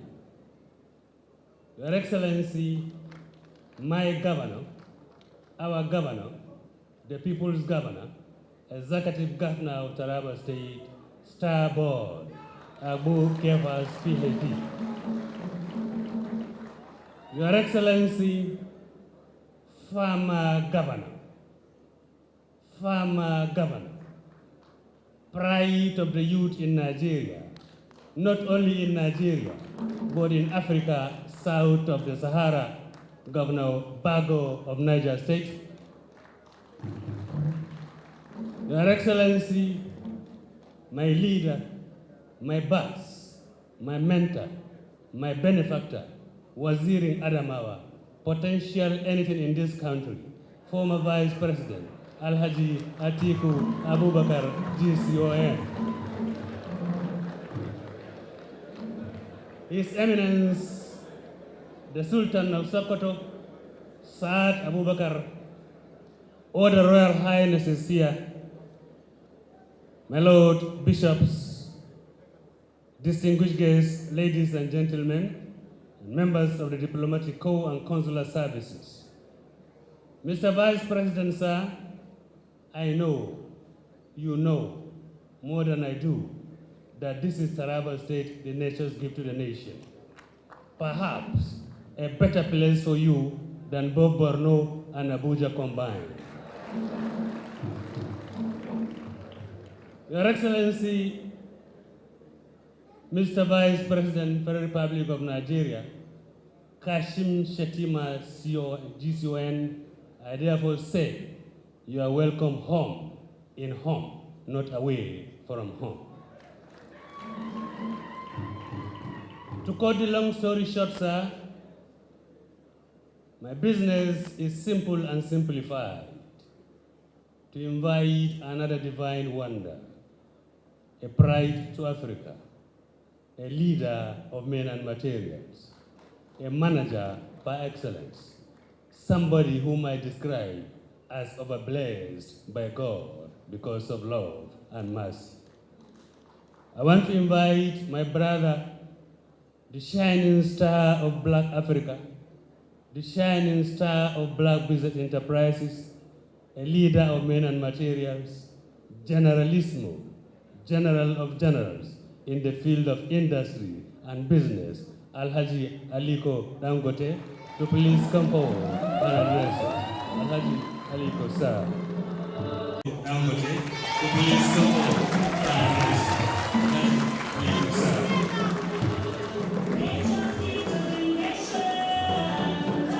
This is the Serikin Pudding in Nigeria. Now, Africa, man, your hands together for him, ladies and gentlemen.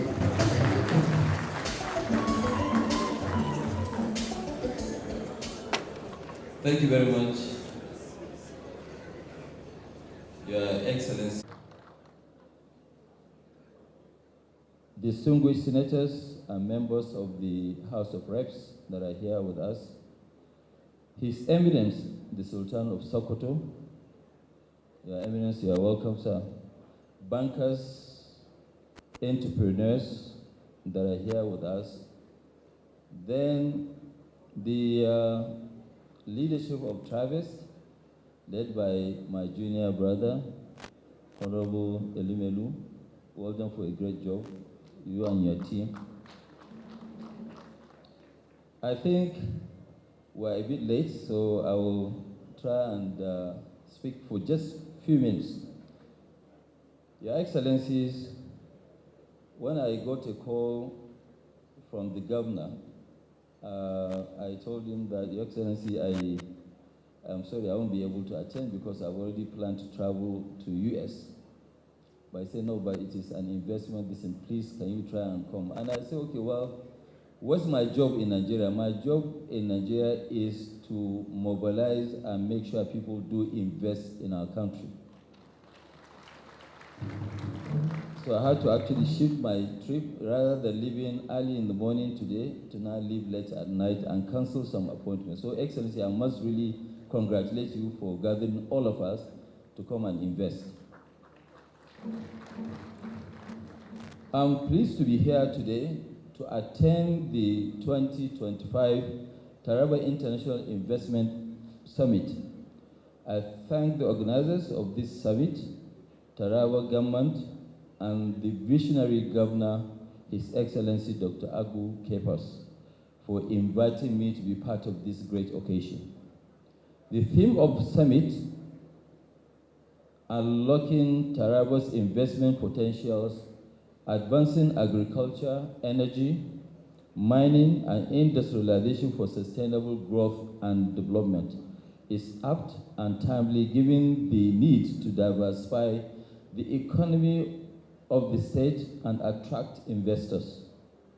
This is not actually only inviting people to now come and attract, it's also to showcase what you have. Right from, almost 20 minutes before we landed here, the entire place is green. This is the best place for agriculture. Your Excellencies, private sector investors play a major role in economic diversification and unlocking of latent resources to wealth. They are those that should create wealth and prosperity, by that extension to also create security. I commend the government of Taraba State for embarking on extensive reforms to open the state for business. The State Action on Business Enabling Reforms, which is SABR, designed to improve business environment in Taraba State, is commendable, and it showcases the administration's commitment to attract investors to the state. I understand that SABR, which focuses on streamlining regulations, reducing bureaucracy, and fostering a conducive climate, creates an investment-friendly, is expected to stimulate economic activities, create jobs, prosperity, and reduce poverty. Taraba State is endowed with agriculture, tourism, solid mineral resources. These resources offer immense investment opportunities for investors. There are opportunities for processing natural resources. The state has huge potential for tourism, being the home of captivating landscapes, including Mambila Plateau, Nigeria's highest point. But you know, Your Excellency, as you know, yes, Taraba is actually endowed with all this. But this thing can remain underground for decades, for years. The only way to get them out and create jobs and prosperity is bringing these God-given resources out of the ground. And I want to thank you for inviting people to come and see by themselves. We are actually, we're here. I want to give a word of advice, Your Excellency. The only way for you to attract foreign investments or investors is by having local investors. Domestic investors are the ones that actually attract foreign investment.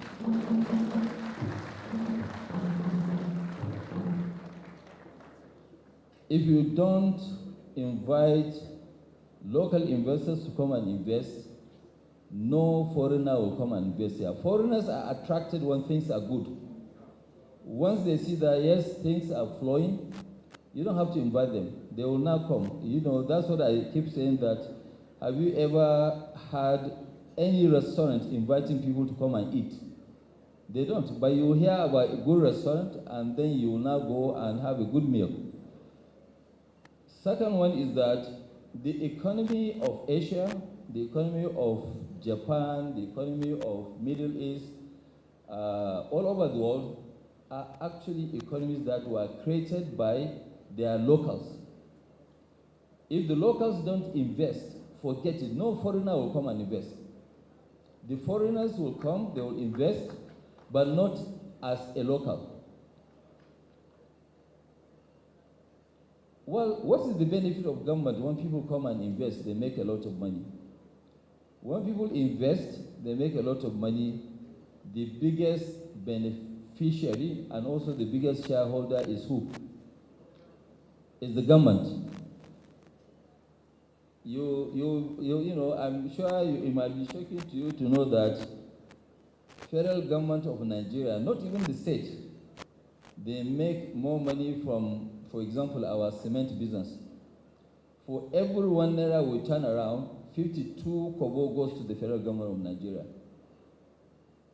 So, and that is the benefit. When government facilitates, they give you what it takes to create your own business, what you should do, also you should behave and pay your taxes. We always say that government have no business in business. If it's true, they don't have business in business, though, how are they going to make money, educate people, do the hospitals, roads, infrastructure? It's through what? Taxes. Have you ever heard of American government owning oil block? No, American government, they don't own oil block, and they are the biggest producers of oil today in the world. But they make their money through taxes. So I want to encourage that government should continue to encourage investment, especially domestic investment. If you encourage, you have more investment. If you don't encourage, you will not be able to create jobs. It's true, you are our political leaders. Political leaders will give all sorts of promises. If they give a promise of creating jobs, they don't have factories. They are not in business. They are not in the business of either industry, banking, or whatever. So the only way for them to create prosperity and wealth is through private sector. So they always say, okay, private sector is engine of growth. Private sector, if it's true, they are engine of growth, then there must be cooperation between the government and the private sector. And I'm happy now His Excellency, the President of the Federal Republic of Nigeria, has declared that Nigeria first. Declaration of Nigeria first means we will now focus on internal and will create more jobs. We want to thank him. I think you should clap for the president. Taraba State, Your Excellency, the governor, you have what it takes to create prosperity here. Because when you look at countries like Singapore and Co., they had nothing. But what you have now, you have solid minerals, you have the best agricultural land. What else are you going to ask God for? The only way for you now to actually deliver to your people is to invest in attracting investors to now come. Start with the domestic investors, and I can tell you, this state can easily be the shining star of the country.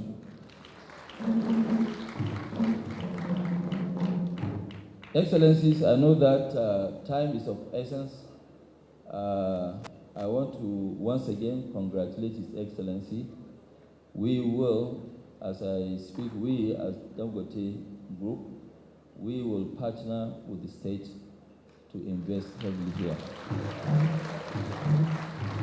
And I want to thank all our political leaders that are here to also plead that please, we are ready. We will not go anywhere and invest. This is home.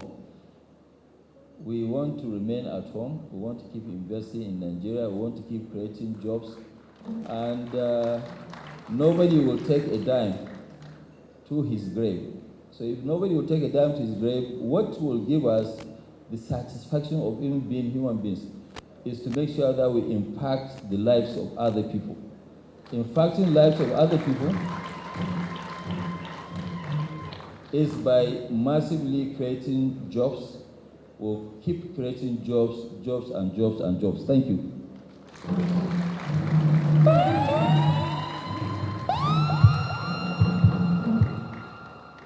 Your hands please together for a very rich one. Nigeria ma gaba daya. Bari kai ma addu'a Nigeria addu'a ba abin da zai taba Nigeria Allah. Kuna ji na kwa? Mu dai abin da muke cewa kenan. Domin Nigeria ai ta mace. Amma nan di Igbo ga no eba. Uno no na etiti ya ndị Igbo. Mgbe na aka ọnụ otu aga ebe. Nye na onye kpọ abịa ebe ya aka ezigbo aka. Ihe na ya ọnụ bụ ka anyị na-ekpe ekpere ka Nigeria wee dị mma. Ọ dị mma ọkwa ịnwa. Ọ dị mma maka gị na gị. Anyị na-eji ya na ekpere biko. But we dey pray make Nigeria better. Me, I don't get any government past Nigeria. Now, Taraba is culturally diversified, ethno-religious peace reigns here. And that's what we're trying to preach even with this Tara Fest. Because everybody that you know is here. So ladies and gentlemen, before we go on, let me just recognize Honorable Emmanuel Kojo Agayom, Member of Parliament, Minister Special Initiatives of the President of Ghana, John Dramani Mahama, who is a good friend of Nigeria. He represents him. Your hands please together for him. Thank you. Now, I spoke about this man before he came, and have been all over the place saying it because the recent event we had, we also gave him an award. We say that he is the man who is building the about. Mr. Tony Lumeli, but I'd like you to just wait. Pastor, come and pray for this man and tell us more about him. You know him more than I even do. Your hands together for Tony Elumelu, ladies and gentlemen. A good manager of resources, a life coach, an encyclopedia of business. His empire is global. Is one man who has refused a chieftaincy title anywhere. That is why we still refer to him as Mr. He started his business with his beloved mother. I was privileged to be with Mama, and she kept me for about 2 hours telling me how the business started.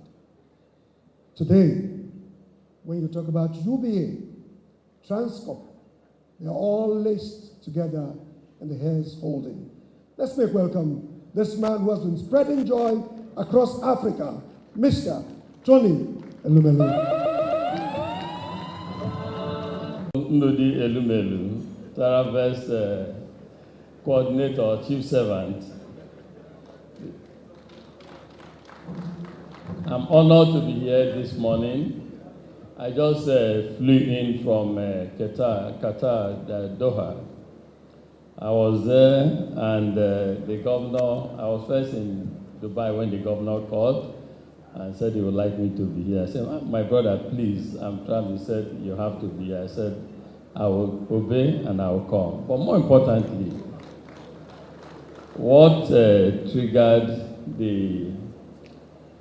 my decision to come is what is being held today, investment. Yesterday in Doha, I spoke about investment. I shared with the world that Africa was open for business and that the future we speak for Africa is here and now, and that we have opportunities in Africa. What we are doing here today speaks to that, and I wish we could beam this to the entire world to see what this state, as in other states also in the country, are endowed with. To your Mr. Governor, I commend this, and as Ali Cash, the king of the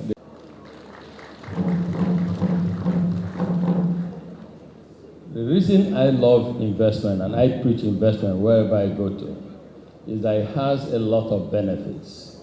First, it helps to engage our young ones. I am a champion for our young ones, champion of African youth, Nigerian youth.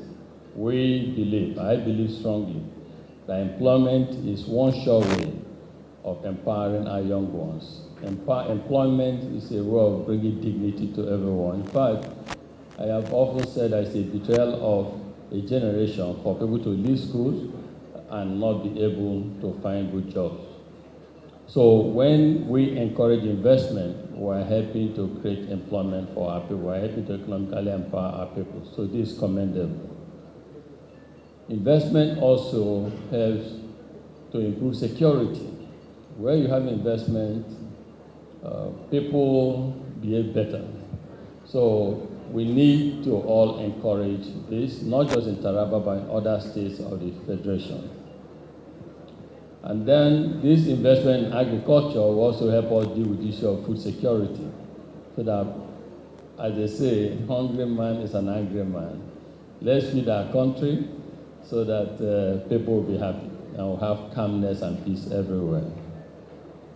But for us to do this, there are a few things we must also do. And since we have our political leaders, I want to say, improving access to electricity is so critical in attracting and supporting investment in the country. Improving the security situation is also helps, and most importantly, ease of doing business. But the good thing is, I see Aisha here.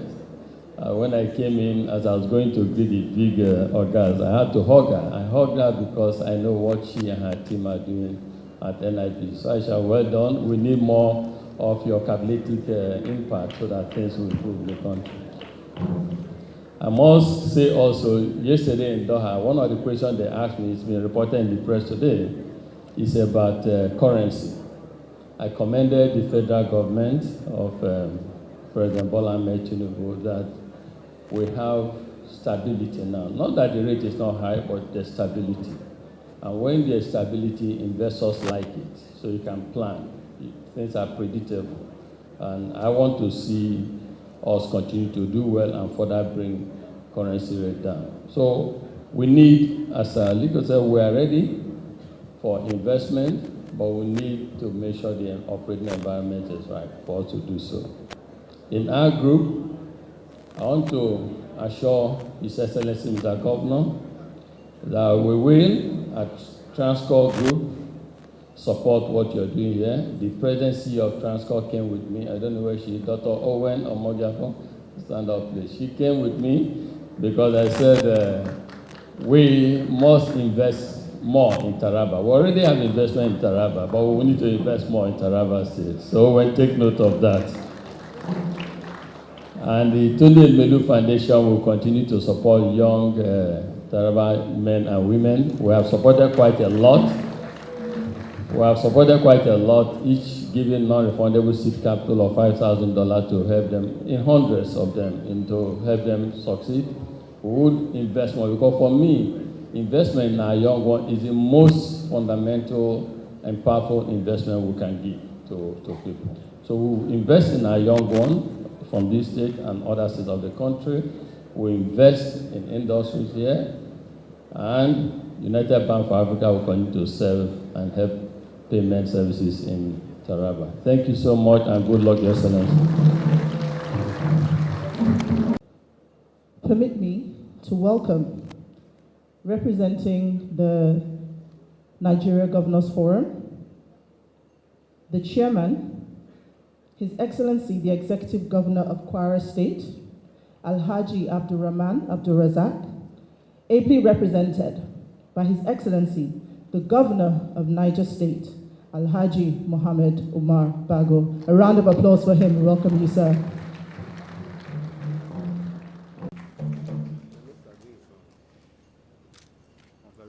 Please let's make him feel welcome. The former Vice President of the Federal Republic of Nigeria, Alhaji Atiku Abubakar, Your Excellency, the host governor, my brother, the Chief Whip of the Youth Forum of the Governors Forum, Dr. Abu Kefas, representative of other governors here present, our Royal Father, Your Eminence, Sultan of Sokoto, other very important stakeholders here present, but I will not forget to mention Alhaji Aliko Dangote and my boss, Tony Elumelu. A lot of you wouldn't know a lot of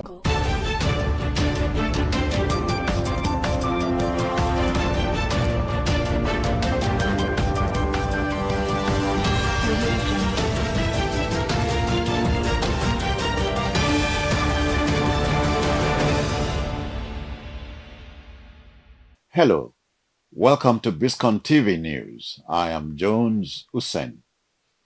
First, the headline stories. INEC to display 2027 governorship and assembly candidates Saturday. Federal government launches $1 billion program to move poor households to self-reliance. In business, Dangote refinery threatens to export excess petrol as imports rise. On the foreign scene, Russian missile and drone attacks hit Ukraine, with explosions reported in Kyiv. And in sports news, NPFL secures $7.5 million title sponsorship deal after a decade without a title sponsor. And now the news in detail. The Independent National Electoral Commission, INEC, will on Saturday, August 29, display the list of candidates nominated by political parties for the February 6, 2027 governorship and state houses of assembly elections. The governorship election will hold in 28 states, while state houses of assembly elections will take place across all 36 states. INEC says the publication will allow political parties, candidates and members of the public to verify the information submitted ahead of the elections. The federal government has launched a $1 billion Household Prosperity and Empowerment Social Protection Project, known as HOPE SP, aimed at moving vulnerable Nigerian households from dependence on temporary palliatives to sustainable economic empowerment. The initiative was unveiled in Abuja as part of a broader restructuring of the country's humanitarian and poverty reduction system. The government says the program will provide recovery pathways and support vulnerable households until they can graduate from poverty. Elder statesman and chancellor of the Afe Babalola University, Ado-Ekiti, Are Afe Babalola, has appealed to the federal government to urgently revisit the deplorable Ado-Inyon Ilumoba Ikole Road in Ekiti State. Babalola said the road connects several communities and important institutions like the Afe Babalola University Ado-Ekiti, the Federal Polytechnic Ado-Ekiti, and the Ekiti Agro-Allied International Cargo Airport. He said previous interventions had failed to resolve the condition of the road, which he described as virtually impossible. We'll take a quick break now to share business news.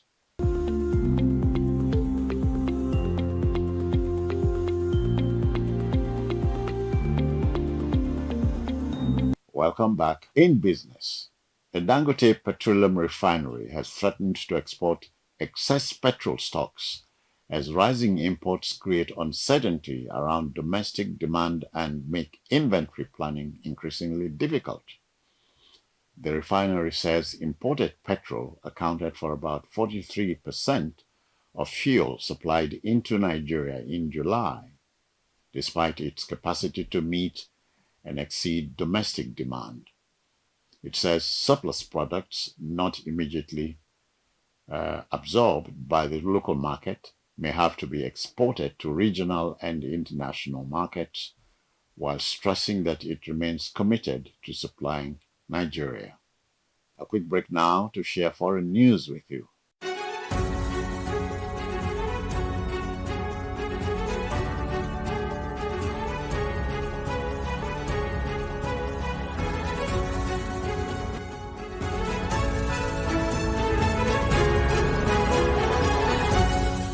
Welcome back.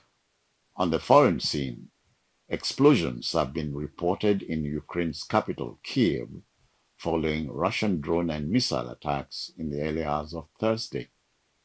Kiev officials said debris fell into the courtyard of a residential building, while damage assessments were ongoing. In Kyiv, 2 people were injured after missiles struck an industrial site, while 3 others were wounded in attacks on Zaporizhzhia. Quick break now to bring you sports news.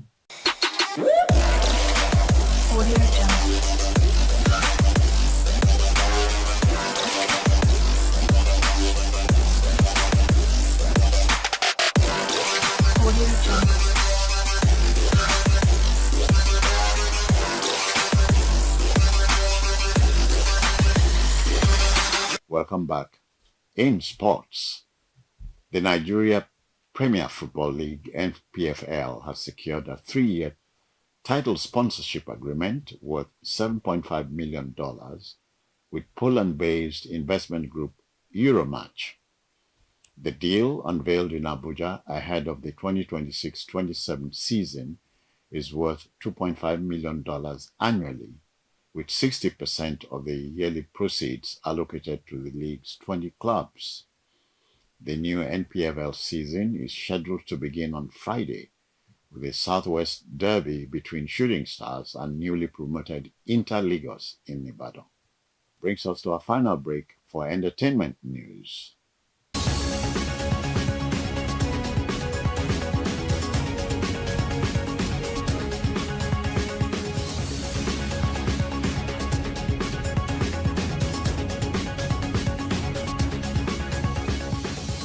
Welcome back.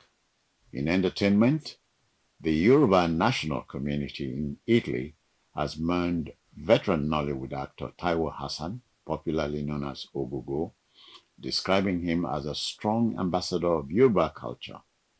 In a condolence message, the community said Hassan spent more than 4 decades projecting Yoruba values through his films and remained a bridge between Nigerians at home and those in the diaspora. Ogogo passed on August 23rd at the age of 66.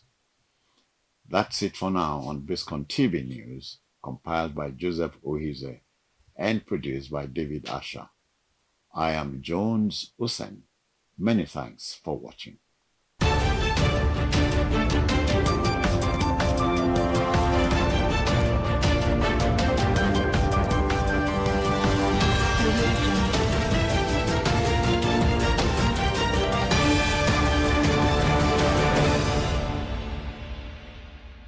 About me. He mentored me in the banking sector. I worked for 14 and a half years. So what you see here is a product of Tony Elimelu. Thank you very much. I have a very long speech here from the NGF, but I think because of time, I will abridge it. The chairman of the NGF, Governor Abdurrahman Abdulrazak, is sending his felicitation to the government and people of Taraba State. He has asked me to reassure you of the cooperation of subnationals in whatever we decide to bring development to the people of Taraba State. However, he decided to say I should represent him because I'm the chief farmer of Nigeria. So I told my brother, Kefas, I said, Kefas, you have small similarity with Niger State, but today is your day. So let me talk about Taraba State. All the factors of production are inherent here in Taraba State. And it was enumerated in the speech of Alhaji Aliko Dangote. You have the land, you have water, you have sun. People from the Europe will barely farm for 3 months in a year, but we can farm 24 hours, 7 days, 365 days a year. It means we have no business in poverty. So the government must be an enabler of businesses. You must provide enabling environment for businesses to thrive. You must invest in assets and capital procurement so that the private sector can concession and use to produce for our people. So as a farmer governor, I want to see the state government partner with big companies who are doing construction. I saw beautiful roads and I see what you are doing. Congratulations. Let them use those dozers. Let them use those heavy earth-moving machines to prepare, cultivate land, and allow people to come and farm. And to the people of Taraba State, nobody is coming to invest in agriculture that wants to take your land. You can't take it. The land in Wukari is called Wukari. The one in Bali is called Bali. The one in Mambila is called Mambila. So any investment that is brought in, both locally and internationally, is meant for your people. So I want to thank you very much for giving me an opportunity to talk on behalf of the NGF and also on behalf of Niger State government, and wish you a very successful summit. Thank you and God bless you.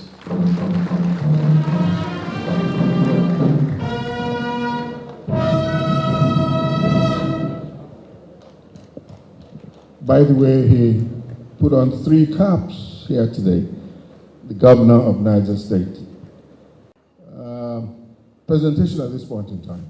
But let me then call on the young man amongst us. He says he's a general, but his appeal to the armed forces that his own general of his, the armed forces of his home, of his family, he said. Your hands together for the young one. Your hands please together for him. Thank you.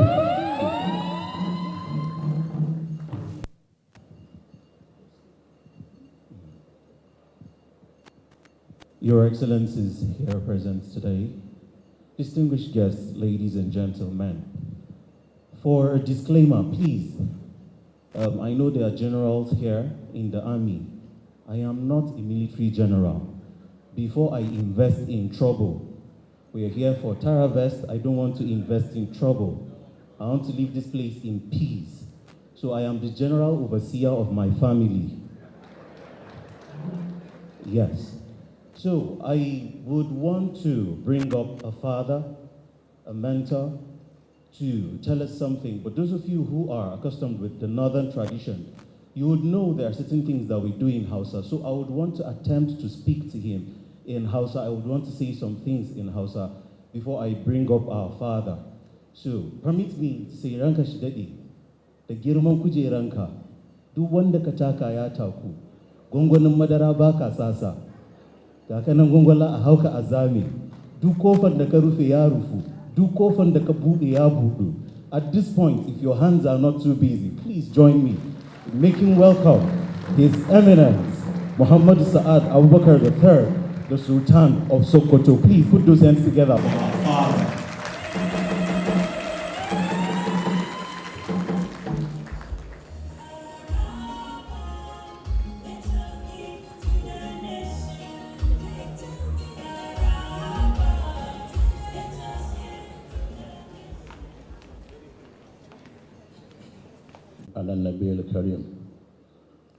Your Excellencies, Mr. President, heavily represented by very able, indefatigable Vice President and the former Vice President, and the governors and the former governors and deputy governors here present, our investment stakeholders, most notably, I call him Mr. President with small p, Aliko Dangote. He is president of Dangote Group, but president with small p. And his twin brother, his friend, Tony Elumelu. I'd like to recognize you for obvious reasons, the two of you, because you are two Nigerians we are so proud of. Distinguished ladies and gentlemen, I deliberately stayed back to recognize my own, I call him, as the wish of Almighty, he is here as the governor of this beautiful state, Taraba. I recognize, I call him Kefas, and he remains Kefas. We thank Almighty Allah subhanahu wa ta'ala for bringing us.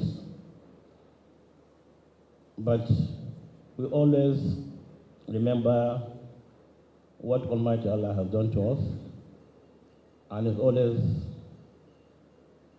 been very kind to us in our lives, not because we are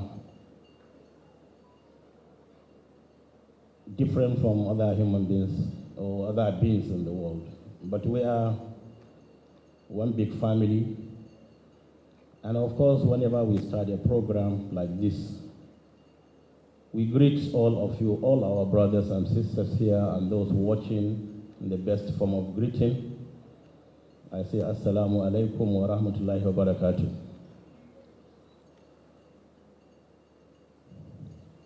Whenever you are called towards the end of a program to speak, you find yourself in between two hills, because most of the things you would love to say have been said by other speakers. So if you start saying them, you'll be sounding like a broken record. But we thank Allah for bringing us to Jalingo, this beautiful city today, for this Taraba Investment Summit. It's a very historic summit. I've been opportune to attend investment summits in Kaduna, Kano, and Niger states in the past. And today, as it pleased Almighty Allah, we are all gathered in Jalingo for this Taraba Investment Summit. a very historic one. The summit brought all of us together as bigwigs in the business industry, as political leaders, as traditional and spiritual leaders of this great country and those also out of the country. We're here for this summit to seize the opportunity of this God-given resources of Taraba State to see how we can contribute to the development of the state for the benefit of humanity. When Kefas called me sometimes in April, he said, "Sir, I would like to invite you to Taraba." I said, "What are you doing?" He said, "The investment summit." And I told him I have been to so many investment summits, but I'm yet to see the very positive aspects or turnout of such summits. So he said, "This one is going to be different." So I said, "Okay, inshallah, let me know the date." He said 21st May. So I marked it down. Yesterday I pulled his leg and said, "Please excuse me. I won't be able to come for tomorrow's summit." He shouted, he said, "No, I'm coming to Sokoto." But I just wanted to test him. Because it's an assurance, it's a promise made over 4 weeks ago. And I'm very happy that Almighty Allah has made it possible for us to be here to fulfill that promise. So, Kefas, we are very happy for you for bringing this distinguished ladies and gentlemen of high repute from across the world to Taraba to see how they can invest and support the development of Taraba. And I have always said, whenever any place is developed in this country, it's Nigeria that is being developed. So develop Taraba, and I'm sure you're developing this country. Our presence here is a very big statement that we believe in what the governor is doing. We believe in his ability to turn things around. We believed he has that strength and, of course, youthfulness. I heard they call him chief whip of the governors. And I know why. So as a soldier, you wouldn't have gotten any better name than being chief whip, to whip in other civilians in line. Because most of the governors are civilians. But having been through the military, I think you're at a very good place to whip them in line to do what is right always in such a disciplined manner. So our presence here is to show that yes, we believe in this program for today for the development of Taraba. As spiritual and traditional leaders, we've always reached out to people, to our political leaders, to please do something and change the scenario. There had been very negative scenario in the country in the past couple of years. In Taraba, it's been that bad. But at least today, we have that confidence, say, yes, somebody somewhere is doing the right thing, being very pragmatic in handling the affairs of Taraba, and everybody can come to Taraba peacefully and invest. And I think it's important for us to know that no matter how much you try to lure people to come to your place, if there's no security, they won't come. It's been said before. But in the past 2 years, and I've been discussing with Kefas, and I've seen a lot of changes. Taraba is being more secure than it used to be, and people can come in peacefully. And I believe that. And that's why we're here as traditional and religious leaders, to give you that moral and spiritual support as you struggle to make Taraba a much better state than you make it, and also to lay stronger foundation for whoever comes behind you to continue to build, so that we will have a very peaceful and developed state. But as I have said, things are changing very positively, and I mean it. Because by what we've been discussing with him, and I know what plans he has, and he needs our prayers, he needs our support And I want to assure you, you have our support 100%. And I believe you deserve to be supported by all. For seeing even the former Vice President Atiku Abubakar here, that shows that at least you are in his good books. Try to be in the good books of all, but try to fear Almighty God whenever you are doing things. Because in the affairs of people, fear God. But in the affairs of God, fear nobody. And I think it's important for us to always bring such issues up as we have learned in the past. And I believe, as the last speaker said before me, I think, okay, it was Tony, no matter what you do, what you have to do, you cannot develop without power. I was asking the governor whether the Kashimbila Dam has been completed and is running.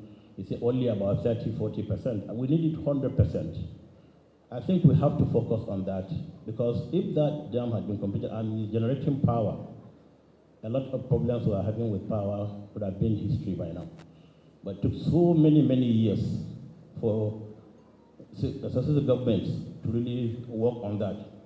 I think we must concentrate in that direction, complete the whole project, let it give power to everywhere, not only in Taraba, but all around the Northeast and in the country in general. So I'd like to thank you most sincerely for inviting us, and we thank you on behalf of my colleagues, the traditional leaders in this country.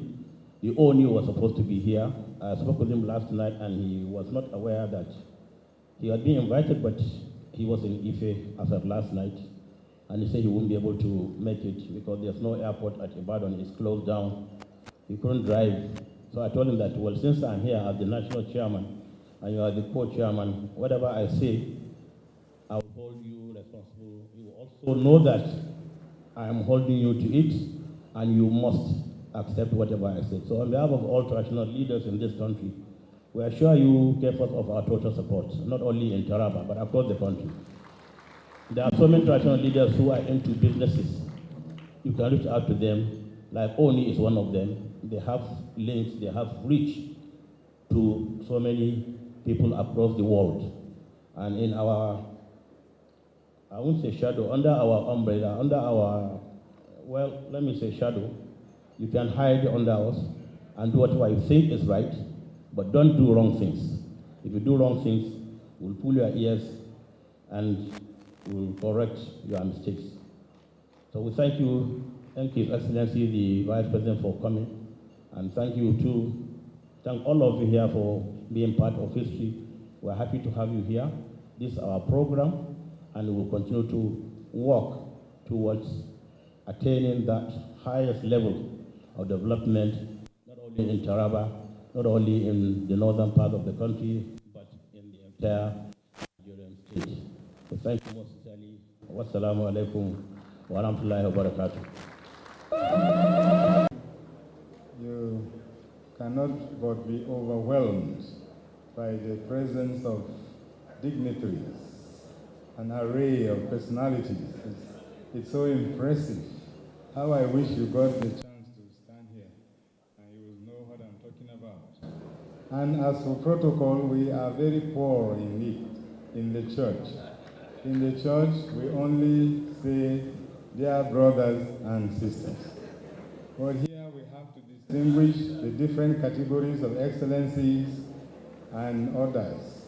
So I can just say, Your Excellency, the President of Nigeria, represented by His Excellency, the Vice President, Your Excellency, the former Vice President, Your Excellency, the Governor of Taraba State, the very many dignitaries, the ambassadors I have seen in Abuja.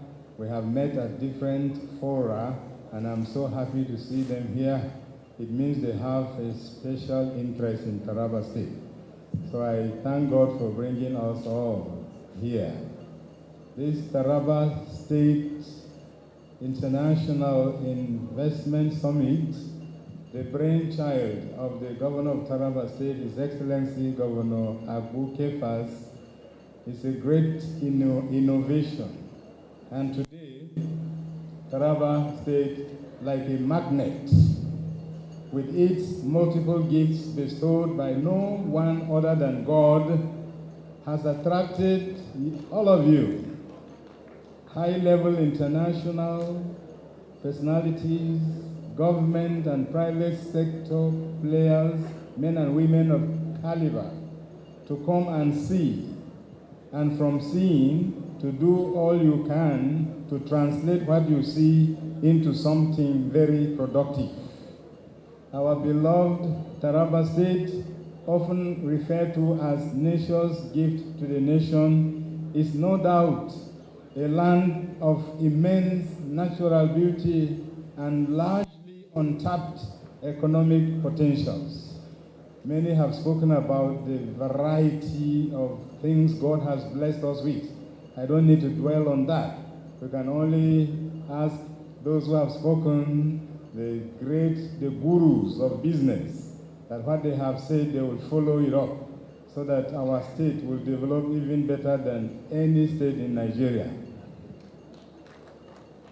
My early formative years were all here in Taraba State, having been born in Kona, just some few kilometers from here. But of all my nearly 44 years as a Catholic priest, I have spent only 2 years as a priest and 5 as a bishop in Taraba State. And they say, out of sight is not out of mind. My love for Taraba State is undying. Wherever I go, I'm proud and confident to say that I am a Tarabian. Taraba State's strategic position and location should be very inviting to investors. As the state government continues to develop its infrastructure and human capital, we hope that Taraba State will stand as a promising destination for global investors seeking sustainable and profitable ventures. I have been asked to speak on religious tolerance in understanding, managing the natural resources in Nigeria. Rather, I chose to speak on Taraba State, a land of immeasurable investment possibilities, the need for positive religious practices to create the common good from Taraba's many natural resources. Peace and security can only become attainable in a society that encourages ethnic and religious tolerance.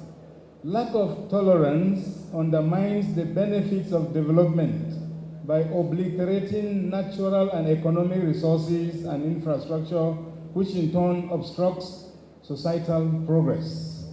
Religion should build its adherents, not to destroy or to dominate or to alienate others. This offends God terribly. Religious tolerance is the act of accommodating and accepting people of other faiths or beliefs in the course of interpersonal or group relationships. Tolerance is an inevitable ingredient for peace, which harmonizes different religious and ethnic groups in a heterogeneous system. Thus, the pathway to peace, security, and sustainable development among individuals from diverse ethnic and religious affiliations is tolerance and mutual acceptance. There is no doubt and no question that tolerance creates room for dialogue and good relationships, which in turn brings about enduring peace, development, and security. People should be educated to desist from religious fanaticism and embrace peace for sustainable development, because no religion preaches violence. During football matches, Nigerians watch keenly and collectively the matches that are being played. And each time a goal is scored, they all rise up in excitement and shout as one people belonging to one nation. Nobody says that that goal scored was by a Muslim. Nobody says that that goal scored was by a Christian. We just shout because Nigeria has scored. May Nigeria continue to score. There are several intermarriages between Christians and Muslims, which have lasted several decades and have produced children. The current president of Nigeria, Bola Ahmed Tinubu, is a very good example. As a Muslim, he has been married to a Christian woman, a pastor for that matter, for several years, and their marriage has been successful. 4 of us Catholic bishops were together with President Tinubu in Rome just last Sunday for the inauguration of the new Pope. And for me, that was a very significant gesture from a president who is a Muslim. A good sign on his part of concrete interreligious dialogue. Interreligious dialogue doesn't have to be theoretical, it has to be concrete. The dialogue of life. As a Muslim, he went to an overwhelmingly Christian event, and he was well received by the Pope. This is so important. I was in Senegal recently, and I saw what it means to live in harmony between the Muslim majority and the Christian minority. The president, a young man of, 44, came out and received us so well, a Muslim. They have 98% Muslims, only maybe 2% Christians, but they were so generous, so good, so courteous. He came to welcome us. We were very impressed. In Gambia too, I have been, where there is a Christian minority and a Muslim majority, they coexist peacefully. Trivial matters about religion do not result in hostile confrontation or the destruction of human lives, as it happens in some parts of our beloved country. For any nation to live in peace and ensure development, the citizens must imbibe the spirit of tolerance, irrespective of religious or tribal affiliation. Religion has always been a vehicle of peace and tolerance. It is only the abuse of religion that engenders violence. It's only the abuse of religion that engenders violence. Every religion should preach peace, love, and peaceful coexistence. To tolerate someone else's religion is an act of power and wisdom. To fail to tolerate someone because of his or her religion is an act of weakness, and I may even add wickedness. Tolerance is the pivot for nation building in every pluralistic society. It is an inevitable ingredient for peace, which harmonizes different religious and ethnic groups in a heterogeneous system. For Nigeria to join the League of Developed Nations, the government must be forthright in its fight against religious or ethnic issues that retard our progress. May the Lord, who has begun the good work in Governor Agbu Kefas, with the support of all of us here from Taraba State and those who have come from all over to support this state, may all these efforts bring this genuine and very important effort of the governor to a successful completion, making Taraba State a very famous business hub. All we need to do is to appreciate God and to stop unhealthy rivalry, use the land to produce food rather than quarrel and fight over it, at the end of which nobody gains. If in Christianity peace is the key word, in Islam the greeting is Assalamu alaikum, which means peace be with you. We should allow industries and any venture that is brought here to flourish so that they will benefit us as well as the investors on the solid foundation of peace. Book Dialogue Foundation, a Nigerian-based Turkish organization geared towards the promotion of dialogue and a culture of coexistence, has this famous line, which I like. This is a Muslim organization. It has this famous line: reserve in your heart a seat for everyone.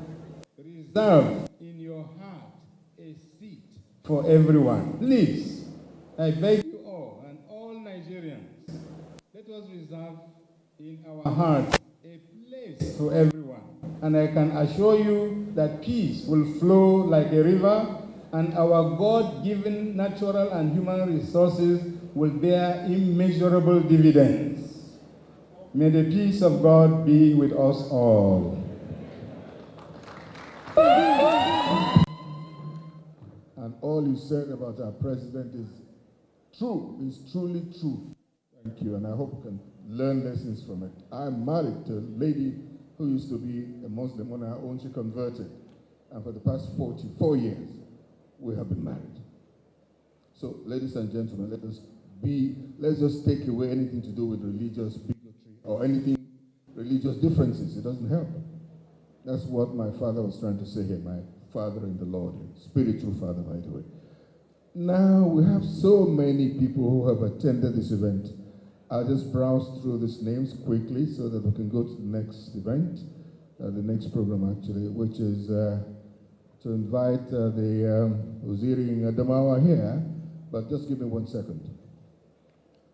We'll have the Ambassador of Algeria here, Ambassador of Angola, Antigua and Barbados, Cuba, Czech Republic, Democratic Republic of Congo, Kenya, Lebanon, Mexico and the spouse, Malaysia, Serbia,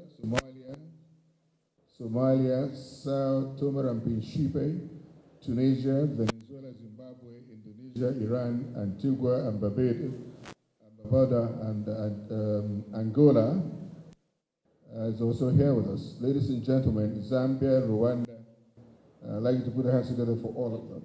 Please, Consul General, she's here with us. Your hands together for her. Only yesterday she paid a visit to the governor, which we captured. All of this we're going to see on BOS because we don't leave anything out. That will be the next edition. Ladies and gentlemen, let's invite back the General. Yes, ladies and gentlemen, before I do the next task, I would want to apologize to our royal father, the Sultan of Sokoto. Earlier on, I said Rankai Dedi. That was not how I was supposed to say it. So I'll correct myself, sir. My Alparma Serkim Muslimi. I'm sure I'm good now, sir. Can you please appreciate me? Thank you for correcting that error. Okay, quickly. These shoes are too big for a small boy like me. I am here to bring up a father, a mentor, a teacher, an astute politician. As far as investments are concerned, he's a mogul in that field. I want to bring up someone who is important and very special here today.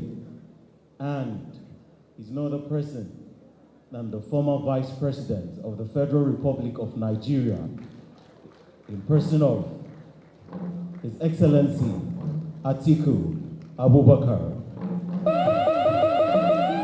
Running far behind time.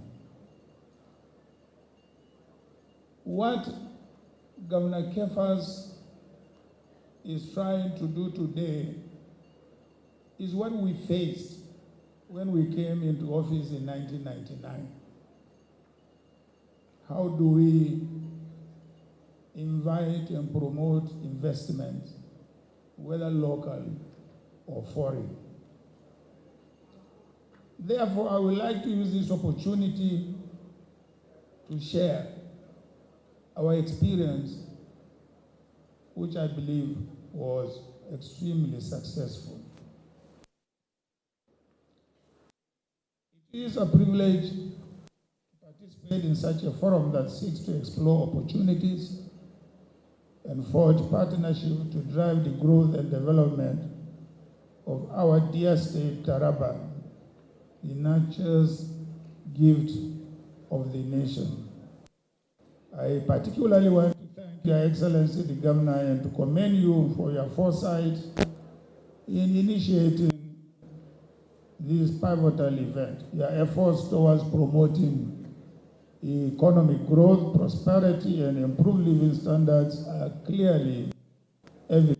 This initiative to gather investors, both domestic and international, along with development partners under one roof, aligns with your vision, and let me quote, to build a prosperous, united, and secure Taraba state that serves as a model for growth, economic diversification, and sustainable development. Indeed, if Taraba aspires to realize its potential and grow its economy sustainably, it must endeavor to leverage private sector resources, including, like Aliko Dangote said, finance, skills, and technology. No Nigerian state has the necessary fiscal and financial space to independently drive growth and achieve sustainable development. Building strategic partnerships between the state, private investors, local businesses, and communities is critical in addressing resource gaps and unlocking the potential of the state to facilitate investments. As a private businessman myself, I recognize that investments, foreign and domestic, drive economic growth and development. Here are a few key benefits. First, private investments will help bridge the resource gaps through additional external resource flows and increase internally generated revenue. This is quite evident. Second, private investments will assist the state in leveraging and maximizing the economic potential of its agricultural, which is bountiful, industrial, and solid mineral sectors, which Taraba is very well known for. This initiative aims to establish a foundation for a diversified economy and ensure inclusive growth. Third, through skills and technology transfers, private investments can lead to higher productivity and improve competitiveness in local enterprises. Fourth, additional resource flows. Taraba will be able to upgrade its social and economic infrastructure to support economic growth and human capital development. And fifth, investments in education and healthcare resources. Taraba will better support the poor and vulnerable by empowering them, improving their access to basic services, and ensuring equitable distribution of resources to minimize poverty. The Taraba economy holds significant investment potential and can be optimized to reap these benefits with the provision of secure and stable investment climate.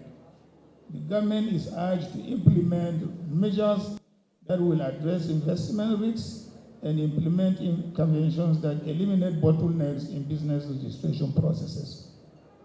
There are 8 essential guidelines I would like to summarize that should direct the government's efforts in attracting investments. These are outlined as follows. An investment generation that is well designed with clear goals, objectives, and strategies. Clear, coherent, and consistent policy measures. Peace, security, and stability in host communities are critical determinants of investment flows.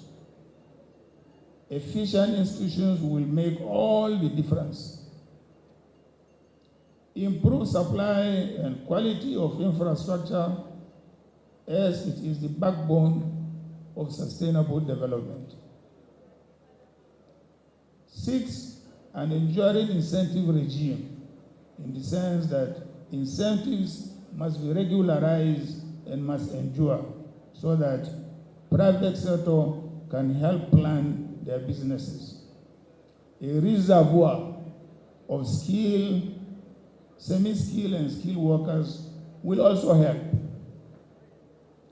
Hold regular consultations with communities before and after investors move to site so that you can monitor their challenges.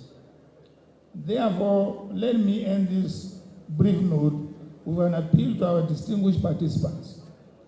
I urge you to engage in meaningful conversations as you identify and seek strategic investment opportunities, whether in agriculture, solid minerals, infrastructure, or tourism, which are very, very strategic to the development of Taraba State.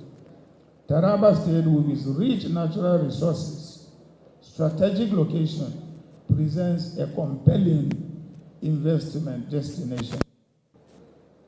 Your Excellencies, distinguished ladies and gentlemen, do not be discouraged by everyday challenges. You have in Taraba a proactive governor who is ready to support genuine efforts to fully unlock Taraba's potential. God bless you all. Thank you.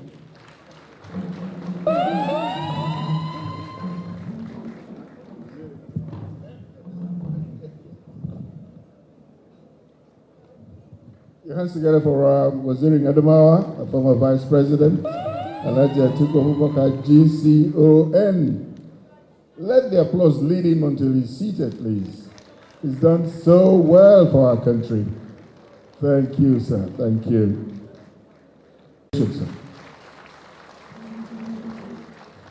I hardly sleep. I'm on TV, I'm on internet and all that 24 hours, so I got this. Thank you, sir.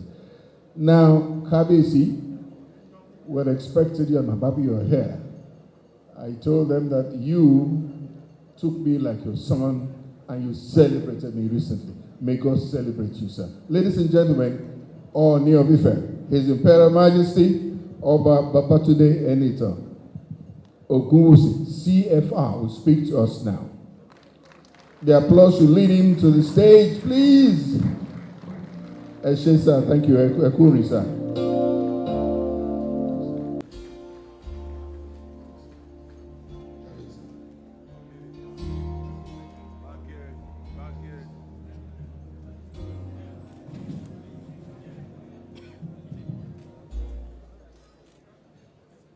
Your Excellency, intelligent Vice President of our dear nation, thank you for all you do to portray our nation right. Please, I think it deserves a resounding round of applause.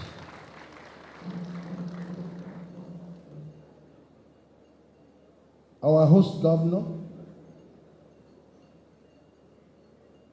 a visionary governor, thank you for bringing all of us to Taraba State, especially me. I actually lost hope. I don't think I'll be able to make this event eventually. But very late yesterday night, I got a call from you, through Honorable Tony. I had earlier spoken to His Eminence Sultan of Sokoto, and I told him to give all my good wishes because the logistics for me to get here wasn't properly planned. But a very bullish, very forward-looking governor insisted that I should be here. Either I come late or whatever, he wants me to be here. Please help me say a big thank you and a good resounding round of applause for Dr. Kefes.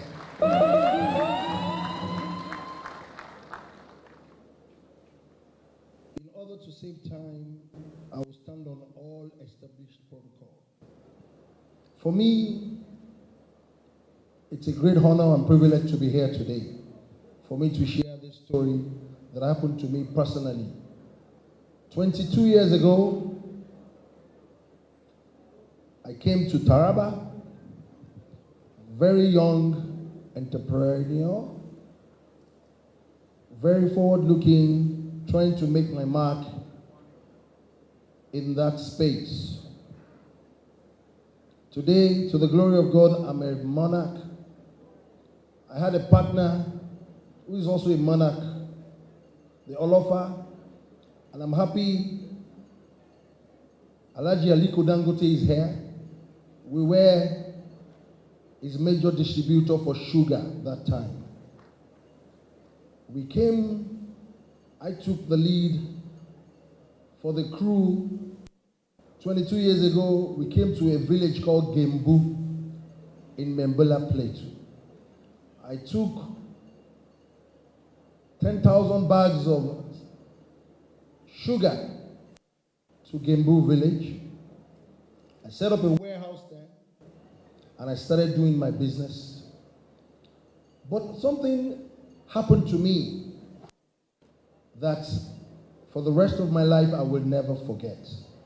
I never knew and I never believed I was in Nigeria. What a place to be and a place to behold. The memory is still there. That is this truly Nigeria?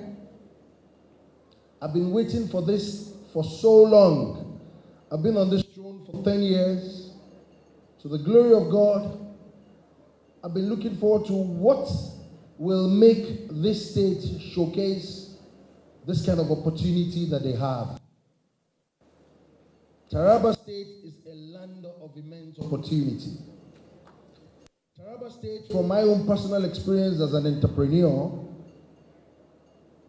there is nothing in terms of natural resources that you can't get from Taraba State. That period in my life, I started the trade of precious minerals. The best in the world, blue sapphire, we got it from Taraba State.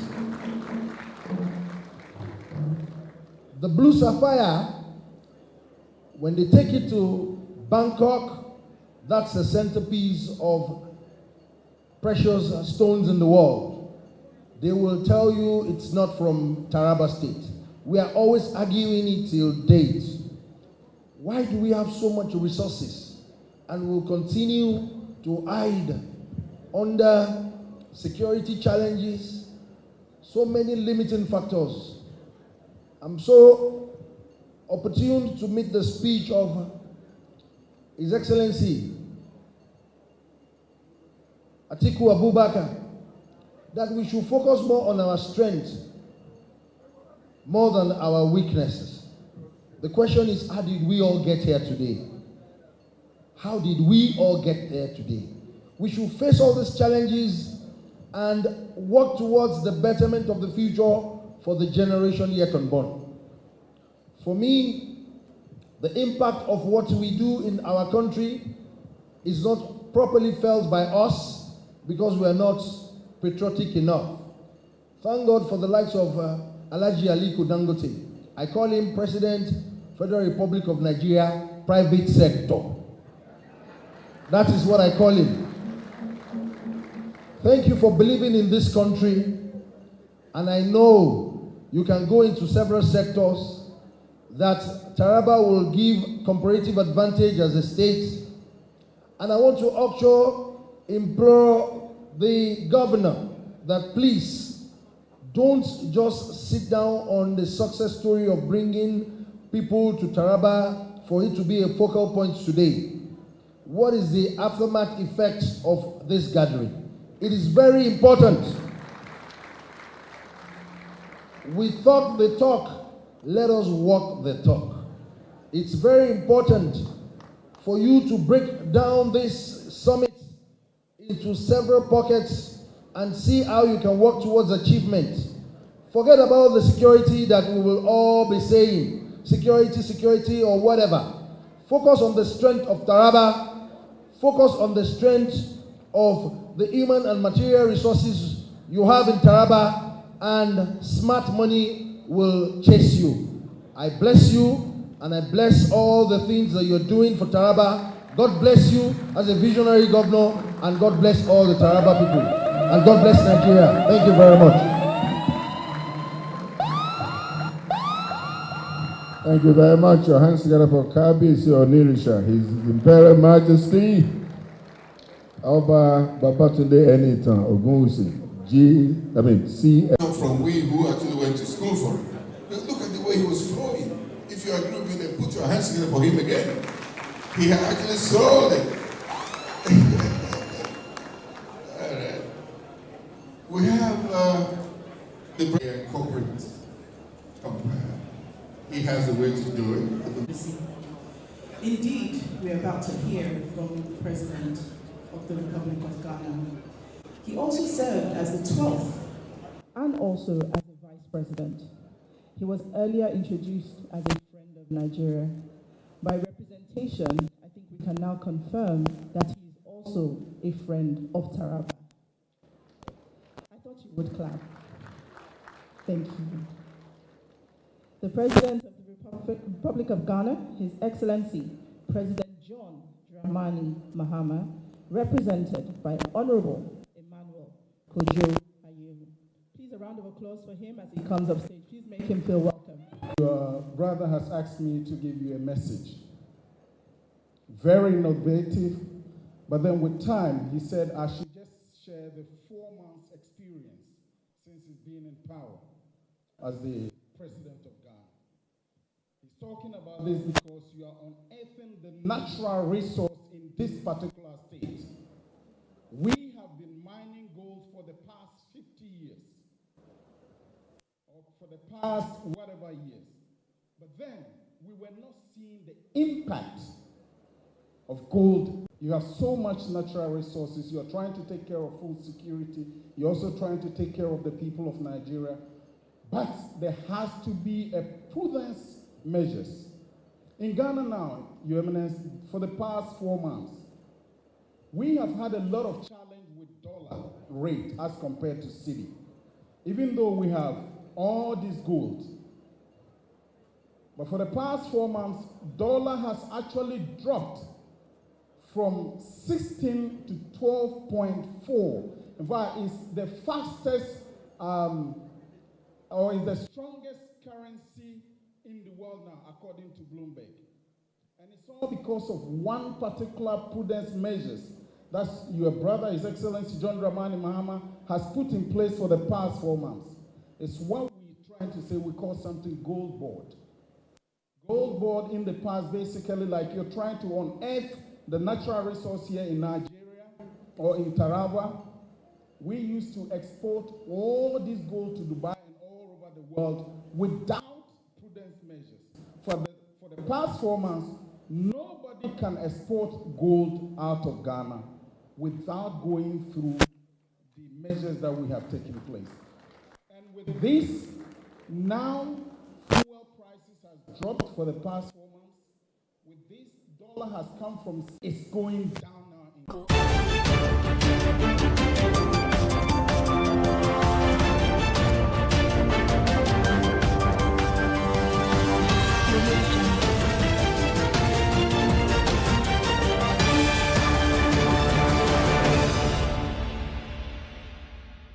Hello, welcome to Biscon TV News. I am Jones Usen. First, the headline stories. INEC to display 2027 governorship and assembly candidates Saturday. Federal government launches $1 billion program to move poor households to self-reliance. In business, Dangote refinery threatens to export excess petrol as imports rise. On the foreign scene, Russian missile and drone attacks hit Ukraine, with explosions reported in Kyiv. And in sports news, NPFL secures $7.5 million title sponsorship deal after a decade without a title sponsor. And now the news in detail. The Independent National Electoral Commission, INEC, will on Saturday, August 29, display the list of candidates nominated by political parties for the February 6, 2027 governorship and state houses of assembly elections.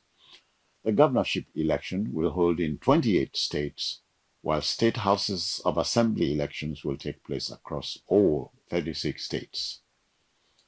INEC says the publication will allow political parties, candidates, and members of the public to verify the information submitted ahead of the elections. The federal government has launched a $1 billion Household Prosperity and Empowerment Social Protection Project, known as HOPE SP, aimed at moving vulnerable Nigerian households from dependence on temporary palliatives to sustainable economic empowerment. The initiative was unveiled in Abuja as part of a broader restructuring of the country's humanitarian and poverty reduction system. The government says the program will provide recovery pathways and support vulnerable households until they can graduate from poverty. Elder statesman and Chancellor of the Afe Babalola University, Ado-Ekiti, Are Afe Babalola, has appealed to the federal government to urgently revisit the deplorable Ado-Inyon Ilumoba Ikole Road in Ekiti State. Babalola said the road connects several communities and important institutions like the Afe Babalola University Ado-Ekiti, the Federal Polytechnic Ado-Ekiti, and the Ekiti Agro-Allied International Cargo Airport. He said previous interventions had failed to resolve the condition of the road, which he described as virtually impossible. We'll take a quick break now to share business news.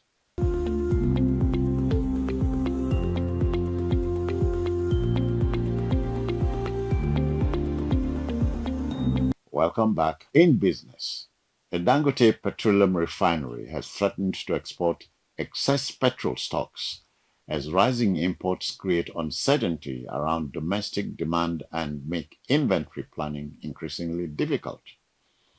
The refinery says imported petrol accounted for about 43% of fuel supplied into Nigeria in July, despite its capacity to meet and exceed domestic demand.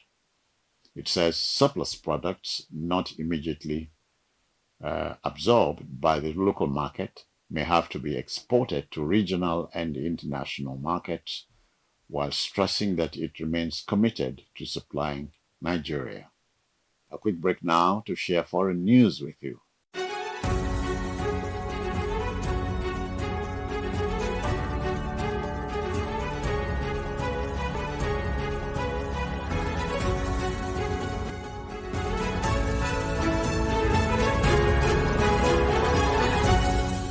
Welcome back.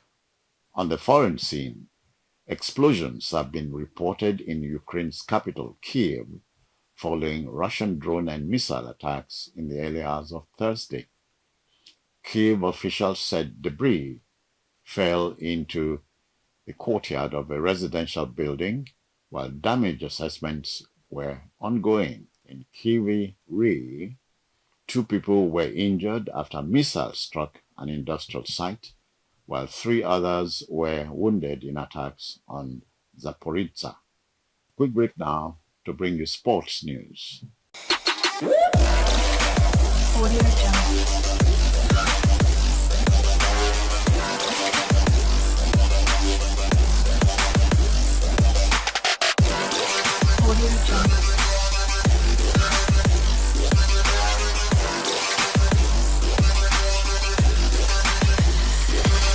Welcome back. In sports, the Nigeria Premier Football League, NPFL, has secured a 3-year title sponsorship agreement worth $7.5 million with Poland-based investment group Euromatch. The deal, unveiled in Abuja ahead of the 2026-27 season, is worth $2.5 million annually, with 60% of the yearly proceeds allocated to the league's 20 clubs. The new NPFL season is scheduled to begin on Friday with a Southwest Derby between Shooting Stars and newly promoted Inter Lagos in Ibadan. Brings us to our final break for entertainment news.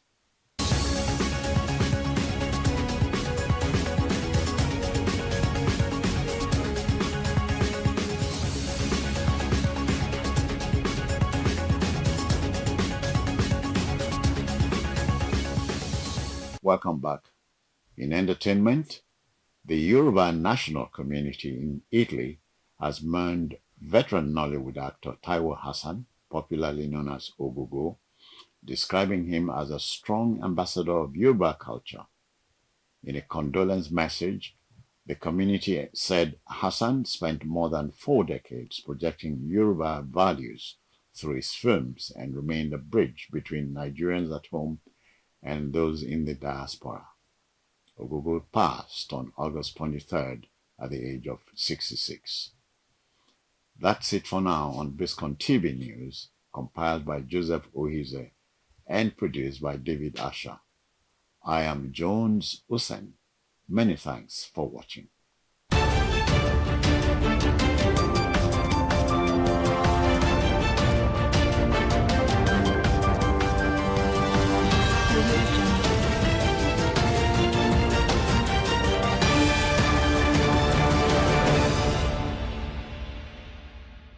Afenifere, the Pan-Yoruba socio-political organization, invites you to celebrate a century of courage and a century of stewardship at the centennial birthday lecture of the leader of Afenifere, Chief R.S. Fashoranti, CFR. Theme: A Century of Courage and Stewardship of Yoruba Democratic Legacy. Distinguished Guest of Honor, President Bola Ahmed Tinubu, GCFR, President, Federal Republic of Nigeria, Chairman Aremo Olusegun Oshoba, former Governor of Ogun State. Lead speakers, Architect Prince Bishop Ayo Ladigbolu and Professor Rokpo Shekoni. Royal Father of the Day, Oni of Ife, Oba Adeyeye Enitan Ogunwusi, alongside governors of the Southwest states. Date: Friday, August 28th, 2026. Time: 11 a.m. Venue: Muson Center, Onikon, Lagos. For enquiry, contact Chief Kole Omololu 0803-576-9344 or Dr. Niyo Shoba 0803-747-0033. Announcer: His Royal Majesty Oba Olufalaye, GCON, Chairman, Afenifere National Executive Council. Afenifere, freedom for all, life more abundant. Local investment. We have one particular mine in Ghana that is richer than Ghana. The whole Ghana is worth about 75 billion, and this mine is now worth 180 billion. So you ask yourself, what are we benefiting from this gold that has been taken out? But I know with the experience and in all the people around, you would definitely be able to put prudence measures for the people of Taraba to benefit from all these natural resources. On this note, I just want to say thank you very much, and God bless you for bringing us here. Thank you very much. God bless you. Opportunities capable of contributing immensely to unlocking the 1 trillion economy envisioned by Mr. President for Nigeria. These untapped opportunities are backed by enabling laws and anchored on a strong commitment to ESG principles. At the heart of Taraba's economic transformation is His Excellency Dr. Agbu Kefas, the enabler-in-chief, whose visionary leadership has established a solid foundation for investors to harness. The time to invest is now. Ladies and gentlemen, Taraba, a diamond in the rough, is open for business.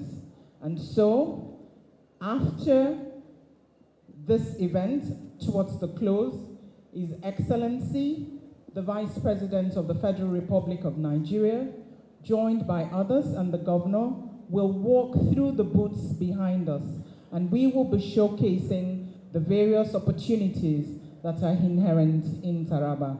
Once again, thank you.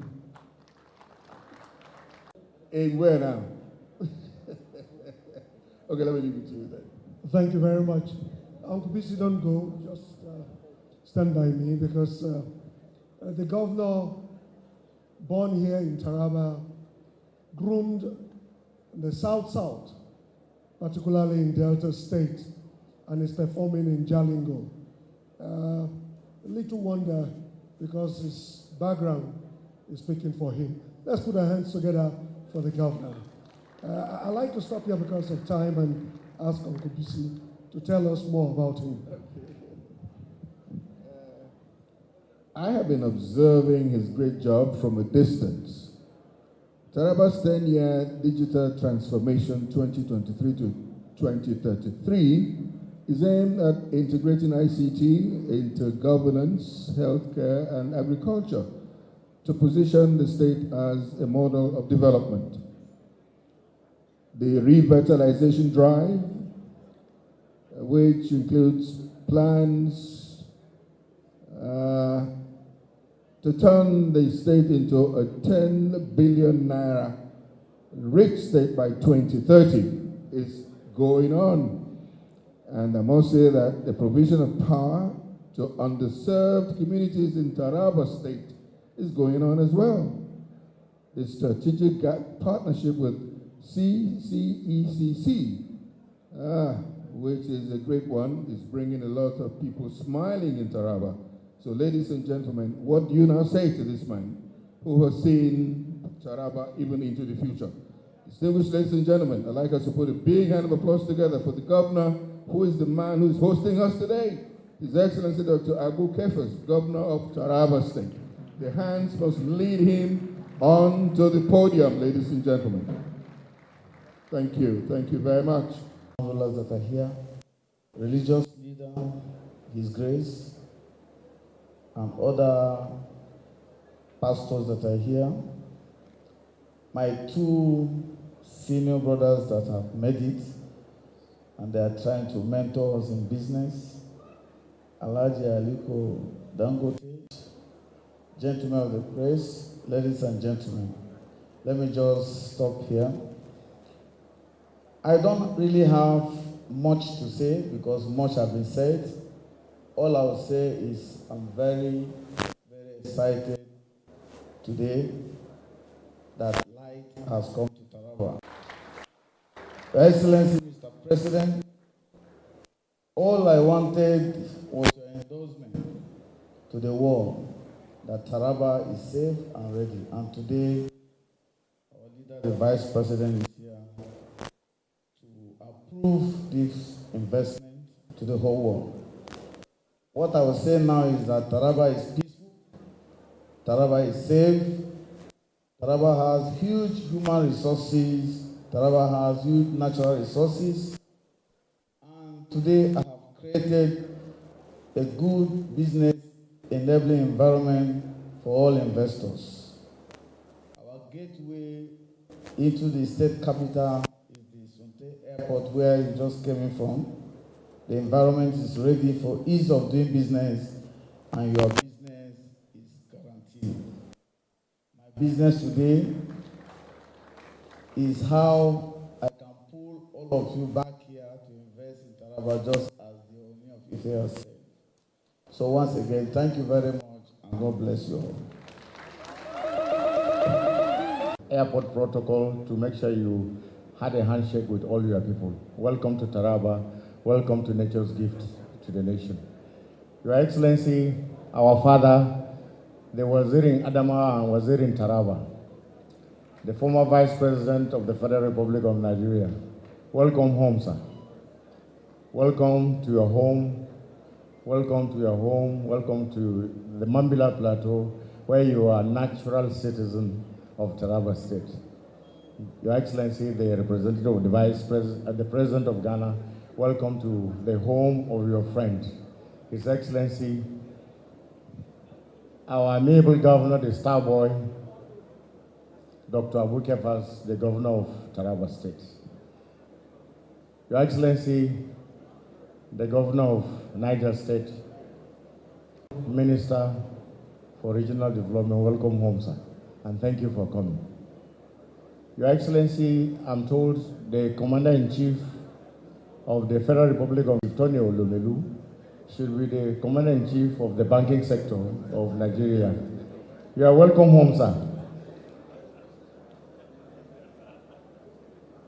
Your Eminence, the Oani, sir. we gave up hope that you were going to come, sir. And when we thought you were not going to make it, you appeared. You're welcome to Taraba State, and welcome to Mambila, sir. The same Mambila you know that has the best blue sapphire is still there, sir. And Your Eminence, you can still come and invest on those sapphires because they are still untapped. His Excellency is unlocking those sites today for you to come, sir. And let me be your agent because I'm also from Mambila, Your Eminence.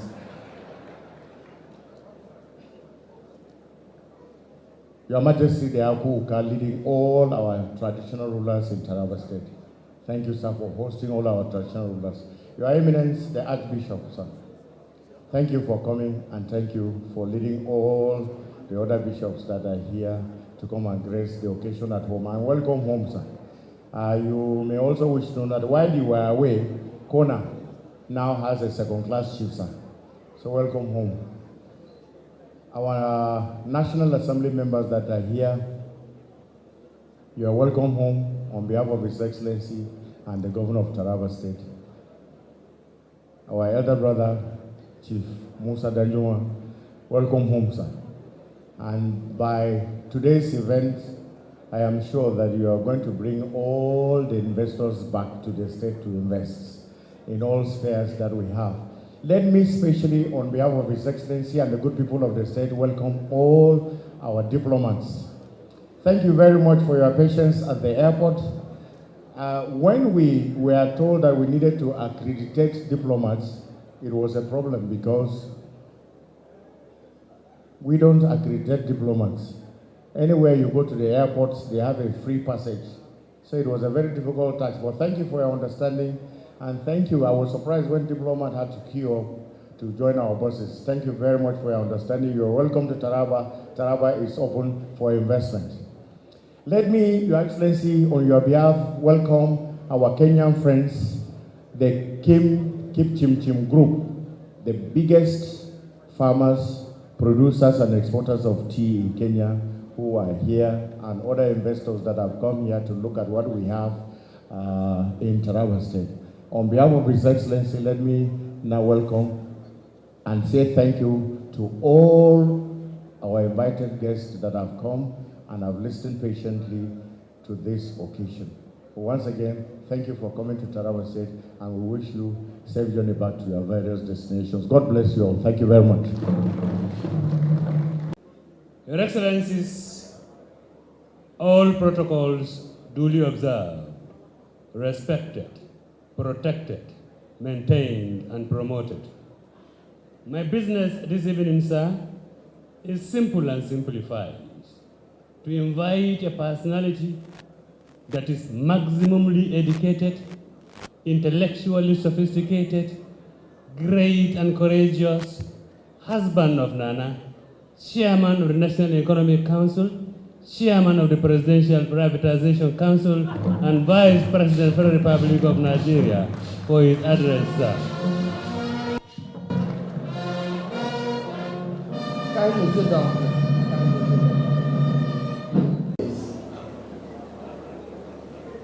Who single-handedly established the largest single train refinery in the world, with a capacity to refine 650,000 barrels of oil per day. 67% of Nigeria's refining capacity, occupying 2,635 hectares, larger than Victoria Island, employing 135,000 Nigerians and paying 900 engineers abroad. We started this project in 2007-2008. If he had invested the 19 billion that it took him to set up the Dangote refinery in Microsoft, in Amazon, in Google, is going to be worth $120 billion now. But he decided to invest in his own country. Alhaji Aliko Dangote, they are mighty proud of his twin brother is Tony and Mary.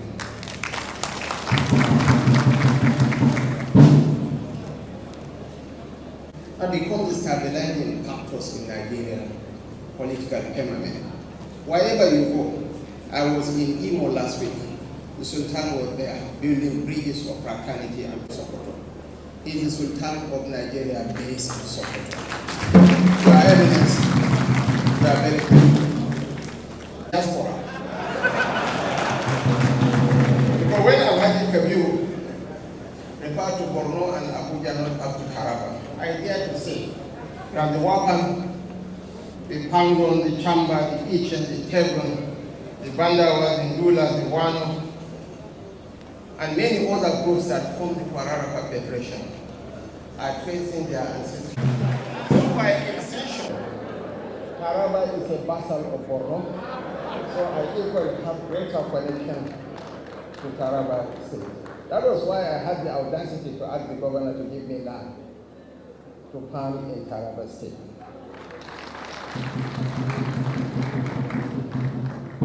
The elder statesman whom I cherish very much, Reverend Jordan Nyani. In the 2023 contest, I supported Senator Emmanuel Boacha to be the governor of Taraba State. And God in his infinite wisdom entrusted me with the saddle of leadership in Taraba State. When your daughter was getting married, you went to my place and invited me for the function. I came here and we did a little act of generosity of spirit that Father endeared you to me. Alhaji Kabiru, at the reception call for Christian prayers, you intervened and said we prayed in the church. Let's continue with the program. It was a generosity of spirit, a magnanimity, a symbol of tolerance. And this is why I wholeheartedly endorse the statement by Archbishop Hegaman that to tolerate someone else's religion is an act of power and wisdom. To fail to tolerate someone because of his or her religion is an act of weakness. Tolerance is the pivot for nation building in every pluralistic society. It is an inevitable ingredient for peace, which harmonizes different religious and ethnic groups in a heterogeneous system. You told me your aunt and the host here you grew up, Hajia Talatu is a Muslim. That is religious tolerance. I appreciate you. I adore you. I respect you. The Minister of State for Regional Development, a son of the soil, Honorable Obama Gari Amu. Heads of federal government agencies and senior government officials. And I dare to say, I crave the forgiveness of our deputy governor here. I am a vice president, so we are at the same level, so I have to appreciate and celebrate deputy governors. And the Abu Ukawukari, the leader of the Kanuri diaspora in Taraba, and the area of Muri, my Fulani slave, whom I will take him back to Abuja for baptism. Lamido Gashaka, Chief of Mambila Baju, Gara Donga, Kur Takum, the Speaker and members of the Taraba State House of Assembly, the SSG and members of the Taraba State Executive Council, members of the Taraba State Security Council, members of the press, members of the diplomatic corps present, honored guests, distinguished ladies and gentlemen. Each part of Nigeria is a gift to the other. Each complements the other so profoundly that the deficiency of one region is often redeemed by the sufficiency of the other.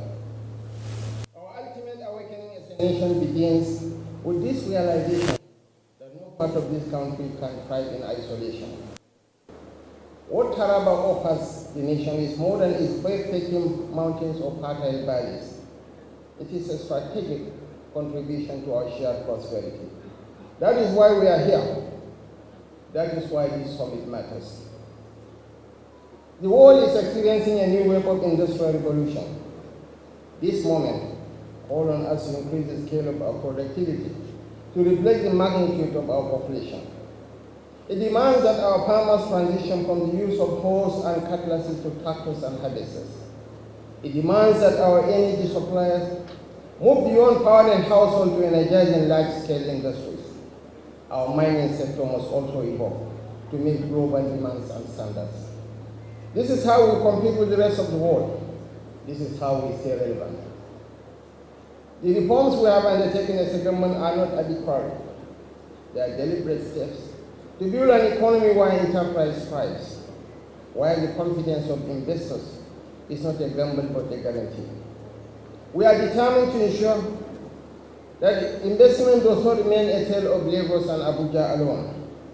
We are expanding the map of economic inclusion to include Jalingo, Gembu, Takum, Ukari, Bali, and every enterprising corner of Taraba. This summit, in essence, is not just a call for investment, it is a call for partnership. The wealth of resources in Taraba is too vast to be reduced to mere statistics. What we seek are collaborators, partners in progress. The federal government is fully committed to supporting every step we take after this gathering. We are not distant observers. We are here with you, ready to provide the institutional backing to turn ideas into accomplishments. Food sufficiency is the first currency of national stability. This is why we have prioritized agriculture as the anchor of our national strategy. This administration has rolled out various interventions to boost agricultural productivity and reduce our dependence on food imports. Taraba's role in this vision is central. From the export-grade tea and coffee grown on its hills to the livestock raised here that feed the nation's feed industry. This state is an agricultural powerhouse that must be fully harnessed.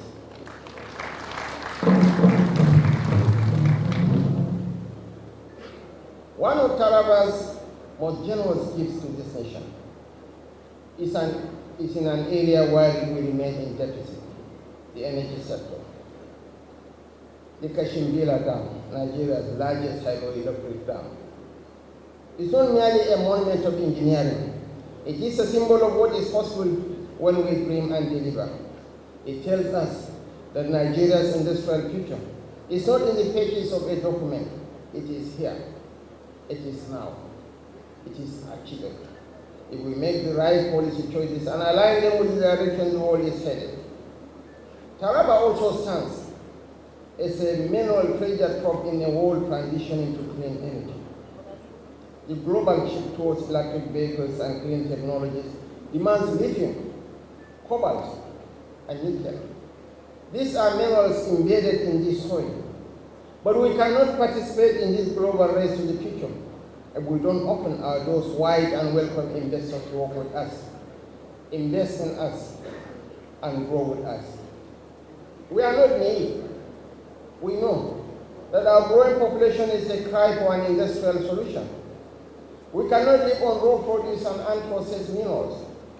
What we need are factories to add value, clusters to drive innovation, and industrial parks to convert ideas into impact. But above all, we need visionaries. We need those who see beyond the narrow confines of trade and into the transformative possibilities of industry. We need people like Aliko Dangote. We need people like Tony Elliman. Your Excellencies, distinguished ladies and gentlemen, the trajectory of global growth is facing Africa, and Nigeria will make or mark that transition. I dare to put forward at every opportunity that 1 out of every 4 black men is a Nigerian. And by 2050, Nigeria will be the 10th most populous nation on earth. We are going to surpass the United States. Our population will hit 440 million people. And what are we going to do with the anticipated population bulge? We can turn the anticipated plunge into demographic dividends, or it will be the demographic disaster that will consume all of us.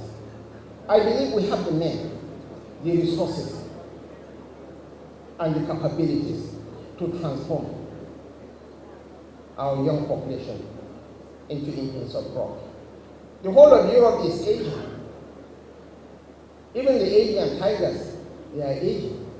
China is aging. But the average age of the Nigerian nation is 16.7. According to Compare, a global consultancy outfit, by 2035, there will be 65 million global talent deficits. The United States, Russia, and Brazil will each suffer from 6 million talent deficits. And we have a very young and virile population. We can fill in that gap.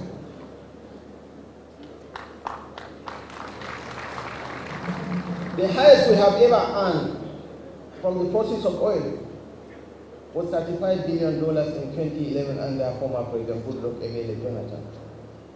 From outsourcing alone, India generated $120 billion last year. So the opportunities abound. There are more English speakers in Nigeria than in India. And with all due respect, the intonation, I believe most of the Western audiences here could get what I was talking about. The intonation of the Nigerian English, with all due respect, is superior to the Indian variety. Am I not right? And our proximity to Europe is an added advantage. So I wish to call on all of us, irrespective of differences in political affiliation, religious persuasion, tribal or sectional background, let us fuse into one.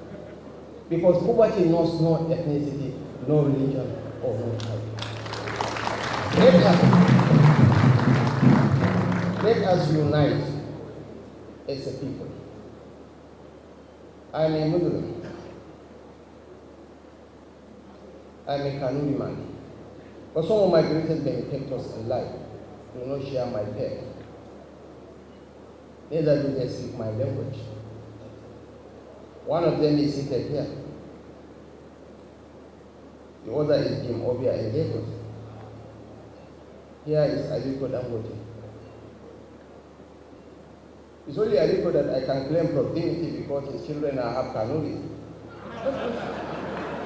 But Your Excellencies, ladies and gentlemen, I want to end on a positive note by extending my warm congratulations to the star boy, His Excellency Dr. Abdul for his own vision and leadership. There is no doubt that you have chosen to reshape the destiny of your people. This is a defining moment for Taraba, and I want you to know that the federal government, that President Bola Ahmed Tinubu, is here with you to work hand in hand as you journey from potential to prosperity.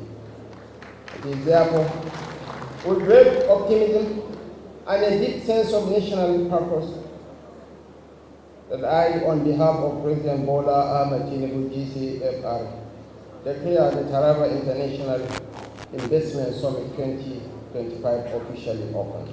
Thank you.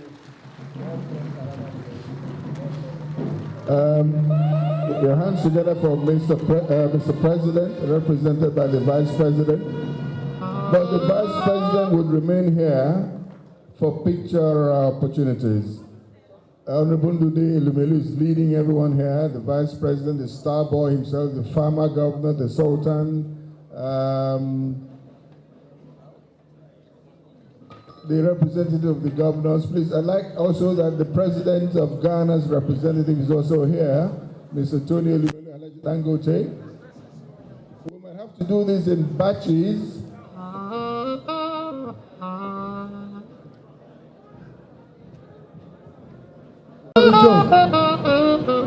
Please, yes. Buhari, can you come this way, Honorable Buhari? Everyone here, the Vice President, the star boy himself, the farmer governor, the Sultan, the representative of the governors. Please, I'd like also that the president of Ghana's representative is also here.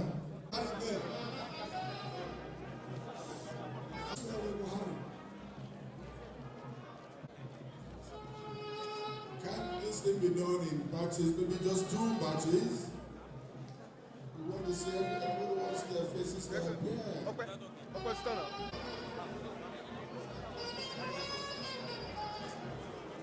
The vice president is going to tour with the governor, the star boy. Let's all wait for that. The diplomatic community is joined and the picture for the picture session. Mr. Vice President. And the 6th brigade, I don't know 6th brigade, just go down a bit, Thank you. Let me say that was no weight behind the vice president leads him. Planning committee, this is a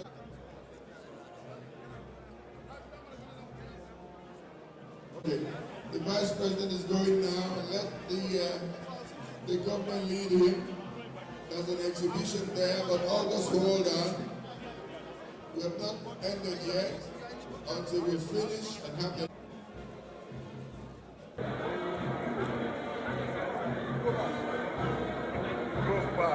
Gentlemen, shift from here.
other investors,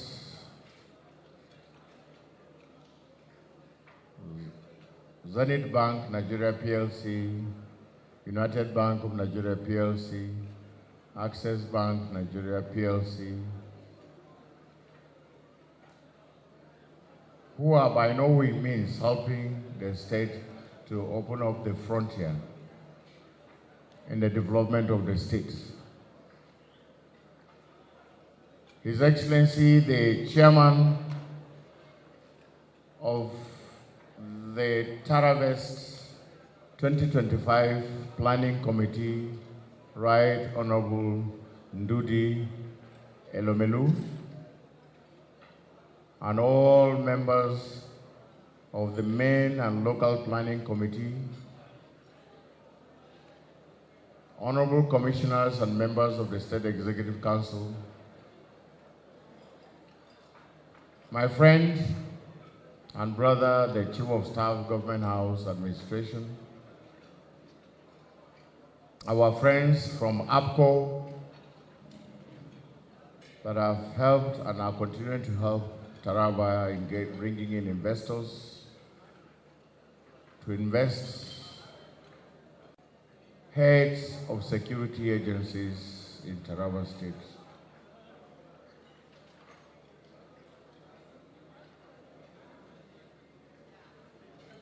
Very eminent friends of Taraba State that are here tonight, distinguished invited guests, members of the press, ladies and gentlemen. On behalf of His Excellency,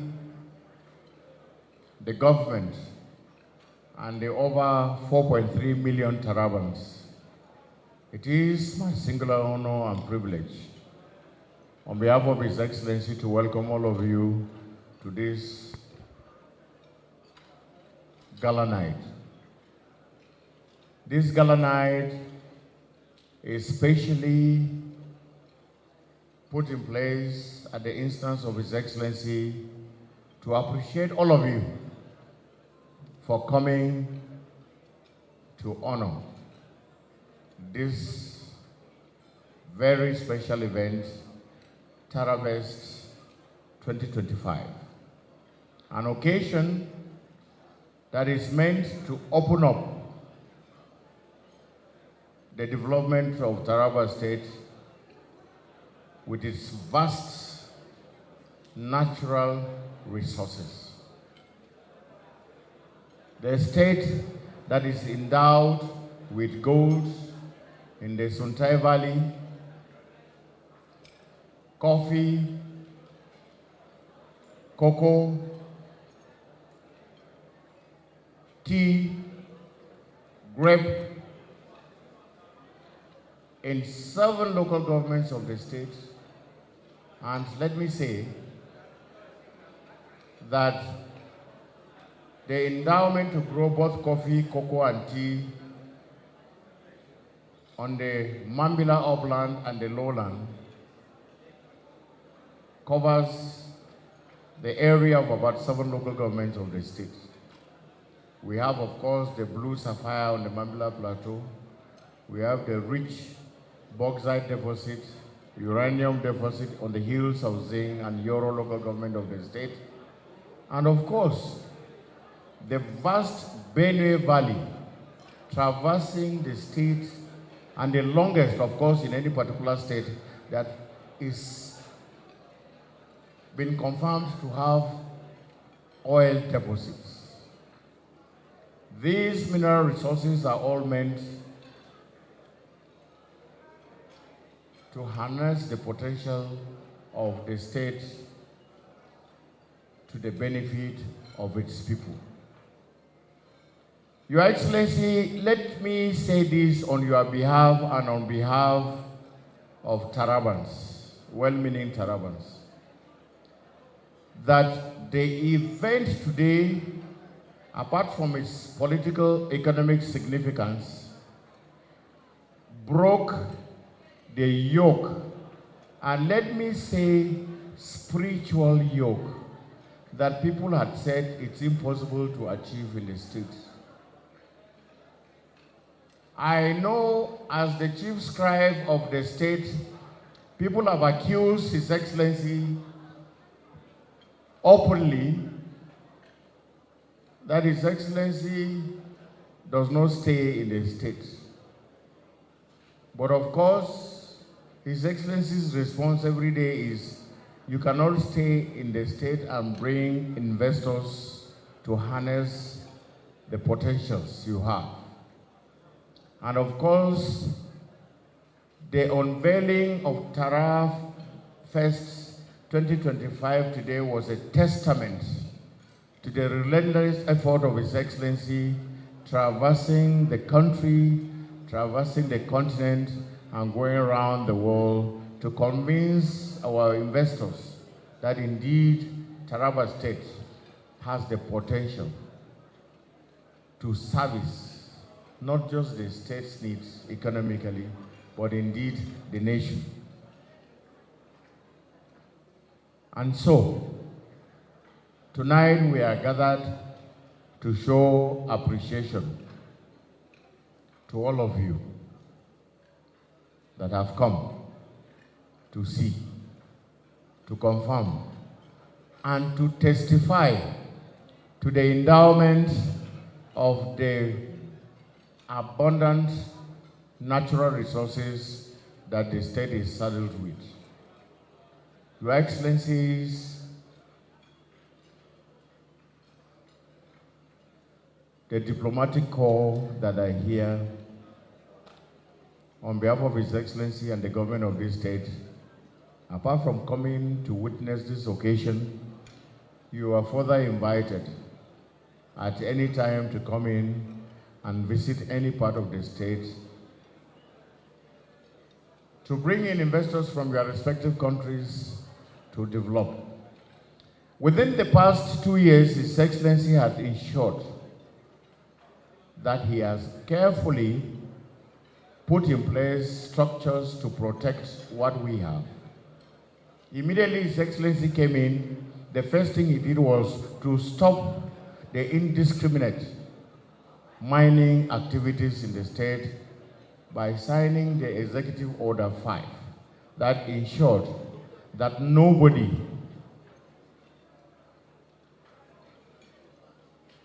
is involved in illegal mining activities without due process. And the intent of that order was to ensure that whatever is done to process our natural resources benefits the immediate community, the immediate local government, the state, and the federal government. Today, we had the representative of the President of Ghana testifying that where proper procedures are put in place to process mineral resources, the advantages are enormous. And of course, we want to thank you because you are here, you are part of the history that is made, and we want to thank you by showing our little appreciation in organizing this banquet to prove that appreciation. We have our friends that have come across the country to be here. We have a representative of the Honorable Minister of Arts and Culture, Hadiza Ali is here, the representative of the Jigawa State Governor, Aisha, the Director General Invest Jigawa. They are all here to prove that we are friends and we are partners indeed for the progress of our respective states. And again, we have our friends from Kenya. We have the ambassador to Kenya, I'm told he's around. We have one of the biggest investors in tea in Kenya. Just one of the companies from the Kip Chim Chim group of companies, one of the biggest here, the general manager finance and then director Commerce. Mr. Brian and Brenda are here at the instance of His Excellency and within 5 days' notice to attend Tarabest. We want to especially welcome them on behalf of the people of Taraba.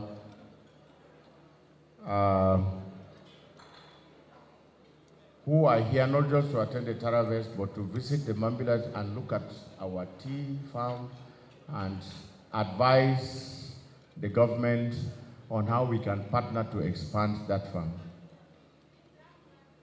Your Excellencies, ladies and gentlemen, we are also happy to inform you that in his efforts to open up the tourism of this state, His Excellency has graciously given approval. Those who are going to develop one of the biggest resorts on the Mambila Plateau to commence immediately the construction of one of the biggest holiday resorts in Nigeria. And this, they will commence almost immediately. All these efforts by His Excellency is to ensure that we harness the resources and make the best use of what we have in this country. In this trip to Mambila this week, we also have our Indian friends that will be accompanying us to go to Mambila to look at what we have. And Your Excellencies, our friends, the diplomats, these are just few instances where we have people that have indicated that they will work. I know that most of you have also indicated we are ready at any time to welcome you and to take you to any part of the state and show you places of interest where you can bring investors from your respective countries to invest in Taraba State. So once again, on behalf of His Excellency and his government and the people of Taraba State, it is my singular honor and privilege to welcome you all to Taraba State and to cap the first Taraba State International Investment Summit by this banquet dinner in your honor. Thank you, welcome, and enjoy your dinner. And I'm sure in the soonest time you are going to also enjoy the vast cultural heritage and display that we have in Taraba State. Welcome and good evening. God bless you. Waste our time again. I know you are here to see, not just to hear what we're talking about. So we're going to go straight into the cultural display. Thank you, Emabelo Taraba Miro. Ladies and gentlemen, before I go to take my seat, I have the singular honor and privilege on behalf of His Excellency, the Governor, the government of Taraba State, to at this moment specially thank the Right Honorable Ndudi Elumelu and the organizing committee for putting up the best organization for Tarabest. His Excellency has asked me to specifically thank you, sir. And Right Honorable Elumelu, sir, the chairman, please may you remain standing for the loudest ovation from everybody on behalf of His Excellency and Taraba State Government. Please, and all members of the main planning committee, please, can you be on your standing feet? A round of applause on behalf of His Excellency, the Governor, and the government of Taraba State, sir. His Excellency has asked me to specifically convey his gratitude on behalf of himself and the government to you. And he has asked me to say this, sir. In the course of performing your duty, you had experienced challenges, covertly and overtly, sometimes annoying. But in your usual characteristics, that you had the ability, sir, to overcome some of these things to ensure that Tarabest is a success. His Excellency is grateful, and thank you to all of you at the main planning and local organizing committee. So once again, on behalf of His Excellency, we want to say thank you to all of you and God bless you. Very, very near and far. So, Shedrack, please come and tell us the group that are coming out. Thank you very much. Distinguished guests, Your Excellency, once again, good evening, and all the ambassadors that are here present. Tonight, Taraba State is nature's gift to the nation, and of course, today, culture is going to be displayed. Permit me to recognize our boss, Chief Bisi Olatilo in the house. Thank you, sir. You're welcome. Ladies and gentlemen, this event tonight, as we invite one of the best cultural troops in the nation that has performed all over the world, the Taraba State Arts Council. Your stage is now. Thank you.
Hello, we have reported for duty, as it were. They are here, papers, and we look at the newspaper headlines. So let's introduce our co-anchor. Is the ever dependable Dr. Moses Adebayo. I greet you. Welcome. I greet you, and I thank you for that. Yeah. Okay, the Guardian is the first paper here. Design flaws in new roads and public facilities leave PWDs stranded. PWDs, persons with disabilities. Yeah. Anyway, if you are in doubt, just look at the details in the Guardian. Truth is this: I've had the privilege of seeing one or two of these ongoing, Sokoto Badagry or Badagry Sokoto, whichever we see now, and Lagos Calabar. Good job so far, of course, but I think the observation of the Guardian is just that it can as well include them more. Yes, I don't want anything to be seen from the political point of view, because we're in that season where everything is always seen from that point of view, but the road is good, at least from my own estimation thus far. APC to reshuffle campaign council over pressure from North and Southeast. Inevitably, yes. It's skewed towards certain regions. And of course, you know, it's just in our nature to complain. Of course, we're talking about the expanded campaign committee APC, list, true. 108. And Sunday Diary, one of the president's spin doctors, said something about 2 days ago now that the subcommittees will address certain issues from the major committee. Southern Middle Belt leaders to reject federal government's livestock scheme. Will this ever go away? Will this ever go away? All over the world, talk of countries where ranching is big business and they made ultra success of it. The Netherlands, Denmark, even Argentina. Ranching is always going to be something private. It's not going to cause this trouble. You want to ranch? Fine. Approach a state government, they control the land and buy. But do you remember that former governor of Kano State? Yes, Ganduje. Said at the time they had enough land for ranching. Yeah. I don't know how we reconcile these things. EFCC recovered over 500 million naira cash assets in 3 years, says Olukoyede. Thumbs up. I commend EFCC. Only that my posture towards the EFCC is always a comes out. When they do very well, I'm ready to just acknowledge and commend them. And when they snatch sometimes defeat from the jaws of victory, I knock them. Atiku insists on subsidy as presidency challenges funding, cites 19.1 trillion naira burden. This has become a major issue now with respect to this campaign, and I think I like it. The fact that they are yet to slide into personality attack, because inevitably that will happen. That will surely happen. But let's easy. He sees subsidy as something he will remove, although he was a vanguard of subsidy in the first place. What changed? I wouldn't know. Maybe as we break the topic deeper. Are you surprised about the double speak? Well, that's why I always tell people that it's in man to say something once and also contradict himself. So that's just it. Experts seek FCCPC's intervention as FAN, that's Federal Airports Authority, defends e-hailing service ban. Well, FCCPC, I just hope they will not be overburdened, because just last week it was a major headline how that they are trying to just ensure that the petroleum industry is as threatened. Cement industry. You know, remember we broke that the other week. Yeah. Now the what do you call now? The aviation industry. I hope they don't just burn out because of too much work. FG unveils 365 million naira prize for outstanding academic research and innovation. It's about time they did this. It's about time. But when you consider other climes where you have fundings like this, you have the alma mater, alumni now, when they come together to ensure that when you see certain schools thriving, it's not because they have public funds ready somewhere, but the alumni. Alumni, that's the men and the women. Okay. Now you are agendarizing everything. You are agendarizing everything. Anyway, for real, let's see how this goes. Federal government launches $1 billion scheme to support poor households. Yes. On the one hand, I agree with this because we're endemically struggling right now. The economy is still getting itself, but I think it's picking up on the macro level. Now, this is on the micro level, and I think the state should also get involved here. Groups condemn fresh petrol price hike, demands audit of refinery funds. For real. They should demand, and we want to know why it flip-flops. Okay, Daily Sun next. Just 2 or 3 stories because of the wraparound front page. Tinubu orders National Threat Assessment, 5-year defense plan. Oh yes, this clearly reminds us of our First Republic, where there were 5 years, a 3-year plan, there were 10 years plan like that. With this, only that the Nigerians hopefully will see it through. But we are very good when it comes to starting something. I remember they go on years, yeah. Of course, they had plans, that covered 5-6 years like that, but eventually another government will come in and. Okay. Crisis brews in APC over campaign council. And the riders there, NWC member, National Working Committee members, Tinubu 2020 support group, protest exclusion. Yeah. But anyway, you can't possibly please everybody when it comes to things like this. They have to just resolve it within themselves.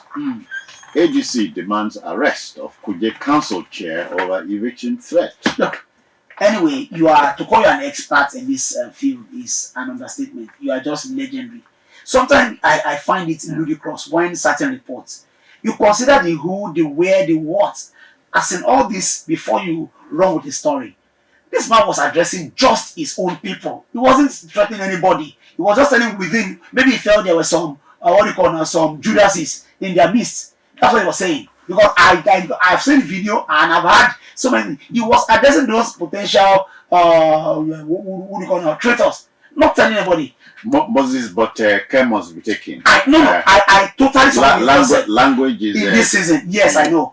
And let me just say one more thing. I remember when the then candidate of APC, who is now the president, Tinubu, went to Abeokuta. He was not telling Nigerians that, my force in Miloko. No, he was referring to just people in the APC. So I understand the season we are in, so care must be taken. Yes. Yeah, Tinubu, Sanwo-Olu, NGE, others, Man, Eagle online publisher, Oladipo. Yeah, I had this my friend, my colleague. Really? Commiserations. He's been here a number of times. Oh, interesting. Wow. Oh, yeah. Dr. has been here, and I've hosted him on Journalist Hangout a number of times. New Telegraph. Again, the wrap around is there, but 2-3 stories. Our lands, not dumping grounds for controversial policies. Southern Middle Belt. That's a federal government's proposed ranching scheme. Well, I think I agree with them. Ranching anywhere is proven to be successful has always been a private thing. So you want to ranch, go and get the land. On our record to Nigerians, demand accountability from elected leaders. Yes, That's talking to the elected now. The electorate. governed, Yeah. the electorate. Yeah. But I agree with him. I sound like an echo chamber here. We demand and we keep demanding from our leaders. Saudi Arabia executes Nigerian for drug smuggling. Their law is their law. You should have known. Their law is their law. So whatever it is, that's just it. Power. Federal government targets 6,500 megawatts generation by year end to replace obsolete equipment. Almost 100 days now for Tegbe, and I think he's doing a bit of work.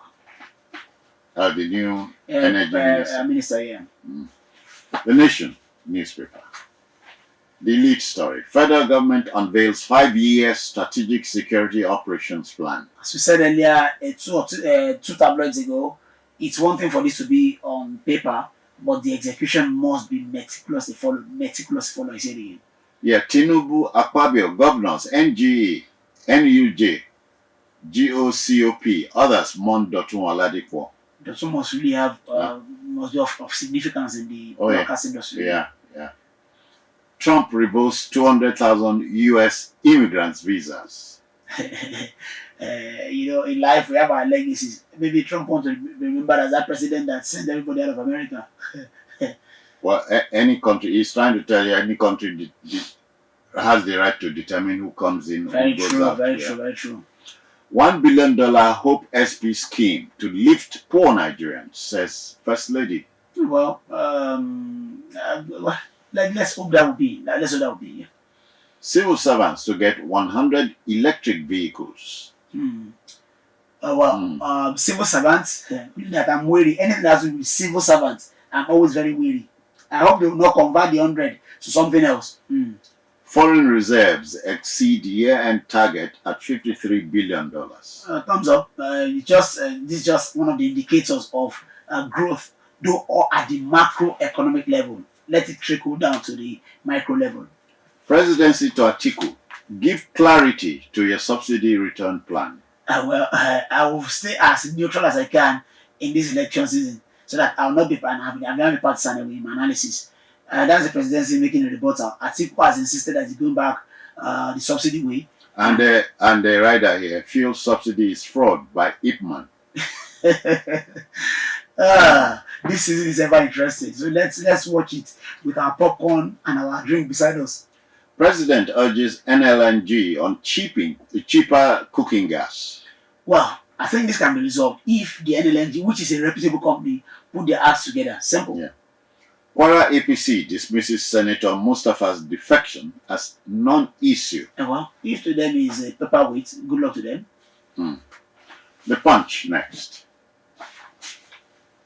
2027 politics. Atiku Tinubu face-off widens over subsidy and 16 billion naira power projects. Maybe I want to tell you what one of the riders there. Presidency APC fire back at Atiku over subsidy U-turn, thieves claim. Anyway, there's been this big battle between the Atiku camp and the president's camp. The president insists subsidy and never going to go back to subsidy way again. Atiku once supported this, is now saying something else. Well, it's a nature man to change his mind. The electorate will eventually determine if whether one sync with us the more. EFCC offers 5% reward for leads on stolen assets abroad. Oh, well, good. Maybe I'll just be... Reminds me of the whistleblower thing. Only that scheme just was messed up at the point. They messed up, yeah. Federal government halts foreign scholarships, redirects funds home. Well, this is just a way to stem brain, what you call the brain, yeah. This is just a way. I hope it gets the job done. Osun Poll, security personnel protest unpaid duty allowances. Please, whoever is in charge, please pay them.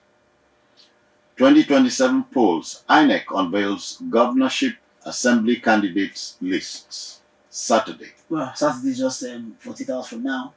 Well, it's one of their statutory rules. Let them do that as soon as they can, as they have said. Yeah, I saw this on the international news media. 160 dead, 649 missing in Nepal and Tibet floods. what can you say when it comes to some of these Far East countries? You know? And when nature intervenes. Yeah, well, and sometimes they say nature is a wicked witch. Dangote threatens to export petrol as imports rise. The ding-dong, humdinger of affair between Dangote and Nupen, Dangote and NNPC. And marketers. And marketers will never go away. 5-month-old baby and mother rescued from Lagos Canal. That's good. Thankfully, they've been rescued. Very good. Yes. Thank God. Farmers' headers crisis. Southern Middlebelt leaders reject FG ranches. Well, as I said, it's in their powers to do that. Okay, quickly we take on the Tribune. The Tribune is here, and the lead story is also here. Southern Middlebelt leaders to federal government drop proposed ranching scheme for FCT, Plateau, 4 other states. Again, just from what we just said the other time, it's for the states involved now, Plateau, Benue, and those within the south and northeast region like that, for them to accept or reject this. After all, issues like this are concurrent. It is not exclusive. So the federal government will have to listen to what these regions are saying. Subsidy regime. Articles confusion difficult to ignore presidency. Articles confusion difficult to ignore. You can imagine fire from one camp, the fire back, and that's exactly what is going on here. But ultimately, we will determine with our thumb. Tinubu, NGE, GoCop, IPL, others mourn Dotun Oladipo. Yeah, and I join them in doing that. Congratulations to the family, and I hope they find the force to bear the loss. Federal government inaugurates Committee on National Threat Assessment 5-year defense plan. Ribado Musa, service chief, make lists. Committee get 90 days to submit documents. I'm not in doubt that we start very well, as I've said, but execution is what matters really. Visit Ekiti to see deplorable Ado Abuad Ijon Road. Afeba Balola writes Tinubu. Well, it's an Indian of Ekiti State, and it's also in Nigeria. It's in Nigeria. So he's writing the president. He's eminent enough to have written to the president. So let's see whether the president will respond. U.S. suspends immigrant visa applications as Trump tightens immigration rules. We both agree that it's their country, so they determine who comes in and who goes out. Operatives trace 3.5 billion naira cryptocurrency proceeds, arrest suspects. The fact that there are no laws that are well etched to guide the crypto world is the reason I'm always wary of whatever comes from that world. Yeah. Over 2 million Nigerians living with avoidable blindness. Ophthalmologists are warning us. True. Because sometimes even our diet contributes to this. So we lack most of the things we eat are only based on carbohydrates. No vitamins, vitamin A, especially for clear eyesight. So you know what I'm saying? Consider this one: $16 billion power fund. Probe me if you have evidence. Article tells Tinubu. Wow, that's daring. It dare them that okay, do this.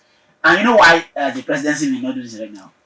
Not to make a matter out of it. They will not go. They will not go this way. Because it will surely carry emotions and sentiments.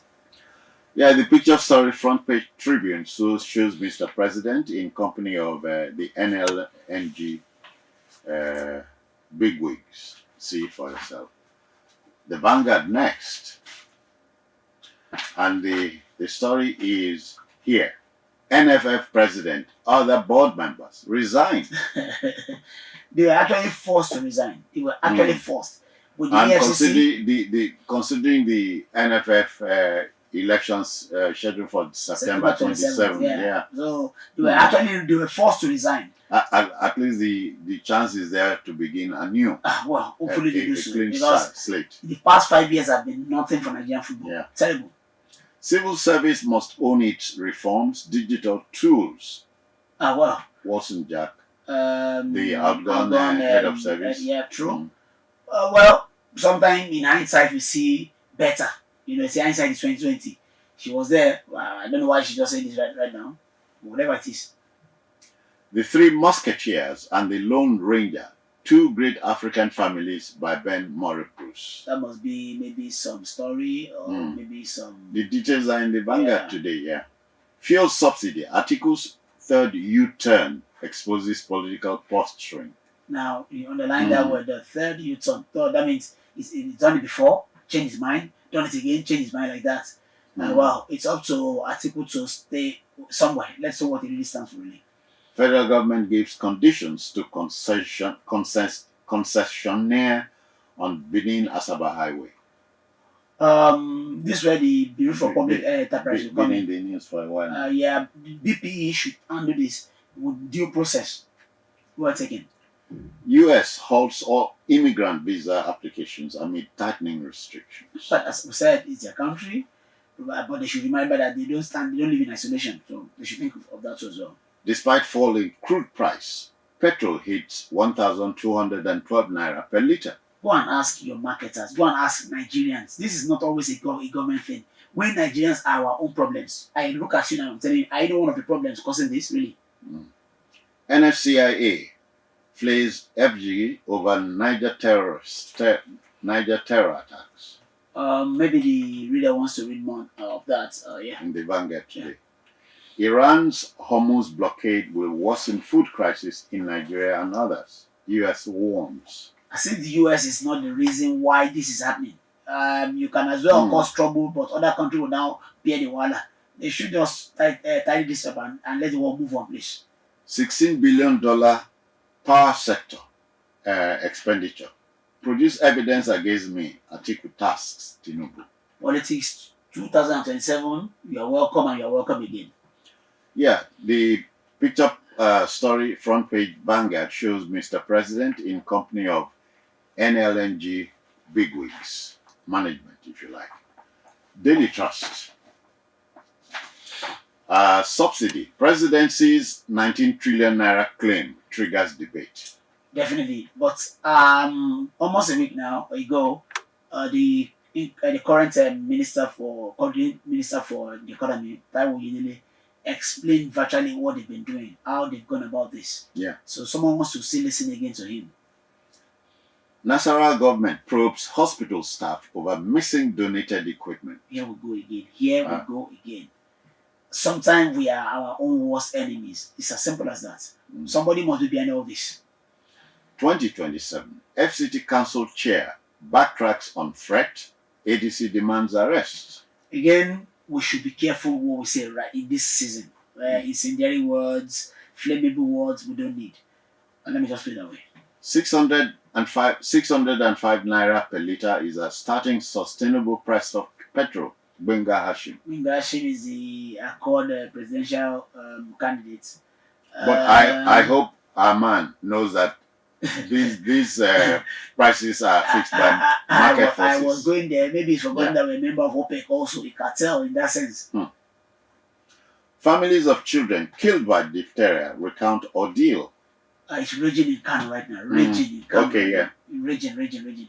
I hope the Kano state government will tackle this. Federal government to introduce solar power tariff in public institutions. Well, provided is the idea, their own institution, so whatever accrues from there will go back to their post. Woman allegedly burns stepdaughter with hot water in Borno. This is terrible. You're supposed to be a mother. Simple. Niger, road crashes claim 110 lives in 7 months. Well, let me echo you. Bad roads don't kill, but bad drivers. Yeah. Okay. Last but not least paper this day. The lead story. FG unveils 140 billion naira social protection plan to tackle poverty. My own take on this is just that, as much as this, but they are only temporary relief or solution. Can we make this a constitutional thing so that even those who don't work, we talk of the social security in the US and the UK, these are things we want to aid, but we can make it a permanent thing. Yeah. Tinubu to NLNG. Nigerians must feel impact of your gas output. That's the ultimate destination. You have all the brilliant plans in the world. If you don't feel what you are doing, then it's of no use really.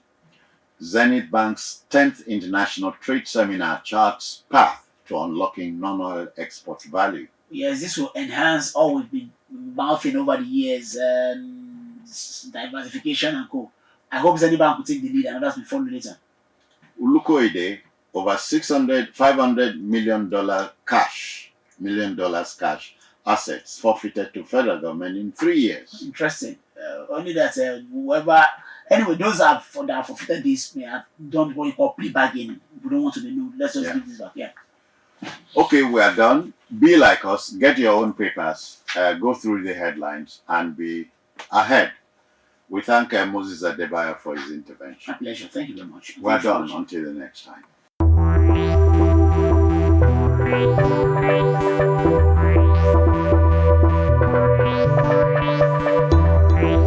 Afenifere, the Pan-Yoruba socio-political organization, invites you to celebrate a century of courage and a century of stewardship at the centennial birthday lecture of the leader of Afenifere, Chief R.S. Fashoranti, CFR. Theme: A Century of Courage and Stewardship of Yoruba Democratic Legacy. Distinguished guest of honor, President Bola Ahmed Tinubu, GCFR, President, Federal Republic of Nigeria, Chairman Aremo Olusegun Oshoba, former Governor of Ogun State. Lead speakers, Architect Prince Bishop Ayo Ladigbolu and Professor Rokpo Shekoni. Royal Father of the Day, Oni of Ife, Oba Adeyeye Enitan Ogunwusi, alongside governors of the Southwest states. Date, Friday, August 28th, 2026. Time, 11 a.m. Venue, Muson Center, Onikon, Lagos. For inquiry, contact Chief Kole Omolulu 0803-576-9344 or Dr. Niyo Shoba 0803-747-0033. Announcer, His Royal Majesty Oba Olufalaye, GCON, Chairman, Afenifere National Executive Council. Afenifere, freedom for all, life more abundant. Powering the future starts with the right technology. Introducing Imefi high-quality and distribution transformers, expertly engineered and manufactured in Spain to deliver superior performance, reliability, and efficiency for modern power systems. Designed with advanced technology and built to international standards, Imefi transformers provide dependable solutions for industries, infrastructure, and power distribution networks. Now available at Stevenson Brothers Limited, where engineering excellence meets trusted solutions for projects that demand durability, efficiency, and world-class performance. Choose Imefi Transformers. Visit our website today at www.stevensonbrothersltd.com, or you can also stay connected with us on Instagram and TikTok at SBL_Nigeria.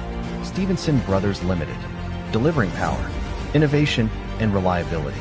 Contact us today and experience quality at its peak.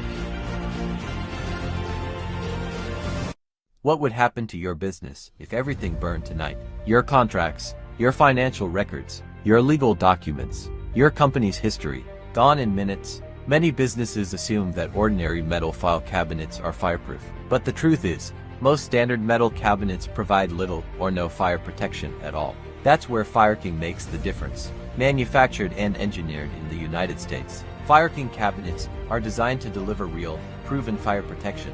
For over 5 decades, Fire King has remained the trusted standard for file and record protection. Because when it comes to protecting your most important documents, real protection is the only option. Fire King is made and manufactured in the USA and is available in Nigeria exclusively at Stevenson Brothers Limited, where quality is our watchword. Visit our website today at www.stevensonbrothersltd.com or connect with us on Facebook, Instagram, and TikTok at SBL_Nigeria. Experience quality at its peak at Stevenson Brothers Limited.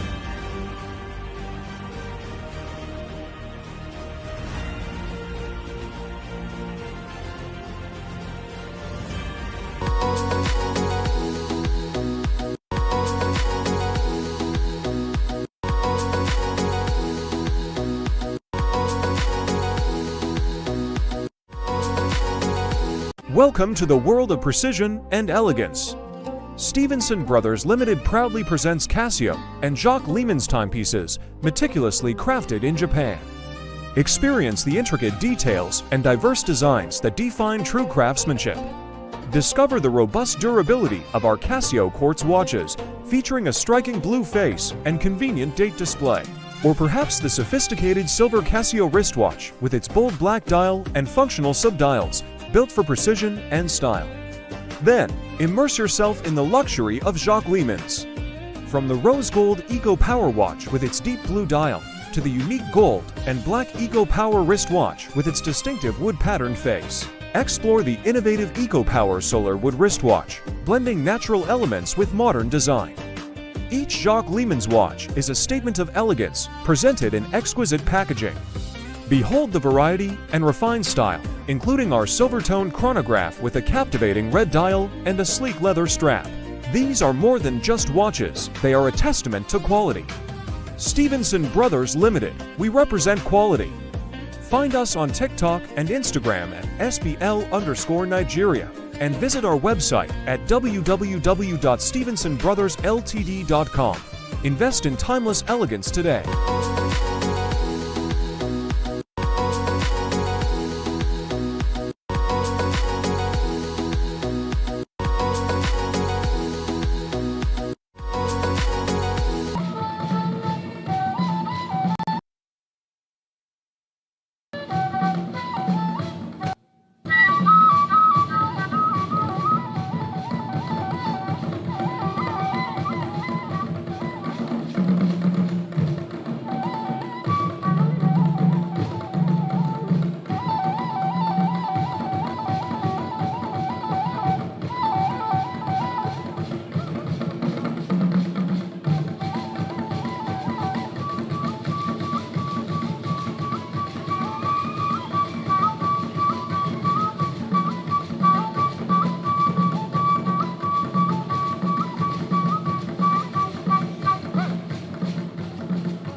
starting from the Mambila Plateau. You can see the way they farm the planting, and of course they moved to Warrior Fishing Festival, and of course to Zing, where they plant yam and other tomatoes. Ladies and gentlemen, clap for nature's gift to the nation.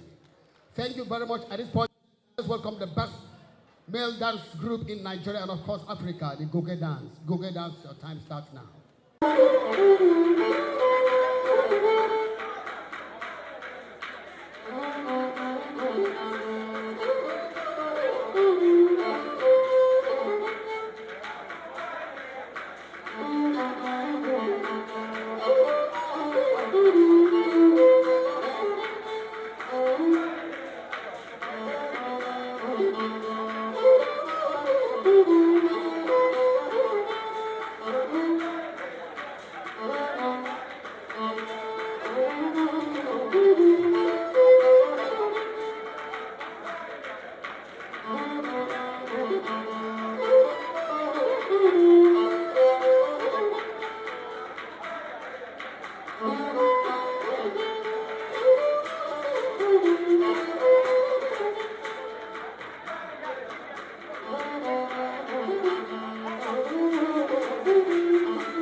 With the display we still have other dancers and artists in the state that will be performing. Thank you so much, as we are going to be calling on the ambassador of the Republic of Tunisia. Ladies and gentlemen, our distinguished guests, please help me put your hands together for Ambassador Mohsen Amtet. Please put your hands together. We're going to be having him on stage for a presentation. Please put your hands together.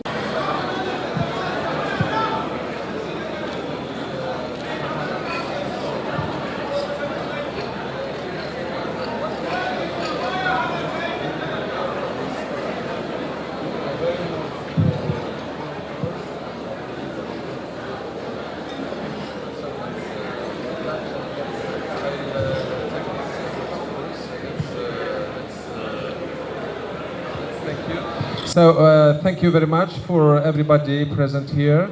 It's that to gesture, of course, for the kindness and the welcome of the Honorable Governor of Taraba. Thank you very much for this organization in the name of all the colleagues from the Diplomatic Corps. Thank you very much, and keep in touch for any extra, of course, events. Thank you very much. Thank you. So, on behalf of myself and the good people of Taraba State, we accept this gift, and we'll pray that this is just the beginning. We're going to build together so that our people will prosper. Thank you.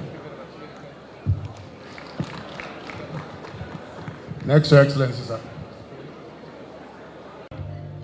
The Chief Servant of Taraba State, with your kind permission, I would like to lean on the already established protocol.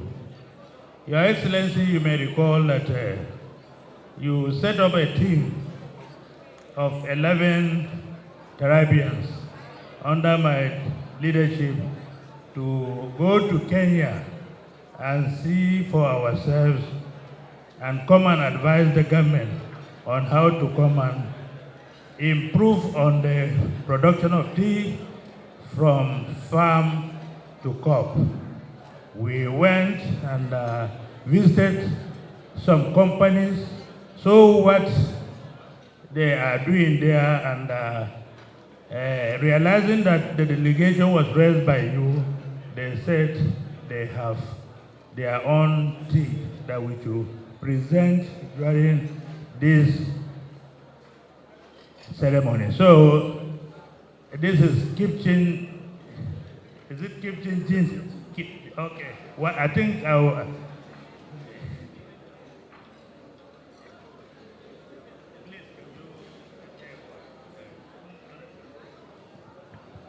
Your Excellency, all protocols observed. We are deeply honored to be among these TerraVest summits today. And to show appreciation, we're also honored to present this gift of teas to the governor. Thank you for the hospitality and all. Thank you. Yes, the next one is from Kenyan Tea Development Association.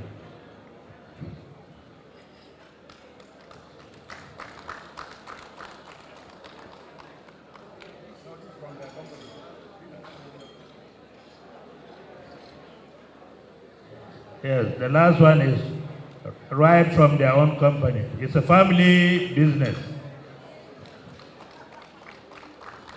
So thank you, Your Excellency. Thank you. Next Excellency, a delegation from Mexico. Please come forward.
Thank you so much. We have the representative.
After your speech, I was also invited to respond to your speech as representing the Dean. And today I'm representing the Dean and I'm representing all the ambassadors here. But what I want to say to you, Your Excellency, is I honored your request and I assured you that we're going to come. And we came, Your Excellency. I think we were about almost close to 20 ambassadors. I think you are the best governor we have invited such a large number of ambassadors. Let's give you a round of applause.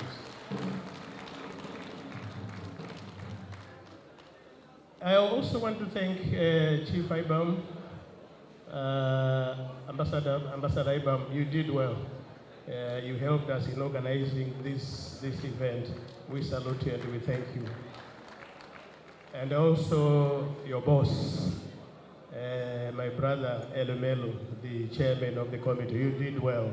Thank you so much.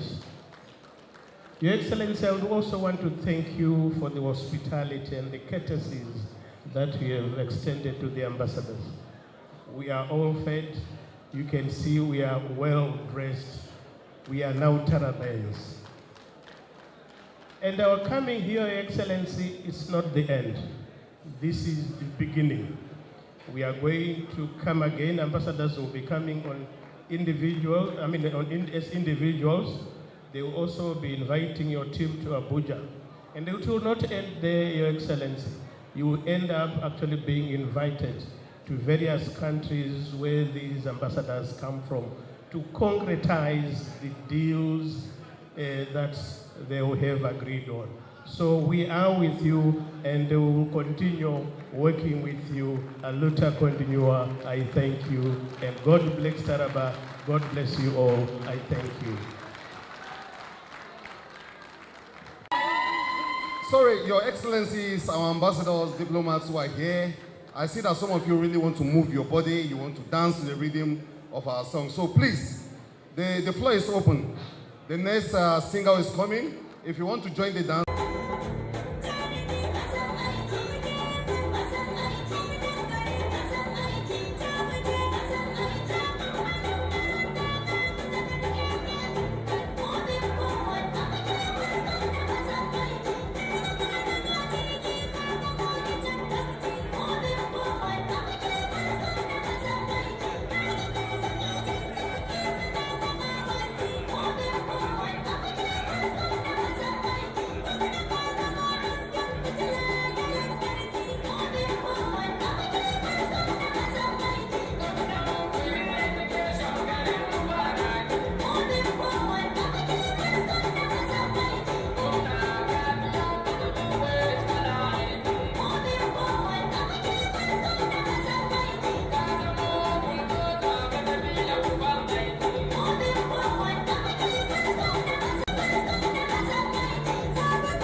of Taraba, the man that has invited all the investors. Your Excellency, sir. Protocol. All I want to do here tonight is to thank all of you. All of you.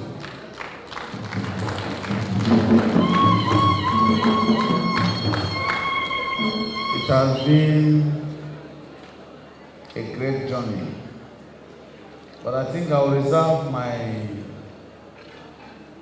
speech for my 2 years in office on May 29 by the grace of God.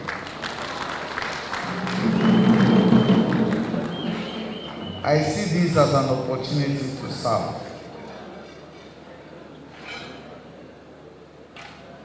After spending 21 years of meritorious service in the Nigerian Armed Forces as an intelligence officer, I retired voluntarily to serve humanity. And I thank God that my people accepted me and they gave me the mandate to serve them. I have no business being in government as a governor than to serve. And as I always told them, that every basic thing in this life that I need as a person, God has helped me. I've achieved them. I'm here to serve.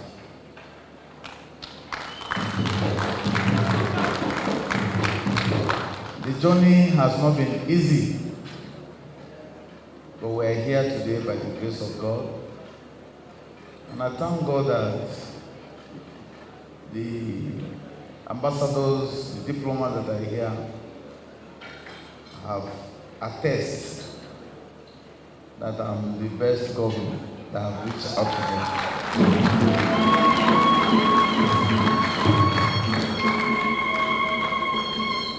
Just like when my secretary to the government was speaking, when I started reaching out to various embassies, making effort to do things, there were a lot of mischief makers. They kept saying that this governor does not stay in one place. He's always traveling, always traveling, always traveling. But I thank God that today I've been vindicated.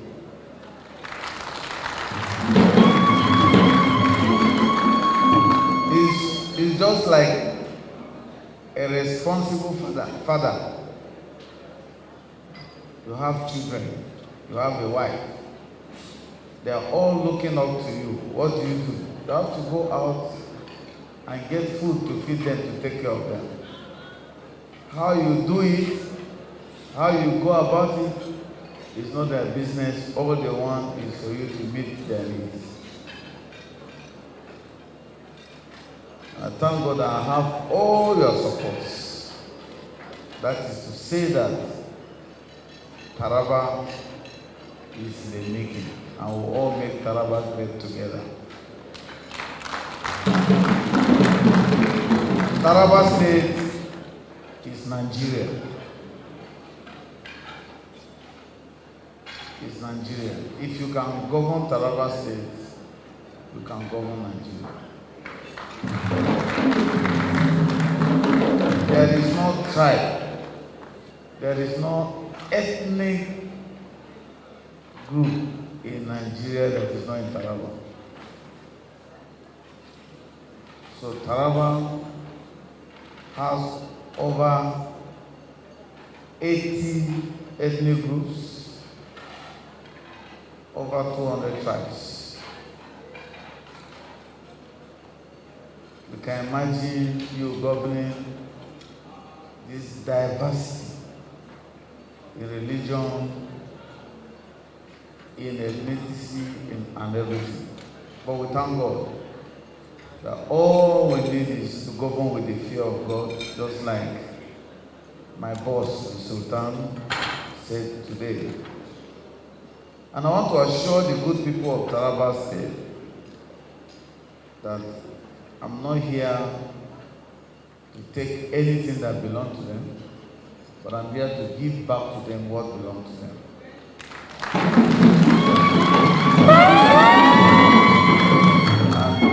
And luckily for me, I have one of my classmates, my friend, my brother. We started Nigerian Defense Academy together in 1990. He's here, Major General Edith. I want to recognize. If he's here, please stand up, let them see you.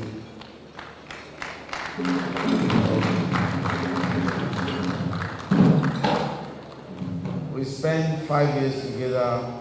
Please, you can sit down. We spent 5 years together. So if I'm still in service, maybe I would have been a Major General like him. But I decided to leave in December 3rd, 2010. About 15 years ago, to serve my people. So if I can leave my prestigious profession, a noble, well-respected, disciplined profession, the military, to serve the people, I mean serious business. So I want the good people of Taraba State to be patient with me as I navigate them through the storm, through the wilderness, to the promised land. And the Tarabans, you know, with what is happening or what has happened today, it has shown that we are not alone in this journey. We have nationalities from all over the world. And for you to bring the president to represent you here, in fact, the president, the prime minister of Grenada, my good friend, is supposed to be here, but for some certain reason he's not here. He has sent his people here before. The president of Ghana sent his representative. He told me he will send one of his high profile member of his cabinet, and he sent somebody down. The president, the commander-in-chief, endorsed this, our meeting, and the vice president was here, the Sultan of Sokoto, my boss was also here. And you know, for you to drag Alaji Aliko Dangote to this place,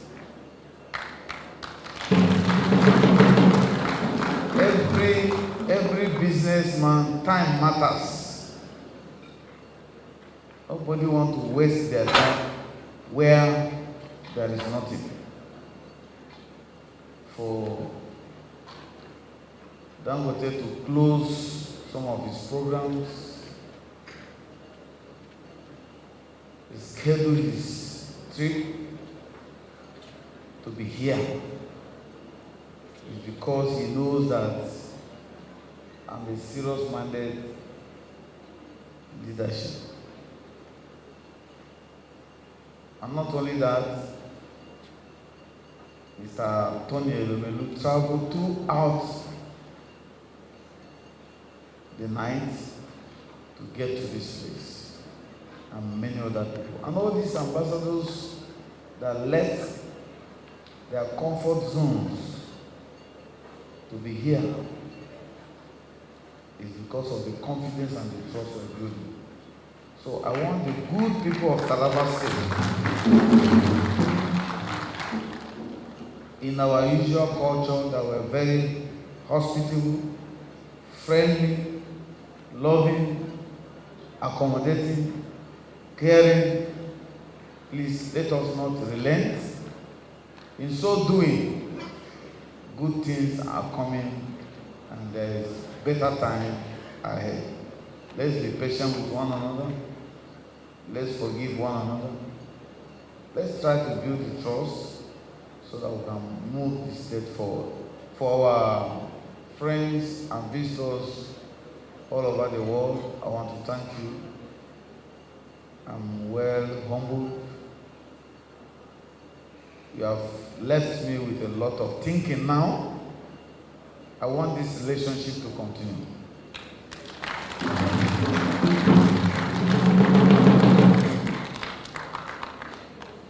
It's just like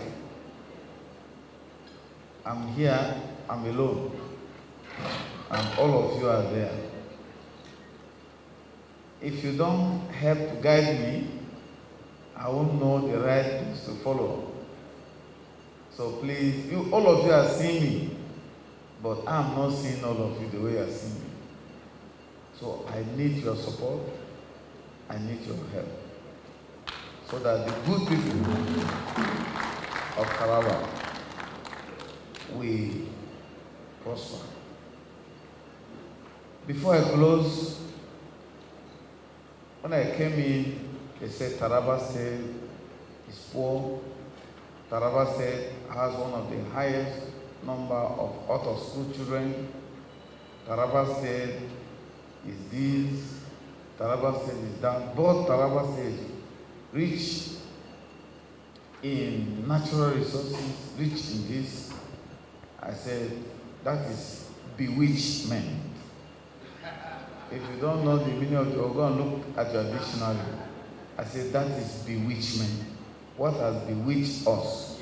We are rich in natural resources. We have very good human resources, but we are poor. How can we be poor when we have everything? So thank God today. If we have been bewitched before, all these nationalities that are here have removed that bewitchment. So I want to welcome you to Taraba State. Taraba State is your home. If you need a land in Taraba, just come. I will approve it and you have your certificate of occupancy. We have so much. Feel free.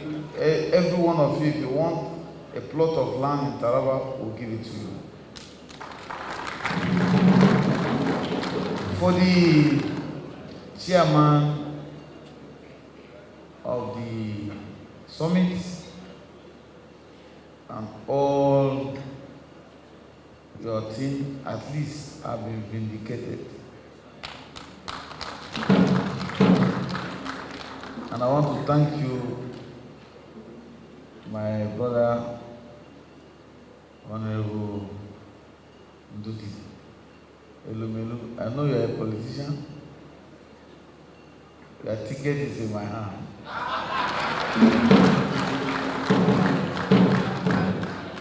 You know, I'm a stakeholder in Delta State. So, approve.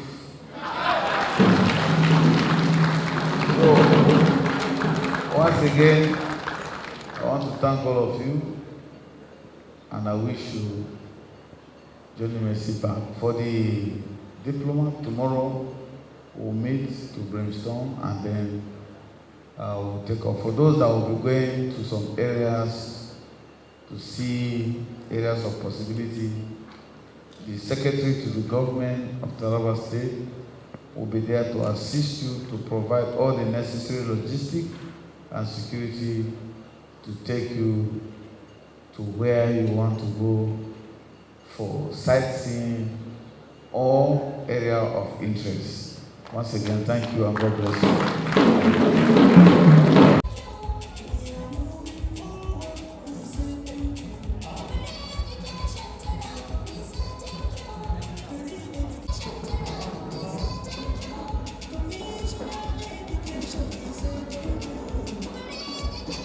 Thank you very much. We have another.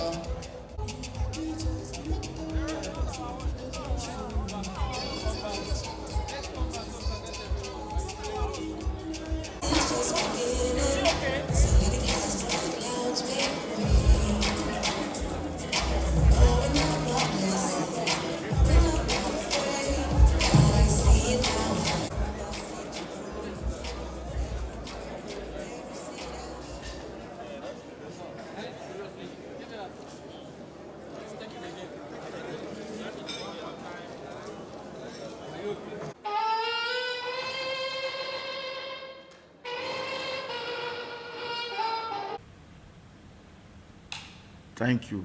Thank you very much. I want to thank you very much for also attesting to what we are doing in Taraba State. As I've earlier said, it took us a journey of 2 years now to bring Taraba to the globe. So right now where we are, Taraba is ready, Taraba is set, Taraba is peaceful, and this has been a collective understanding between the government and the people. So Taraba is open to the whole world for investment, and that is why we have to put this program in place, and you can see the crowd, the investors, the respected Nigerians, including the President, Mr. President. You can see that he endorsed this summit because this is what we need at this time. And I believe that other states too will be preparing. So this is where we are, and we have opened to all the investors in the world to come to Taraba. And with the help of the federal government, I think we'll be able to achieve that.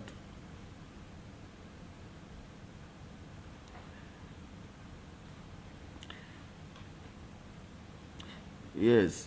Right now, just like you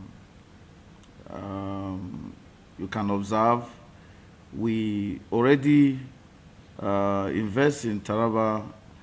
It's a very good initiative to be able to open up the state to investors. Right now, whatever we are doing is very comprehensive, is friendly, and then is backed by a very strong policy that will enable the investors to invest in Taraba. In Taraba State, we are looking at agriculture. We have about 54,000 square meters of land that is arable, good for all kinds of crops, all kinds of weather. In fact, we can farm 365 days continuously in Taraba. So we have enough farmland for investors that want to invest in agriculture. Also, fishing. We have very good rivers that we have very sweet fish in all these rivers and other underwater elements or animals that people can also look at. And then we are talking about livestock. I'm still talking about agriculture and food security. We have enough land for grazing, natural grazing for people that want to go into livestock business. It's open for them. And also in the area of mining, we have all kinds of mineral resources that are here, and we're working together with the Ministry of Solid Mineral to ensure that we do or carry out a responsible mining activities, that all communities will be involved, and the environment will be also protected. So in the area of mining too, we are opening up mining for the whole world to come and mine in Taraba. Then if you look at the area of energy, we have so much energy resources, hydro resources in Taraba, good for hydropower, and also alternative energies like solar and so on. So Taraba is actually open. Even in the area of the mineral we are talking about, we have so much deposit of lithium here. So investors can take advantage of that to set up manufacturing plants in the state to be able to thrive economically. Then you're looking at the area of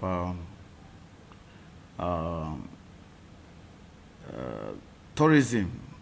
We have Gashaga, Gomti Park. We have so much the Kashmir area, the mountains around Jalingo, so many things for tourist attractions here in Taraba. So we are open to the world for investment. Thank you very much. If you are following the trend of events, you will understand that the dam, the Kashmir dam, has been concessioned. And there are some private individuals that have taken charge of the dam. And they are still working on the handing and taking over and the preparation on how it will go into full operation. So I'm very, very sure that by the time that is done, maybe before the end of August, because we are liaising with them, by the end of August, we'll be able to make proper use of that dam to supply energy to people. And I think that dam can produce up to like 40,000 megawatt or thereabout. So I can't tell, but I believe very soon the dam will be fully operational. And you know, there are so much opportunity around that very area for irrigation, farming and the rest of things like that, fishing and the rest. So our people are waiting, they're eager, and we have engaged in training some of them so that once it starts, it will be a full-scale economic activities around that area. So I believe that very soon we'll be able to operate from there.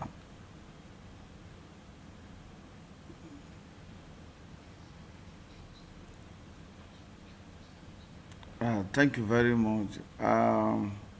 Yesterday was one of my happiest moments because the only way you can sell the state is to collaborate with very important personalities and successful businessmen like Dangote and Tony Elumelu. I've hit their advice, and actually the summit is to open up to the world because most of our businesses in Nigeria are not very, very strong. I'm sure Dangote has his own experience. If he start telling you his experiences here, you know, it can be very discouraging for other local investors, and also the same thing to international investors.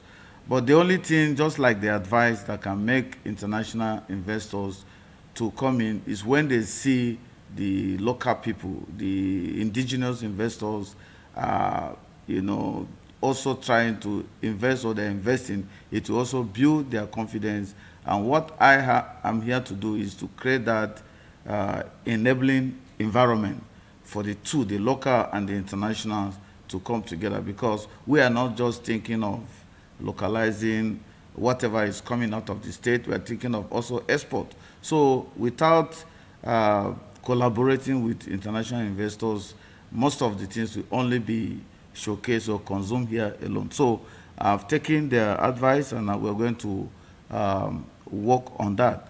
Now, the challenge or the situation that is before me right now is how to convert or apply or ensure that all that have been said yesterday and all the investors that attended this summit are able to come together to put all that we have decided to do in place. So I'm setting up a team that will look at the post-investment summit and then come up with advice for us on how to follow up to ensure that we achieve what we need. And we cannot do anything without the backing of the federal government. So at the end of everything, I have to get back to Mr. President to give him a directional strategy and plan on what I have on ground as a follow-up to the summit. And once that is achieved and we're working together, I think we'll be able to break the ground. So I believe that so much can be done from here. And already I've been encouraged and I'm very, very focused in what I'm doing. And I believe that very soon we'll see the result of all this.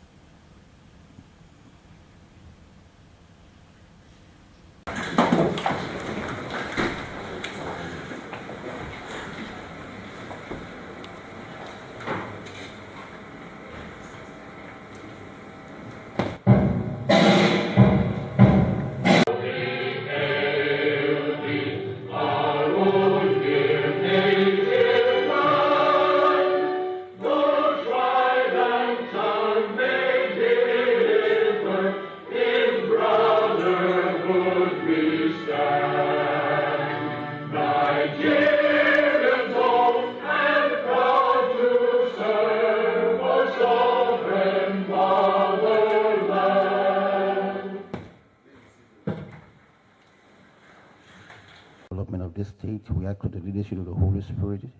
We ask for your guidance. We lift up your servant before you, and we ask that you bestow on him grace and wisdom to maneuver and to lead the people of this state.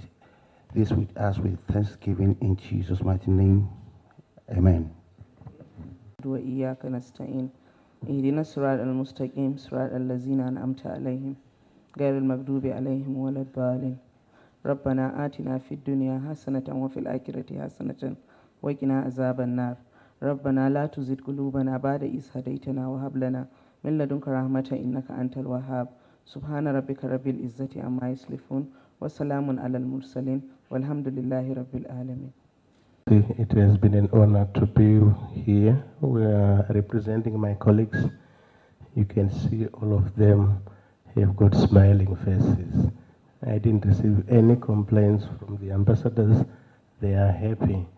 Like I said yesterday, this is not the end but the beginning. We'll continue working together. We have exchanged telephones and we need to keep in touch. And we need this investment summit, Your Excellency, to reach to its fruition. We need results, and we need to work on our talk. It's not just a mere talk. And I can predict that we are going to have a lot of investors coming to Taraba. And I'm glad that you are blessed, Your Excellency. Taraba is rich. It has got a plethora of potentials in agriculture, where one can also focus on value addition and beneficiation to the agricultural produce. Mining is one another backbone. And again, this is time, Your Excellency. We need not to sell our extracts from the ground as raw materials. We need to add value to our products so that we'll gain more. And as such, I thank you, Your Excellency. Unless there is any other Excellency or Ambassador or High Commissioner who wants to add something, but I salute you, sir. Thank you very much, Your Excellency, Ambassador Maxwell Ranga. State in terms of bringing different type of fruits and flowers, and we want to do the same from here. We want to look also at packaging of teas from here to the Caribbean. I've already branded it Taraba tea, African tea. So I would love to do something with you about that. I'll need about 100 acres, not one plot as you said last night, but I think I need 100 acres so that we can start exploring. We just had an election around, and in the Caribbean now they want to focus on Africa. We've just signed a bilateral air services agreement with the Caribbean and Nigeria, which will enhance trade. And the diaspora in the Caribbean is looking for an entry point into Nigeria. And I think, I know that Taraba has the basis for this. So I'd like to explore with you further, also as a fellow soldier. I know you will crack the whip to ensure that happens. And I will certainly crack the whip on the other side to make sure that it happens. So thank you very much for your hospitality and for the great people of Taraba. We in the diaspora would like to meet and work with you to achieve your goal and your initiatives. Thank you very much. We are going to achieve the goal to attract investments. I am the ambassador of Mexico. Mexico has been working a lot attracting investment. We are the 9th country in the world attracting investment. Last year, we received only $36 billion US. In the latest 20 years, more or less, we have been doing exactly the same work in order to attract investment. And Mexico and Nigeria are like-minded countries with equal conditions in agriculture, in infrastructure. We have also something like 40 million people living below the level of poverty. So we understand pretty well what are the Nigerian challenges. And just I am here not to just forecast Mexico. I want to share how we have achieved this amount of money. That is the most important for you and for your team in this era of the social media, ITC, all of this. What we have done in Mexico, beyond to have a real legal framework saved for the investors, we have been promoting in our different platforms, within our different ministries, the way that we are doing. So we have a plenty of different tools for attracting investment. Any person who wants to invest in Mexico, they have access to projects, quite specific projects. They are able to know the amount, where are located, the feasibility, the time. So the Embassy of Mexico, I'm going to do to you. The Embassy of Mexico is open to receive your officials, to people, to explain them.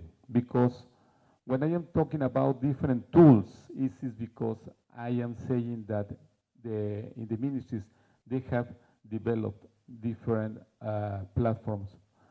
Any Nigerian, for instance, any Nigerian company can register the products for exportation to Mexico in the Mexican platform, where the Mexicans are able to see the products that are being marketing, and they can start doing business.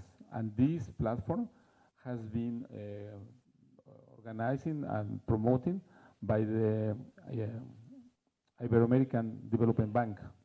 So any Nigerian legally established with the international platform, they can be registered in Mexico. We have also another platform for investment where we guide the people how to invest, and we have another platform with the projects, all the projects.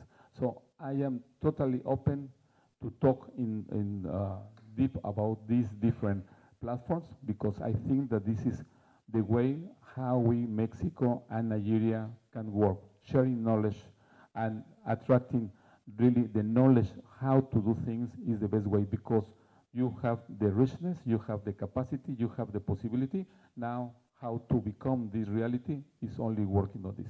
Thank you.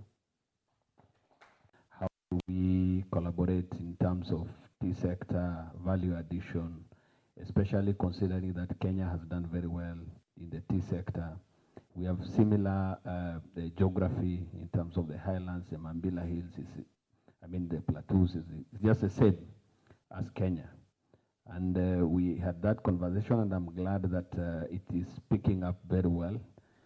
It's my prayer that we'll see the fruits, and I want to commend you for your leadership. You've been very consistent on your endeavors, on the things that you are doing. I believe, as my colleagues have said, first of all, I'm glad that this is the largest pool since I came to Nigeria over a year ago, that I've seen heads of missions, diplomats having been in an investment summit. I think some will have gone individually, or 2 or 3. And this is the spirit that we want, because there is a lot of misinformation out there about Nigeria generally. And it's because the story is not properly told. And seeing is believing. And that has always been my belief as we build our continent. This is Taraba. There is rich story to tell about this state. Will come at individual capacities back, and also will still come as groups. And I'm glad that you have opened these doors. Our doors are also open. Kenya is ready to capacity build and engage and cooperate in areas of agriculture, in areas of tourism. I'm glad that the hotel, the restaurant, the tourist site is starting in the Mambila. We believe that that's the vision. I know my colleagues always ask, where do you go on a holiday in Nigeria? And if you're told the Mambila Hills exist, sometimes it looks like a mirage. I mean, something that does not exist, but it's actually there. So we want to come and enjoy those views, whether we'll be here or not, but we need to tell a good story about this rich state. And thank you very much. We wish you all the best as you continue serving your great state. God bless you. But I will be little with some introductions. Former Yugoslavia was the first country in 1960 who recognized Nigeria. We were the first country who opened an embassy in Lagos. We were the first country who did irrigation system in Kano. All big buildings in Lagos are built by the Yugoslavian company based in Belgrade. I just want to raise up that this opportunity today is also to have an information that in 2027 we are the host of Expo 2027 World happening that recently, the last one was in Dubai. Nigeria is invited and also many of the countries. In this very moment, there is a Ministry of Defense of Nigeria is hosted. We are hosting the Ministry of Defense in Serbia, and delegation about 40 high top generals are there. If I put out that your national and civil aviation was based on Yugoslavian aircrafts, our crews, our pilots, our technicians, it still remains. So we are bonding, we are very close. I'm second time serving here in Nigeria by my choice because I fell in love. Now I'm Taraba with your dress. I want to thank you for your hospitality because I will tell you also that in position of Serbia, we are one of the most attractive European countries for attracting investors. Mercedes, as a company, is building the spare parts in Serbia. Italian Fiat, most of the European companies, just because of subvention of the government, very competent labor, and we are very attracted. I don't want to go to politics, but I just want to inform you, if you are willing to go to Serbia, we can organize, because we are also exporters of the seed. We have one of the best corn. I can assure you that even the United States is importing our seed to grow. So Nigeria is for us not only a friendly country, because we don't have any oppositions during our political history and diplomatic relations, and in very short period of time, Minister of Foreign Affairs, Dr. Maitama Yusuf Tugar, will visit Serbia, and it will be one of historical visits. So I just want to thank you in my name, in the name of my colleagues, for hospitality. You bought us, so I'm coming again here.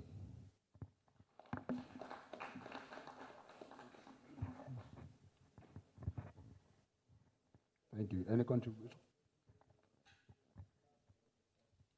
Sectors such as education, helps agri, pharmacy, biotechnology.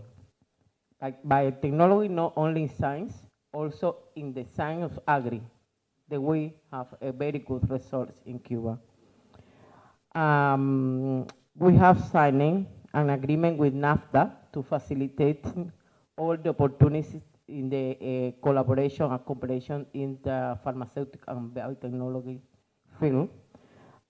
Cuba is ready to continue the collaboration began in 2012. I don't know if somebody here remember that time, but we unfortunately failed to ground due to the idea of former Governor Dambaba Suntai. We are here at that time, and we work together for the promoting in Taraba our program for education. That we have one program for illiteracy. I can see is that it's very, very cheaper, and you can to teach them by only one TV and 2-3 persons as facility for maybe 1,500 persons, even in the different rural area.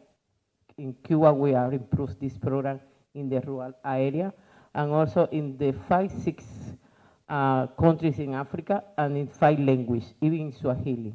We have this program. And I want to congratulate you, Governor, on the progress the state and making in all areas directly relative improving the life of your people. Last night when you take the floor and you delivered your speech, I think my colleague also, we are the sensitive as you talk with your heart in your hand.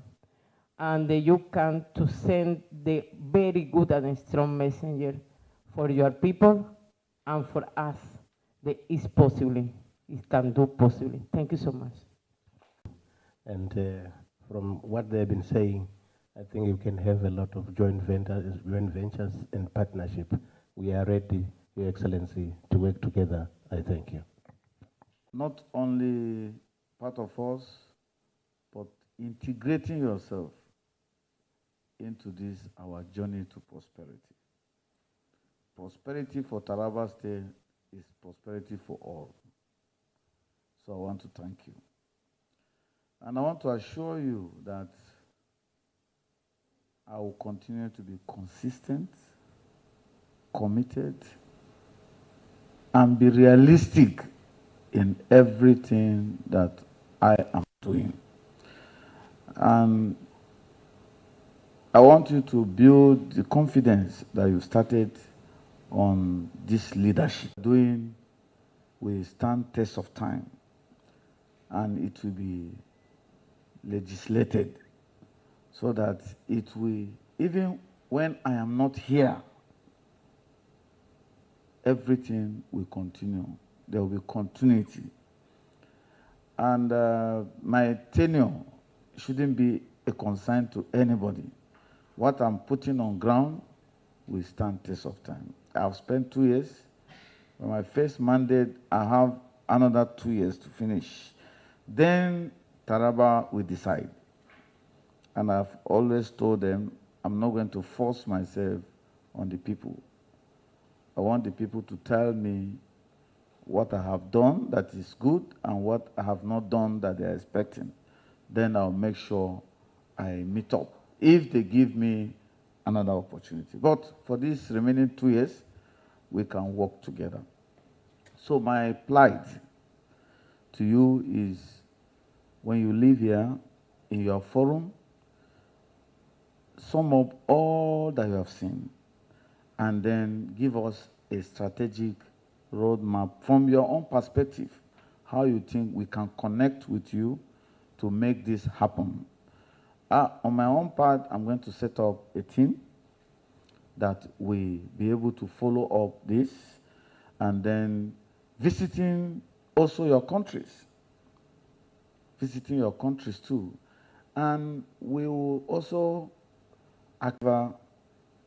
is coming, the fishing festival, the one we opened up last year, is coming up again next year.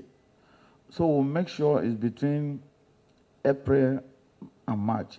So we'll make sure we'll put it in a period that all of you will be able to, at least reasonable number of you, so you can see the other side of Taraba in the southern side. Then on the Mambila side and Gashaka, we'll also work out something. So I believe that we'll create that environment. Then we'll make sure that all the airports, like in the Kashimbila Dam, we have an airport there that from Abuja you can land there, from Lagos you can land there, or from here. So we have an airport there that is standard. So it will be open officially very soon with flights going in and out. We have an airstrip in the Mambila side, but it's not activated. So we're going to work towards that. But for the meantime, the road is good. It will afford you to see some of the animals and some things we have around. Not dangerous ones, they just want food. Just throw banana to them like the monkeys, you'll be seeing them. So we will make sure we create that environment. Then you also make up your time in one of your meetings or forums. If you want to invite me, if I'm available, you give me enough time, I'll come, and then we brainstorm and then look at what we have done so far from our journey. So I believe that when we do that, we'll will link the whole world together. It will connect in a very positive way. Will connect in a very positive way. I can look at us here. We have borders with 6 states. You can link up from Taraba to any of the northern states. We have border with Cameroon in many points. So we have not even achieved any good commercial relationship between us and Cameroon. So there are so much. From Taraba, we can take care of other countries, the Francophone countries here. So I believe that we are in the right road now. So we're going to work together. And I want to assure you that our people are very happy. They don't even want you to go back. Some of them are telling me that how long are some of you going to sightseeing? I said, no, we just came for the summit. We'll create more time. They want to entertain you with so many cultural dances and the rest of things like that. There are some that they dance like this. You have not seen them. So we will, since our masquerades and so many things like that, you see them. Very beautiful looking. Some see them, you wonder whether they are human beings or they. So a lot of things. So once again, thank you very much. And I'm glad that you are here. As you journey back, I wish you all journey mercy. Thank you.